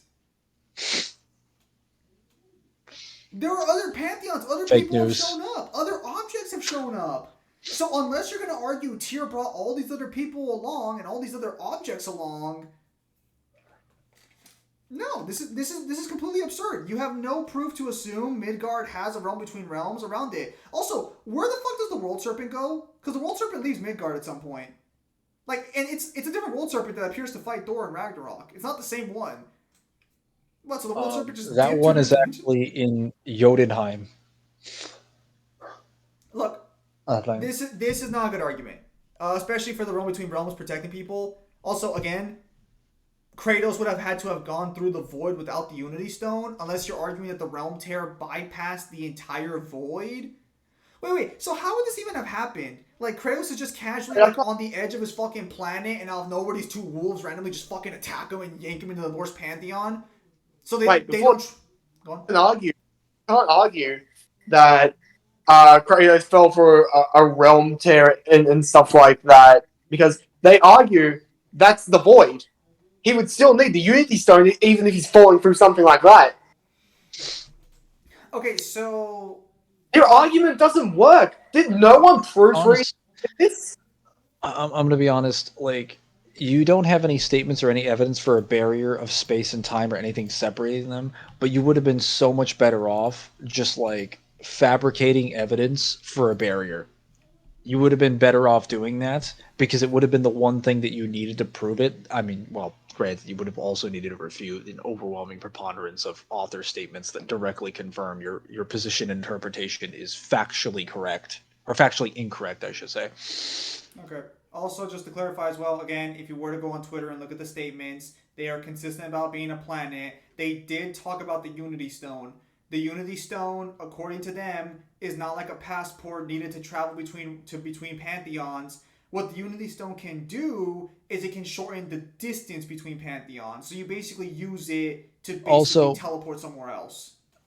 Funny enough, this actual direct statement, this conundrum is directly answered by Bruno, where someone asked how it was possible for him to travel, and Bruno says like I don't think you're understanding what the Unity Stone is designed to do. Actually, you know what? Why don't I just make it really fucking easy? I'll just read what he said directly. So someone asked him verbatim, it's like how does how does all the pantheons exist on a single Earth? If yes, how does each pantheon have a separate sun in the same universe? And someone asked if Kratos, in the Picture of the Fallen Gods comic, is sailing on a boat to Egypt because Tyr needed a Unity Stone to travel to a different mythos. And Bruno says he sailed away from Greece. That is clear, at least. And he says, same question. Why did Tyr need a travel stone? Or did Kratos have one? Because it was said that the land of pharaohs, that someone from the land of pharaohs came to Delphi in Ascension. How did he reach it? And Bruno says, I don't think the travel stone is like a passport, meaning you need one to travel from another country. It probably just allows you to cut the distance. Kratos had to physically travel to go from Greece to Scandinavia. Okay, so this is something else I want to talk about too regarding the boat captain. A reference? No, we mean literally. The boat captain is referenced in nearly every game, even ones chronologically before God of War 1. Easter eggs are new to this franchise, even to the Infinity Gauntlet. So this is where, unfortunately, an Easter egg is still canon. Because this is a direct description that you get from picking up an item in God of War 4. With the boat captain in the belly of the Hydra, the key was mine. I traveled to a new land, but my ship wrecked and sunk along with my precious key. It lies just below the waves, perched on an underwater peak. So here's the problem. When you're referencing other material, that's just a reference. You kind of move on. But when you're referencing stuff within your own series, this is not just a cute reference. This is official lore of your fucking series. Okay, give them an example of a cute reference, like the one about PlayStation All Stars. That's a cute reference. No, because they already use an example of the Infinity Gauntlet. Because God of War does have an Infinity Gauntlet reference in God of War 4. Or how about, like, the issue, or I think another example of an Easter egg is the poet's stories of the other games. Yeah, because right here, the Infinity Gauntlet, you can, like, get a Infinity Gauntlet stand-in. They'll show the fucking gauntlet. Hang on. But just to be clear here, an ancient relic of hell deemed too powerful to remain whole. Fragments. This statement is still valid. Even if this is just a reference to the Infinity Gauntlet, this lore still exists. We know what it's referencing. This does not change the fact that this is still a canon object in the fucking Pantheon. This is still a canon story, even if it's just a fucking reference, and even if it was referenced more cheaply. Can I just say? Can I just say it's really weird that they feel the need to reference the boat captain again for no particular reason? Also, regarding the boat captain's idol, Just let it die. Hang on. A carved image of Poseidon meant to offer protection at sea. Yes, that sounds like something a captain would have. The name is a reference to the boat captain of the first game, but this is something that would exist there. This is still an object that exists. Calling this just a reference is disingenuous, because this is still someone who saw the Hydra, saw the boat captain get eaten, and fucking sailed to the Norse Pantheon. This is canonical lore still. You don't just fucking hand wave this away because you don't fucking like the fact it's there. That's fucking bullshit. I'm sorry. It's also lying. You're just being dishonest. Like, we have multiple statements from different source material. Like, we have statements in the game that says, when I came to this land.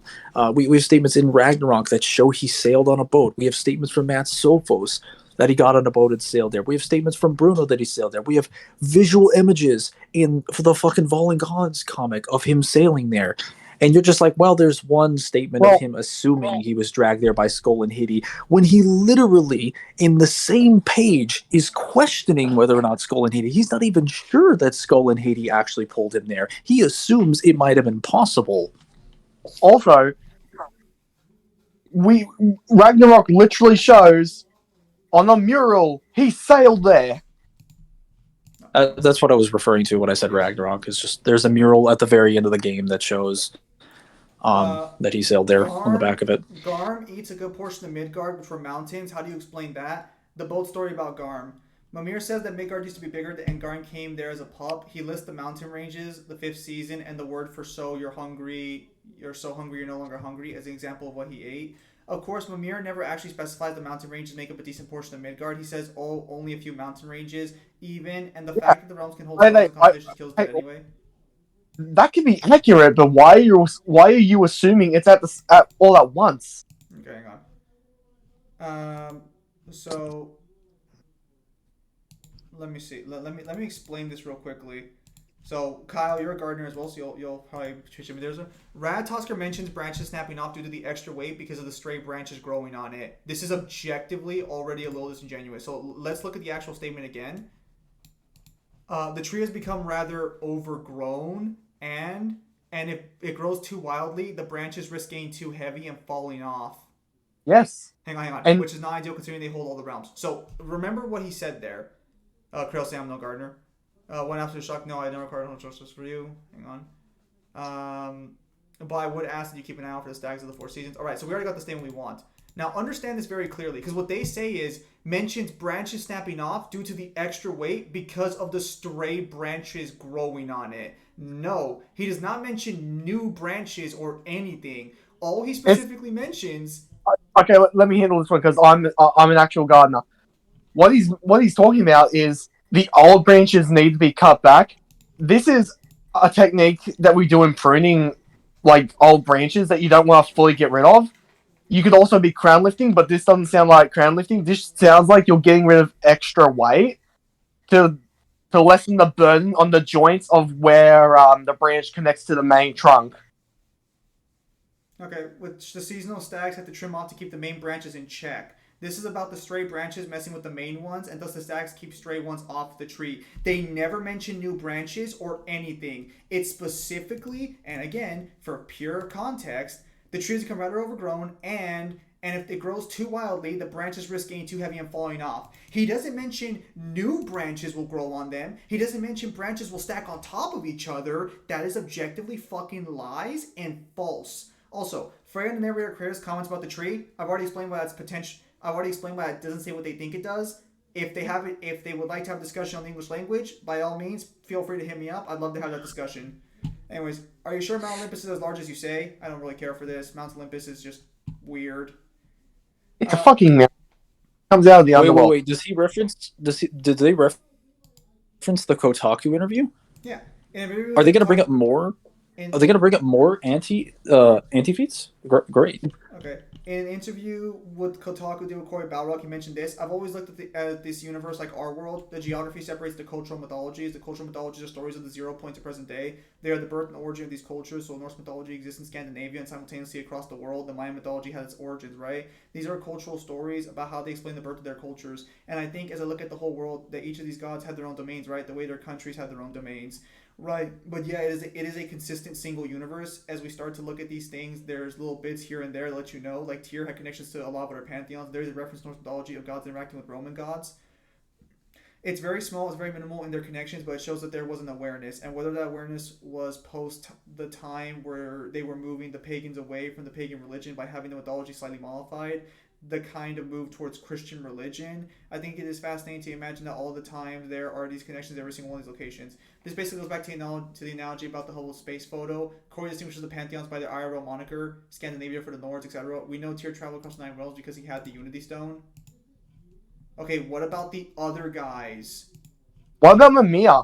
You know, so all you know, again, this is a knowledge problem. All you know is that Tyr assumed he needed the Unity Stone. You haven't considered the possibility that people in Greece and Norse don't know what the fuck they're talking about. Well, and that is the point. Well, it's not even that. It's the fact that, like, we know that Mimir comes from, like, Scotland. He's either from Scotland or Ireland. Like, they're intentionally written not to know about what's going on outside of their pantheons unless they've traveled. Because the point is that they're supposed to assume everything is their own world. I don't know if you noticed this, but Corey already pointed this out by the fact that it's like, everyone assumed, like, Kratos destroyed the world in Greece. It's like, well, he destroyed the Greek world. Everybody assumed their own world, and we still assume that today. Would you guess who has author statements about this on Twitter? We actually have statements about this from Corey and Bruno that confirm that It's the same thing as a religious belief system. Wait, hang They're on. just asserting a claim about the universe that they haven't verified with empirical scientific evidence. Wait, hang on a minute. It's the same thing. If they acknowledge Mimir's from somewhere else, how did Mimir get to the Norse pantheon? Because they acknowledge that Mimir is most likely from Celtic culture. Skills. Okay, in the center of the image, we have a depiction of the god Skills. Tyr holding the Unity Stone, while he is in one of the branches of the world tree, Yggdrasil, in the cosmic void located in the realm between realms, which symbolizes the act of traveling to other pantheons. Again, this discussion is assuming that Tyr is the only person who can travel between these fucking realms. But there are other people who have done it. Objects have appeared in other locations. And if they're using the mural to basically try and say that Tyr crossed somewhere that had stars and shit. All in all, Kyle, you cut out. Hang on. All in all, the realms are separate universes. If Word of God was pushed, including Twitter, the cosmology would be more akin to something from Elder Scrolls, where the world has the realms separate as massive spaces cut off from each other by geography. As we are not using contradictory social media Word of God, we're going with the former view. Okay. Literally, all their World of God contradicted every single one of their positions. Also, not only that, but again, but without being disingenuous about the boat captain and everything, yeah, no, they are still objectively wrong. They still have to explain random people traveling to the Norse pantheon, random objects from other pantheons existing there. Also, just to be clear, Word of God does confirm the God of War planet is only the size of ours. These are all just on where they are in our planet. Hey, but listen. To be fair, So no, to be fair, if you believe Word of God is completely invalid, and I will give you that, let's say it's completely invalid, there are still a lot of people who end up in different locations that make no fucking sense, and you now have to argue normal people can travel a distance of a fucking universe. You still also have a group of people in both of the pantheons that still, well, most of the people in both pantheons that still don't know what the fuck they're talking about, that are still stating blatantly incorrect information. Okay. They still don't know how their own pantheons actually function. So. Okay, so it looks like we have a few more things to go with. Okay, so okay, Buster, explain Egypt being accessible from Greece as shown in Fallen God. Hold it. This is simply a fascinating solution to this conundrum. It's true that Egypt exists on the Greek world disk, with Zeus throwing lightning to an Egyptian desert, and he mentioned from ascension of an oracle from Egypt. The answer to the question regarding Egypt: first, explore the element of Ragnarok, the mask of creation. The purpose of the mask is to be able to access the rift, which is defined as being all truth. What the fuck does the mask have to do with literally fucking anything? Literally nothing. The mask itself is a callus and appears in different forms. Its role is to view the truth of creation, which itself is most likely the higher plane Athena access after her death drove her insane. The Sisters of Fate also briefly question if there's a higher fate that dictates what they do, but they dismiss it out of arrogance and novel too. Why bring this all up? It ties back to Kor's statement on the world of God of War. As mentioned, Tyr traveled to other realms, including the Greek realm. These realms are separate, but bound all by his higher truth fate linked to the mask. What? Hang on. Let him cook. Let him cook. Let him cook. I'm trying to cook up some brain cells to understand what the fuck he just said. Let the man cook. Bro, why would you Hang on. Why would you let someone continue to cook when they're cooking the meal wrong? Hang on. Let the man cook. He's got something new here. Shut the fuck up. He's got something new here. I'm interested. All right. All the realms have their own creation stories that were meant to line up with the actual religion/mythologies. Greece has Uranus and chaos. Nords have Ymir and whatever the fuck that is. In Norse and Germanic mythology, the void in which the world was created. All the realms have these cosmic events that occurred and are led to their existence. The rift is the ultimate truth, having all the answers, including those related to creation. Future games may expand on this. What we do know is that the actual Egypt realm is separate from the Egypt located on the Greek disk, as it is a separate realm Tyr had to magically travel to. You have no evidence to assert that, but before that, hang on, that one was dumb, and I lost my train of thought. What was the last one you said before that? Okay, so what we do know is that the actual Egypt realm is separate from the Egypt located on the Greek disk. It is a separate realm Tyr had to magically travel to. Before that's super dumb. No. Before that, future games may expand on this. Oh, future games may expand on the rift provided by the mask. Oh, I'm just gonna say right now that's fucking bullshit. We already have an answer that the value of the mask and the information that comes from it isn't important to the characters. They literally drop that idea like halfway through the fucking development. They're probably not going to expand on it at all because they had the characters destroy it. Also, who gives a fuck about the rift? Because I'm going to tell you this right now. The rift being the source of all knowledge comes from Odin, and Odin doesn't fucking know. Odin is taking a stab in the dark. He's guessing. Also, by the way, it's funny that you bring up the rift because that actually is really, really, really bad for your position. Because you just brought up the only piece of information that is a confirmation of having infinite knowledge in your verse. The one thing that could actually clarify to you whether or not the pantheons are actually separate universes. And you know what the characters in the story did to it? They destroyed the mask with it. Also, So you can't actually validate that claim. Also, hang on a minute. Unfortunately. Fallen Gods depicts the Egyptian god Thoth within the comic, but this doesn't lock that location to being the realm Kratos will reach in time. So, just to be clear, you are literally arguing there are two Egypts now with no evidence behind that. This is a complete assumption that you have no evidence to base it on. You are going out of your way to try and explain your headcanon as much as humanly fucking possible. Also, she seems to have the ability to travel to the Nordic realms as well. This is technically a little unclear. Also, they asserted something in regards to Athena earlier, in regards to the mask. If you could scroll up when you have the chance. What? I know they're just gonna provide that example. Yeah. Yeah. Well, no. Like the scroll up a little bit. What are you looking for? So they basically said that the mask itself is a catalyst that appears in different forms as well as the view of this, which is most likely the higher plane that Athena ascended to. So they just assumed that the mask itself and the rift they're in is the same place as what Athena went to. We have no details on what the fuck Athena went to, other than Corey's brief statement where he was asked offhandedly what happened with Athena. And he was just explaining from a narrative standpoint, so just to be clear, why she went there. This explanation is currently basing itself on an assumption that he has no proof, or that this person has no proof on. Also, okay. And then, hang on. Egypt within the Greek world cannot be the actual Egyptian. And it connects it to. Go on. No, as I said, I knew this is what they were going to do. They're basically just coping to try and have all the mythologies still have universal, even though every piece of evidence flies in the face of it. They basically just took VSB's Cosmology blog and just copy pasted it onto this website.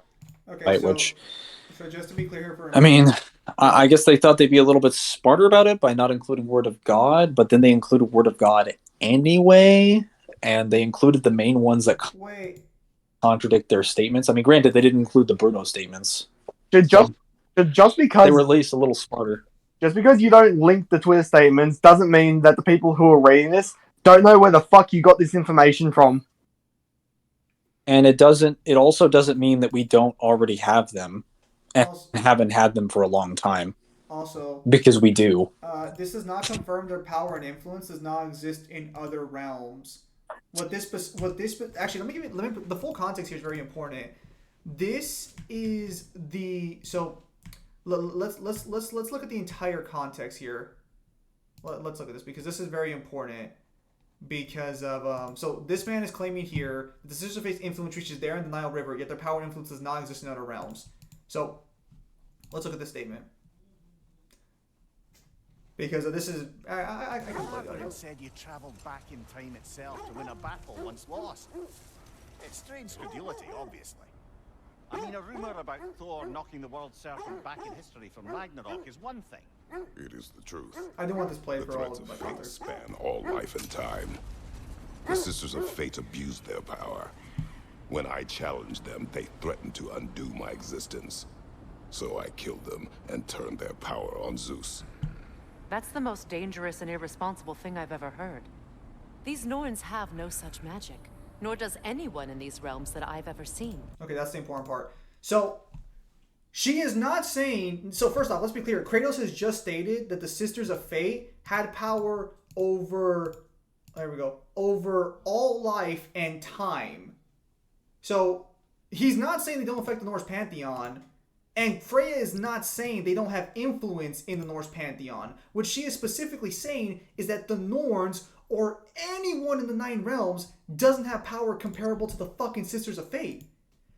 The Sisters of Fate are not stated to not affect other pantheons. This would be proof they can affect other pantheons, not the other way around. And the reason they don't have power and influence in the Norse pantheon, just in case you guys forgot this little details, because Kratos fucking killed them.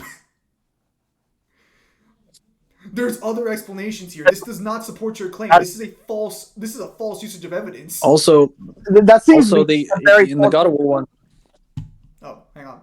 First, I was going to say in the God of War 1 novel, we literally have a scene with Poseidon and Ares, and they're directly standing on they're directly standing on the edge of the Mediterranean.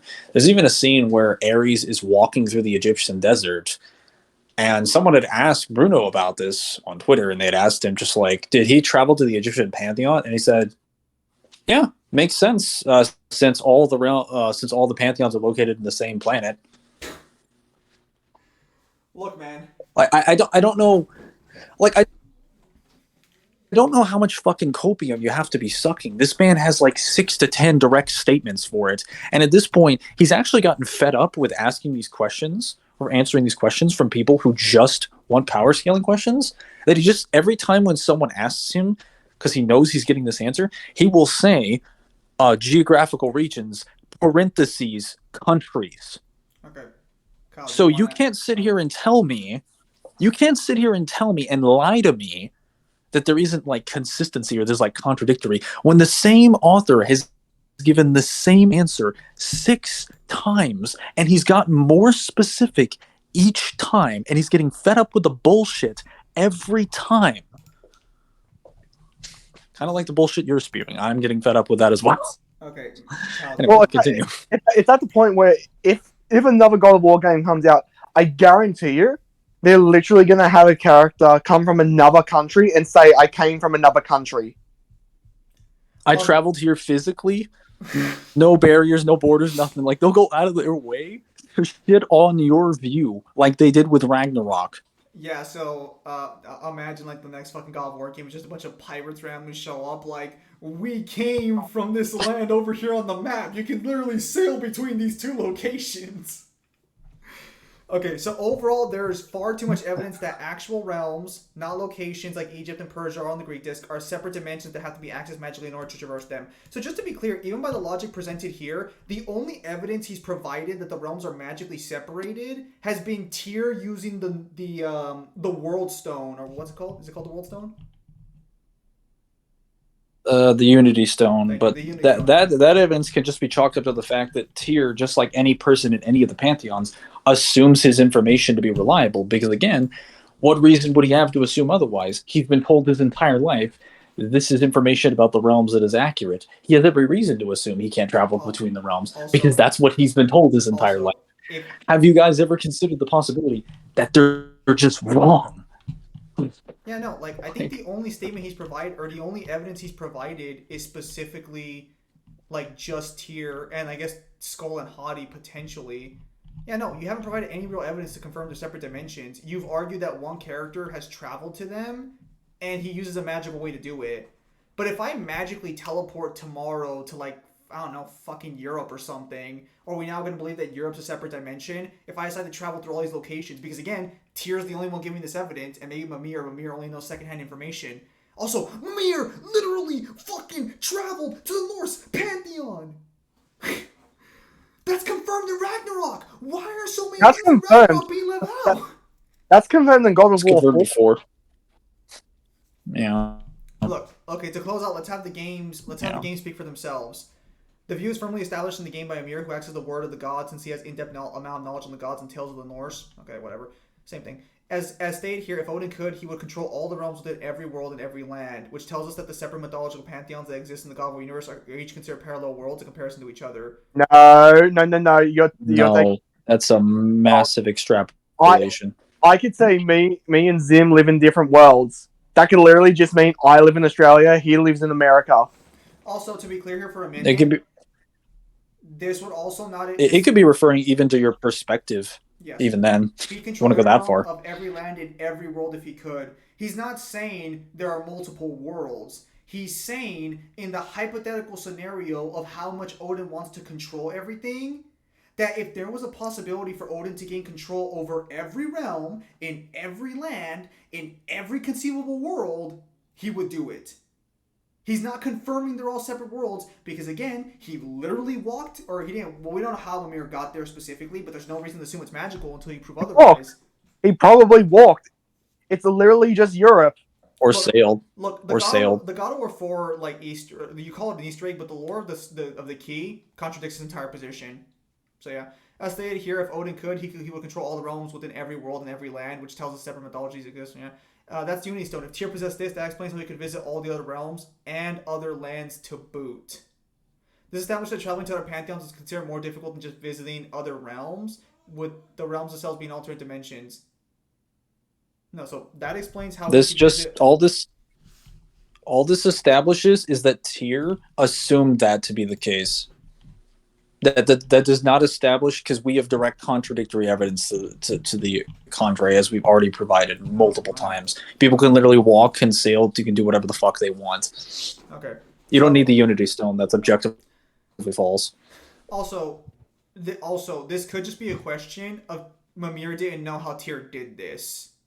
So Mimir could just not have known how Tyr went to the other realms because he never saw Tyr sail by boat. He never saw Tyr walk to them. Tyr just randomly left and came back with the fucking thing. And he did this all the time. So this is clearly Mimir saying like, oh shit, with the Unity Stone, that's how he traveled to all the other realms in fucking Asgard or in, the Norse pantheon. As he said right there, the other realms specifically means the other like fucking dimensions in the Norse pantheon.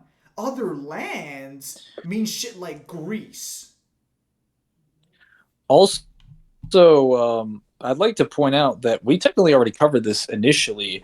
Bruno literally confirms how the Unity Stone works, that it just closes the distance, and that Kratos had to physically walk, or had to physically travel from Greece to Scandinavia. So it's actually objectively wrong that you need something like the Unity Stone. It just makes it more convenient. This is why I try to tell people that, like, why people actually use the Bifrost in the realm between realms. Let's assume you accept the premise that you can walk from realm to realm. If you claim that the realms are all in one universe, or that there are 9 different universes, why the fuck would I walk from one side of the universe to another when I can take an instantaneous teleporter? Why the fuck would I do that? That sounds so incredibly stupid. Okay. And impractical. I mean, even if it was like, Mangler. Sorry, I let's go on. understand, but like it's like we've been here 4 hours and we're not. I know. Okay, so anti-field explanation time. The pillar killing Kratos in God of War 1. This is a stupid argument. Said ice is magically generated by Thamor. The entire region was covered in ice by the final breath of Thamor when he was killed by Thor. Since the ice was created by unnatural means, it could be unnaturally durable. Have to prove this. But this is all supported by a great burst of freezing energy. This is literally just freezing something. Again. That being said, this one is a genuinely stupid take. Like, it's thrown by fucking Ares. Come on now. And plus, no one it was his entire body. A common complaint against the cosmic view of God of War is that the games don't represent this tier of power to their explicit scale. Well, this is an understandable concern. The games that are side material do in fact display this at times. This is also kind of a stupid argument, so we're going to ignore this. Because ultimately we disagree with how he scales the way he does. This is just saying why the visual feats don't work that way. Thor's clash with Jormungandr violently shakes all the 9 realms. Happened twice. Source, please. No, it does not. Okay, no, it never does. Also, there's no 2 fights, by the way. There's just 1 fight. It's the same fight in Ragnarok. Also, and she also prefaces that information comes from a prophecy. So that hasn't happened yet, which actually. also sends the servant back in time. So, funnily enough, actually, it's confirmed in the Twitter statement, which I know they're not going to use, that the reason Jormungandr went back through time is specifically because Thor smashed him into a realm tower, and that volatile mix is what blasted him back through time. Yep, it was not Thor bonking him on the head like everybody assumed. Because why the fuck would you assume he just has random time travel in his abilities with no explainable reason or anything? And never, and never used it at all, never, for any reason. Yeah, so the biggest thing, and this is what the God of War guys used for the longest time to try and argue for a multiversal Kratos, that killed the multiversal argument and it killed like the shaking of the 9 realms. And even if they did, the realms are all connected now because all of the realm gates are now open and connected to Asgard. Okay. So, Yeah, it was argued for the longest time. Well, actually, you know what? We'll get to it later. Argued now. No. This is not the point because they haven't brought it up. okay, real quickly, I'm not going to talk about all of these because these don't really matter for the purposes of our discussion. But Odin killing Ymir and carving his flesh out to create 6 out of the 9 realms. To be clear, we don't know who told that story. If it was told by Odin, he's a liar about everything. And if you believe Odin's genuine for even a second in the game, he doesn't even truly believe he killed Ymir. Which is kind of weird. But again, he's probably just fucking lying to manipulate fucking Atreus. Oh, it was him. That depends. You know, that all depends if you think you could kill a hurricane or smother a landslide. Oh yeah, so this right here, this is true. I have this art book. Yep. I told this to Kyle and Mangler. They would. He actually already lied. He already lied to Atreus for a completely meaningless thing. So we could just argue that he lied to him about most information in general. Okay, so so this I'm not gonna talk about because ultimately, if you're arguing Kratos doesn't scale to the characters with the feats in question, I think you really have to reconsider how you're looking at these games. Hang on. Okay, so they claim the Valkyries are not a speed feat because of using Bifrost most likely to teleport through there. I agree with this. There's not enough information on the Valkyries. That is correct. To close off, we discussed Surtur in his Ragnarok form, detonates Asgard, burning away entirely, and the process shakes the eager still tree violently. Said explosion consumes the realm entirely, destroying all celestial objects in it as well. It consumes it in the entirety, but it doesn't completely destroy it because pieces of it end up falling into the other realms. Yeah, there's like shrapnel everywhere. To add to the original point of Ragnarok, which was to make him a literal force of nature, there were plans to include hurricanes and snowstorms in his body, but the game developers got to the point of looking at the exploding stars and black holes, made it a cosmic phenomenon, and then proceeded to integrate that. That's true. Well, I was going to say, when I talk about the shrapnel, there's an entire prison that falls and is mostly unharmed. Wait, hang on a minute. Are you telling me where fucking Tyr is held, where you find him at the end of the game, is from a prison that fell from fucking Asgard? It's an Asgardian prison. Okay, yeah, no, so it didn't destroy everything. Alright, it's complete. Alright. Surtur's animation of Asgard nets 5.29 whatever, considering the explosion within the burst stars on the edge. Under the notation, Asgard is 1/9 of a full universe. Surtur depicts the destruction of all 9 realms being classified as death and rebirth to the universe, so that's why 1/9. As for actual scaling to this is where things get tricky. Surtur's destruction for Asgard is treated as narratively fatal to the characters. What's possible is the following. Okay. Freyr, while wielding Ingrid, could hold off Surtur's sword temporarily for a minute. Freyr is then killed by detonation. Kratos is stronger than Freyr, who is at most comparable to Freya, and Atreus himself may have taken a partial explosion when he was knocked out by it. He survived completely intact. Okay. Yes and no. To be clear, we don't really know much about Freyr or whatever his name is. But we also, Kratos' statements of him only mattered because he didn't have his sword at the time. We don't know how strong he is with his actual weapon. The Leviathan axe and also are the strongest weapons in the Nordic realms besides Gungnir. As such, they should be stronger than the dwarven cannons that could knock back and nobly cause pain to Surtur Ragnarok. Surtur takes a few minutes to recollect himself and continue moving after the cannons are cut off, implying they did some damage or at least severe pain. Okay, but why would the guns be weaker than Gungnir? There's no reason to assume that. There's literally no one scales to Surtur and no one scales to Ragnarok. Kratos are flicked away casually by Surtur. Also, why would there? Wait a minute. Okay, hang on a sec. The cannons. Actually, never mind. And I'll continue. This is already too long as it is. Thor is expected to at least be able to delay Surtur, which is why I sent off to fight him. He clashes with it, and the worlds are mostly off screen, holding both of them off all by himself quite easily, and survives to later fight Kratos.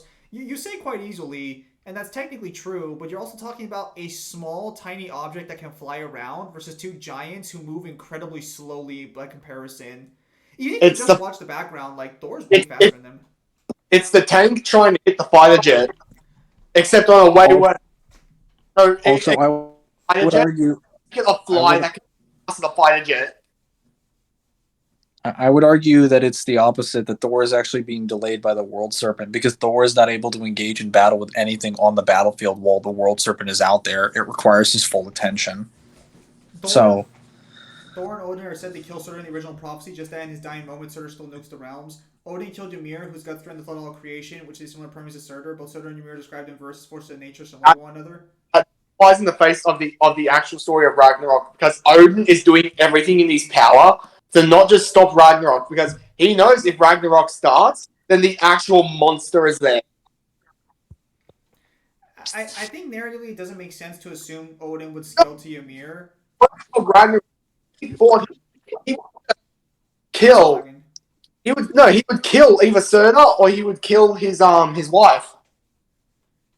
Yeah, actually that's true. You know, that's actually a really good question. If Odin scales to Ymir, who you're claiming is comparable to Surtur, which I'm assuming you mean like Surtur is in Ragnarok, not just Surtur is in Surtur, why didn't Odin just kill off the giants? It's clear they were stronger than him, otherwise he would have done it. Because keep in mind, that Kyle's right. Fucking Surtur by himself, while barely trying, flicks his wrist and sends Kratos flying back. And also, you can't argue that he can't find Surtur. He can literally go to Muspelheim, and Surtur's not exactly trying to hide his presence. Surtur's not like. I mean, he's kind of literally standing out in the open, just hammering an anvil. As such, there is at least evidence for Thor, and by extension Kratos, to downscale from Surtur. Furthermore, the power of hope should scale to Surtur Ragnarok anyways, as it has the potential to kill Athena in a level of power. Hang on. In a level of power above any of the realms, Greek or. It's the example of. No, this is the same thing. I would just argue that Ascended Athena just has a level of intangibility that they can't interact with, but it's never been asserted that she's like, we don't know where she scales. She's completely and totally feetless. So you basically have to just assume she's more powerful. Well, let's see what he says. Maybe he says he's actually stronger. I mean, I think she was the example of she was selfless. She died protecting Zeus, right? But in that selfless act, she was the first god to be selfless, and that was allowing her to ascend to a higher plane. She ends up going into a place that is higher than everybody else, and it totally messes with her head. And because she becomes just as bad as everybody else, because she experiences a power greater than everybody, so that it is kind of always that message. Yeah, he says a similar statement where he says he actually talks about this in another question that he was asked, where he's just like, well, she went up there, she experienced the power, she's like, ooh, there's a lot of other power up here, and it goes to her head, is what he says. So what he points out is that the power that she experiences, that it is quote unquote greater than everyone else, corrupts her mind. But we don't actually see what that power is. They're just assuming that means, oh, she just has more raw stats than everybody else. We don't see her do anything. We don't see her do anything at all. She just floats through Kratos, gives him the Blades of Exile, and then just narrates occasionally. Okay. Their bonus is Nordic Kratos stronger than his Greek self. There is a repeated confirmation that Nordic Kratos was not only rusty, knocking the rust off and shaking out the cobwebs, so to speak, but that he was also reawakening his dormant powers and was a lot more muscular in his days in Greece.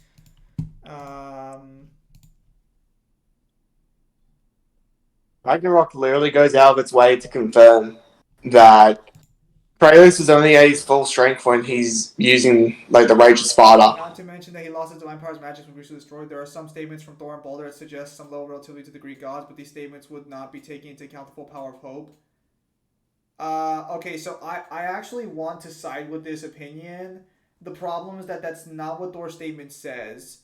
What Thor's statement specifically says is that, what Kratos says about Thor is that Thor's attacks are as heavy as any he's ever felt before. So offering a little translation here, it's basically he's saying Thor hits as hard as anyone he can think of. Which has to mean at bare minimum, include Zeus. He's scaling to Zeus.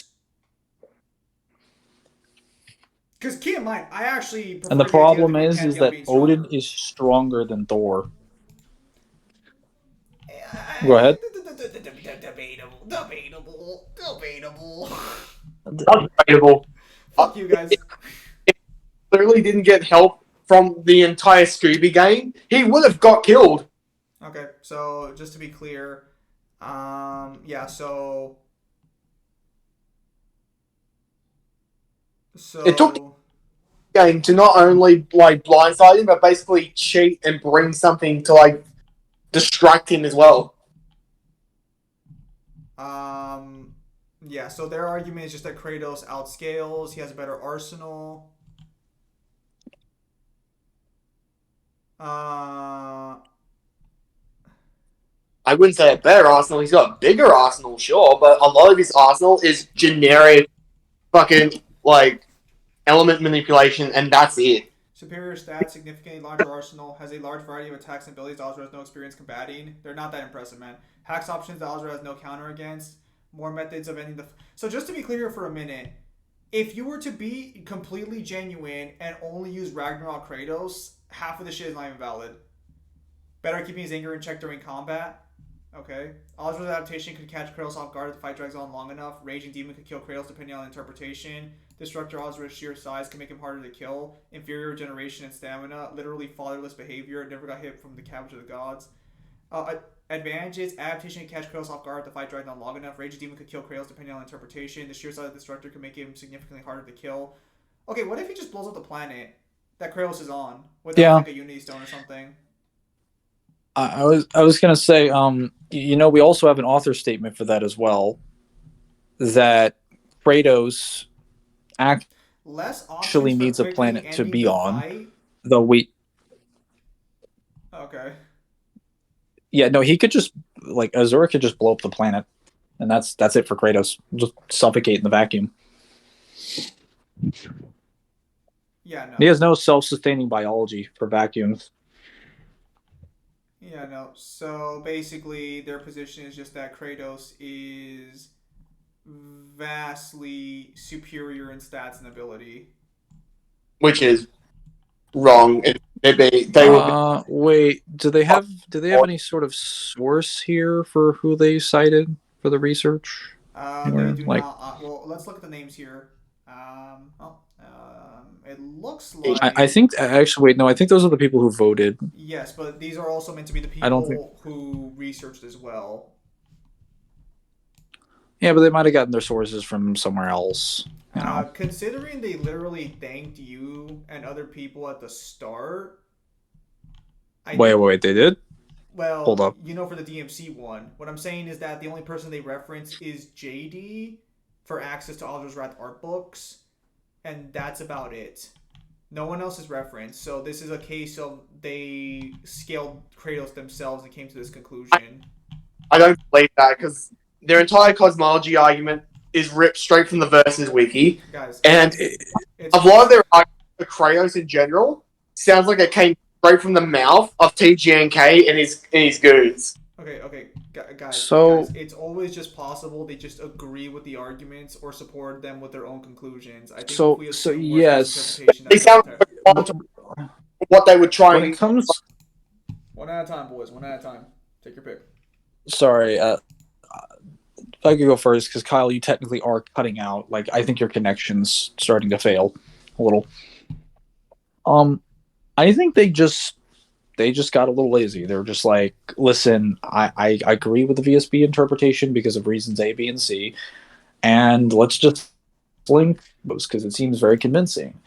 And they just went out of their way and grabbed a bunch of scans that they found on the internet the same way everyone else did, and they provided the exact same scans for the exact same arguments that have been said the exact same amount of times that have never been substantiated with proper evidence. And they refuted the same way here that they refuted every single time and will continue to do so. So while it's possible that they didn't reach out to someone, you could be correct about that.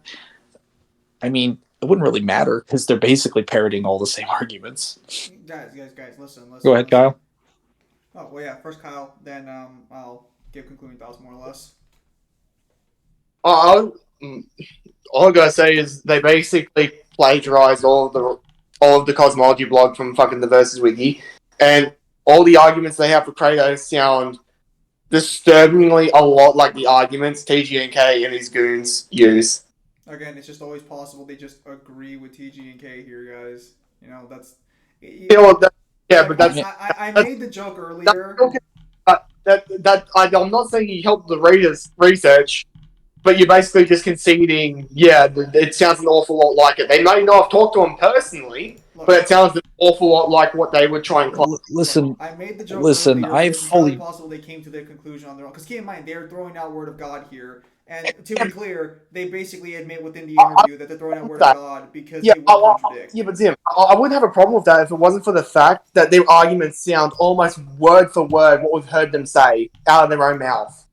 I mean, not to be that guy, but if you hear someone talk about the MC scaling, they'd say the same thing we say most of the time because we all have the same information.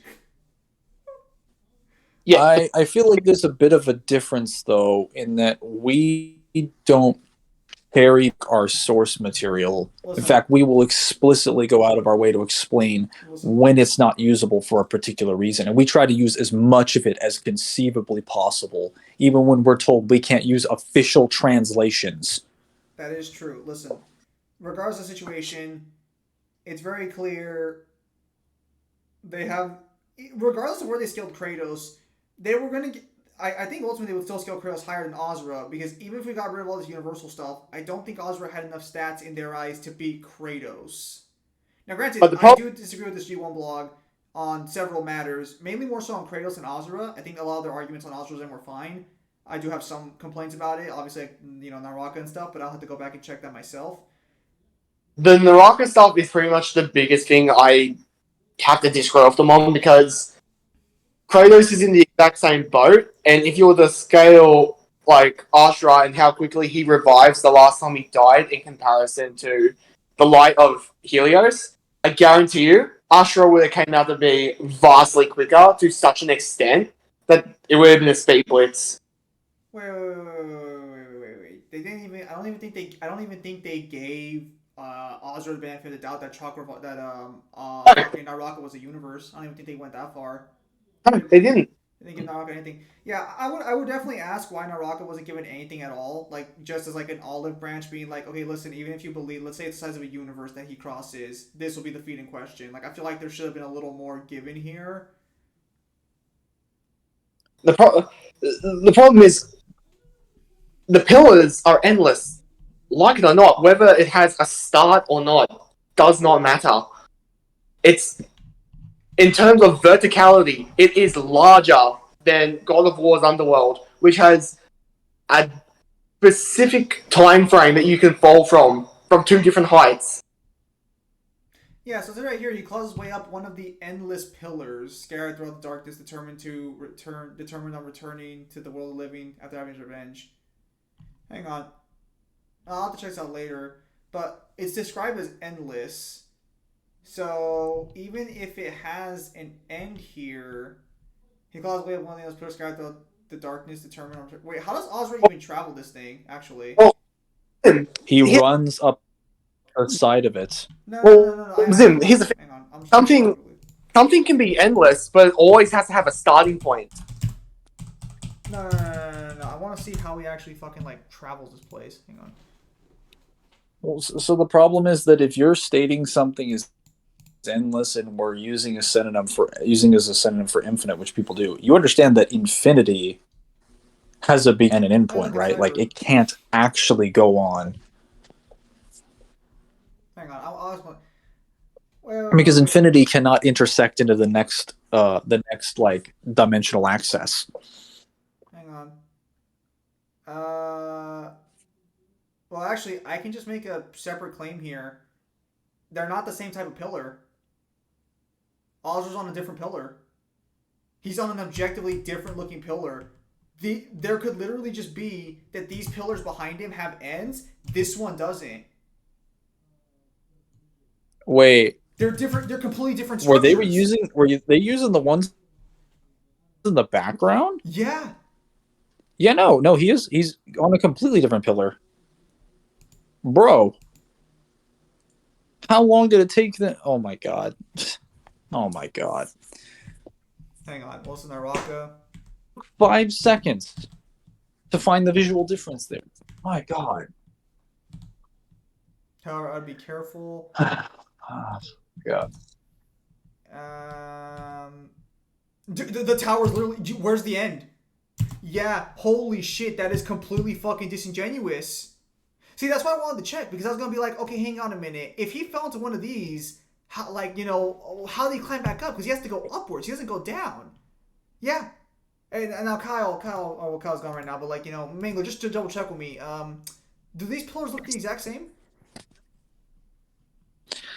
I think the thin pillar that you were referring to and the big ones in the back, they do not. Okay, now I was under the impression that they were referring to the ones in the back, but I did not realize due to the visuals that there was one in the middle. If I had played Asura's Wrath very recently, I would have been able to point that out, but Okay, it's been so- some time.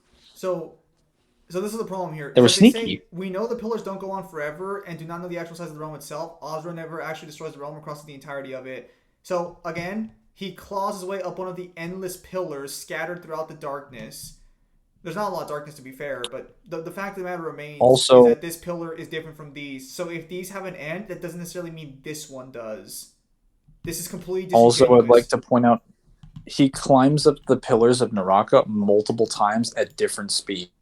The first one, he crawls up it physically. The second time he comes back, he runs out of it immediately. So he crosses an infinite-sized distance in the frame of, like, a few seconds. Or I guess a short period of time, a few minutes at best. Actually, God, this won't look. That's way faster than anything you could interpret for God of War, with like the highest interpretation of like Helios's light, which is also not usable for reasons involving like Hermes being able to be hit by it in gameplay. Yeah, I gotta be honest here. Something man. that they would argue is probably valid. That seems incredibly disingenuous. Of all things so far, the fact that they're two separate pillars and they're using pillars in the background not being endless to support this one. Because again, the statement is one of the endless pillars, not that all the pillars are. Actually, hang on. Let me just double check here real quickly, just to make sure I'm not crazy. This just seems like another case of the G1 blog liking a character more than the other and being so disingenuous that their bias is showing and they don't realize it. Well, so that would just kind of assume they made a mistake, but the problem is that like they had to sit this down. So hang on. I would give them the benefit of the doubt, but the problem is that you have to sit that down. You have to sit that scene down. You have to visually look at it from that angle, while you also have the descriptor and say, yeah, this is referring to like all the pillars, and then ignore the rest of the scene with the literal pillar he's on. Before you came to that interpretation. I'm going to say this right now. This isn't a singular person because we know from sources that multiple people work on this at the same time and they overlook each other's evidence. Multiple people would have looked at this scene and would have been like, that's fine. I definitely... It's possible. Yeah, so you're all... If it was one person, I could maybe hear the argument that they made a little bit of a fluff. They fucked up once. This is getting reviewed by a lot of different researchers. One person fucks up, okay, that's fine. And the entire team fucks up, something, you're either incompetent or disingenuous. Choose. This one has to be disingenuous. These are Which, two different types of pillars. They have to be disingenuous here. If they're actually incompetent, I mean, would accept that anyways. when we were covering the Corey statements, I don't think... I think we seem to have we actually have sort of a metric here. Because you'll notice that every single time we say it's incompetence, it's always in reference to like a statement being used, and there's direct information in the statement that refutes the position. This is especially the case with the Twitter statements, and I think this is why they didn't... Well, actually, they didn't want to use the Twitter statements because of Bruno specifically. Just Bruno. They don't want you to hear what Bruno has to say. Wait. Trust me, you're going to see enough of that in the video. Are you saying they don't talk about Bruno? I'm looking at you to say that the pill doesn't end. Because if you actually look at it, it's actually reaching into the clouds. No. I know, Kyle. I already saw it. I already showed the cutscene on screen for the YouTube audience. No, I'm talking about the big one at the back that they claim has an end. Wait. That's perspective. That's going into the cloud. Oh well, I can't open it up right now. Look, the point is. Well, okay, so just to be clear, we've covered the entire blog. I'm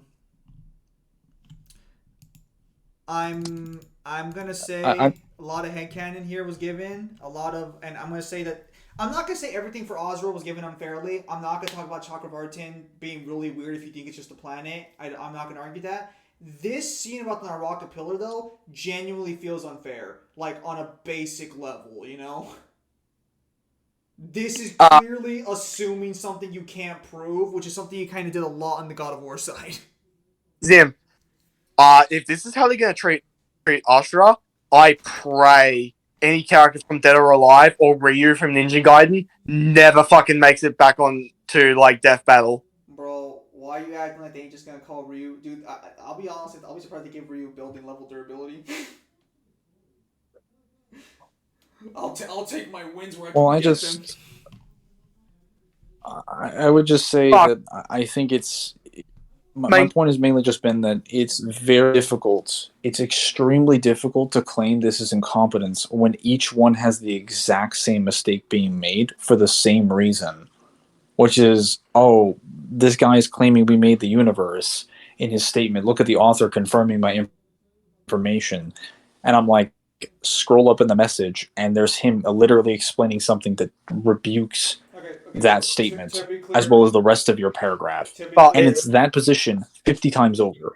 Mangler, if they're like this when it comes to pray Darksiders never gets fucking touched.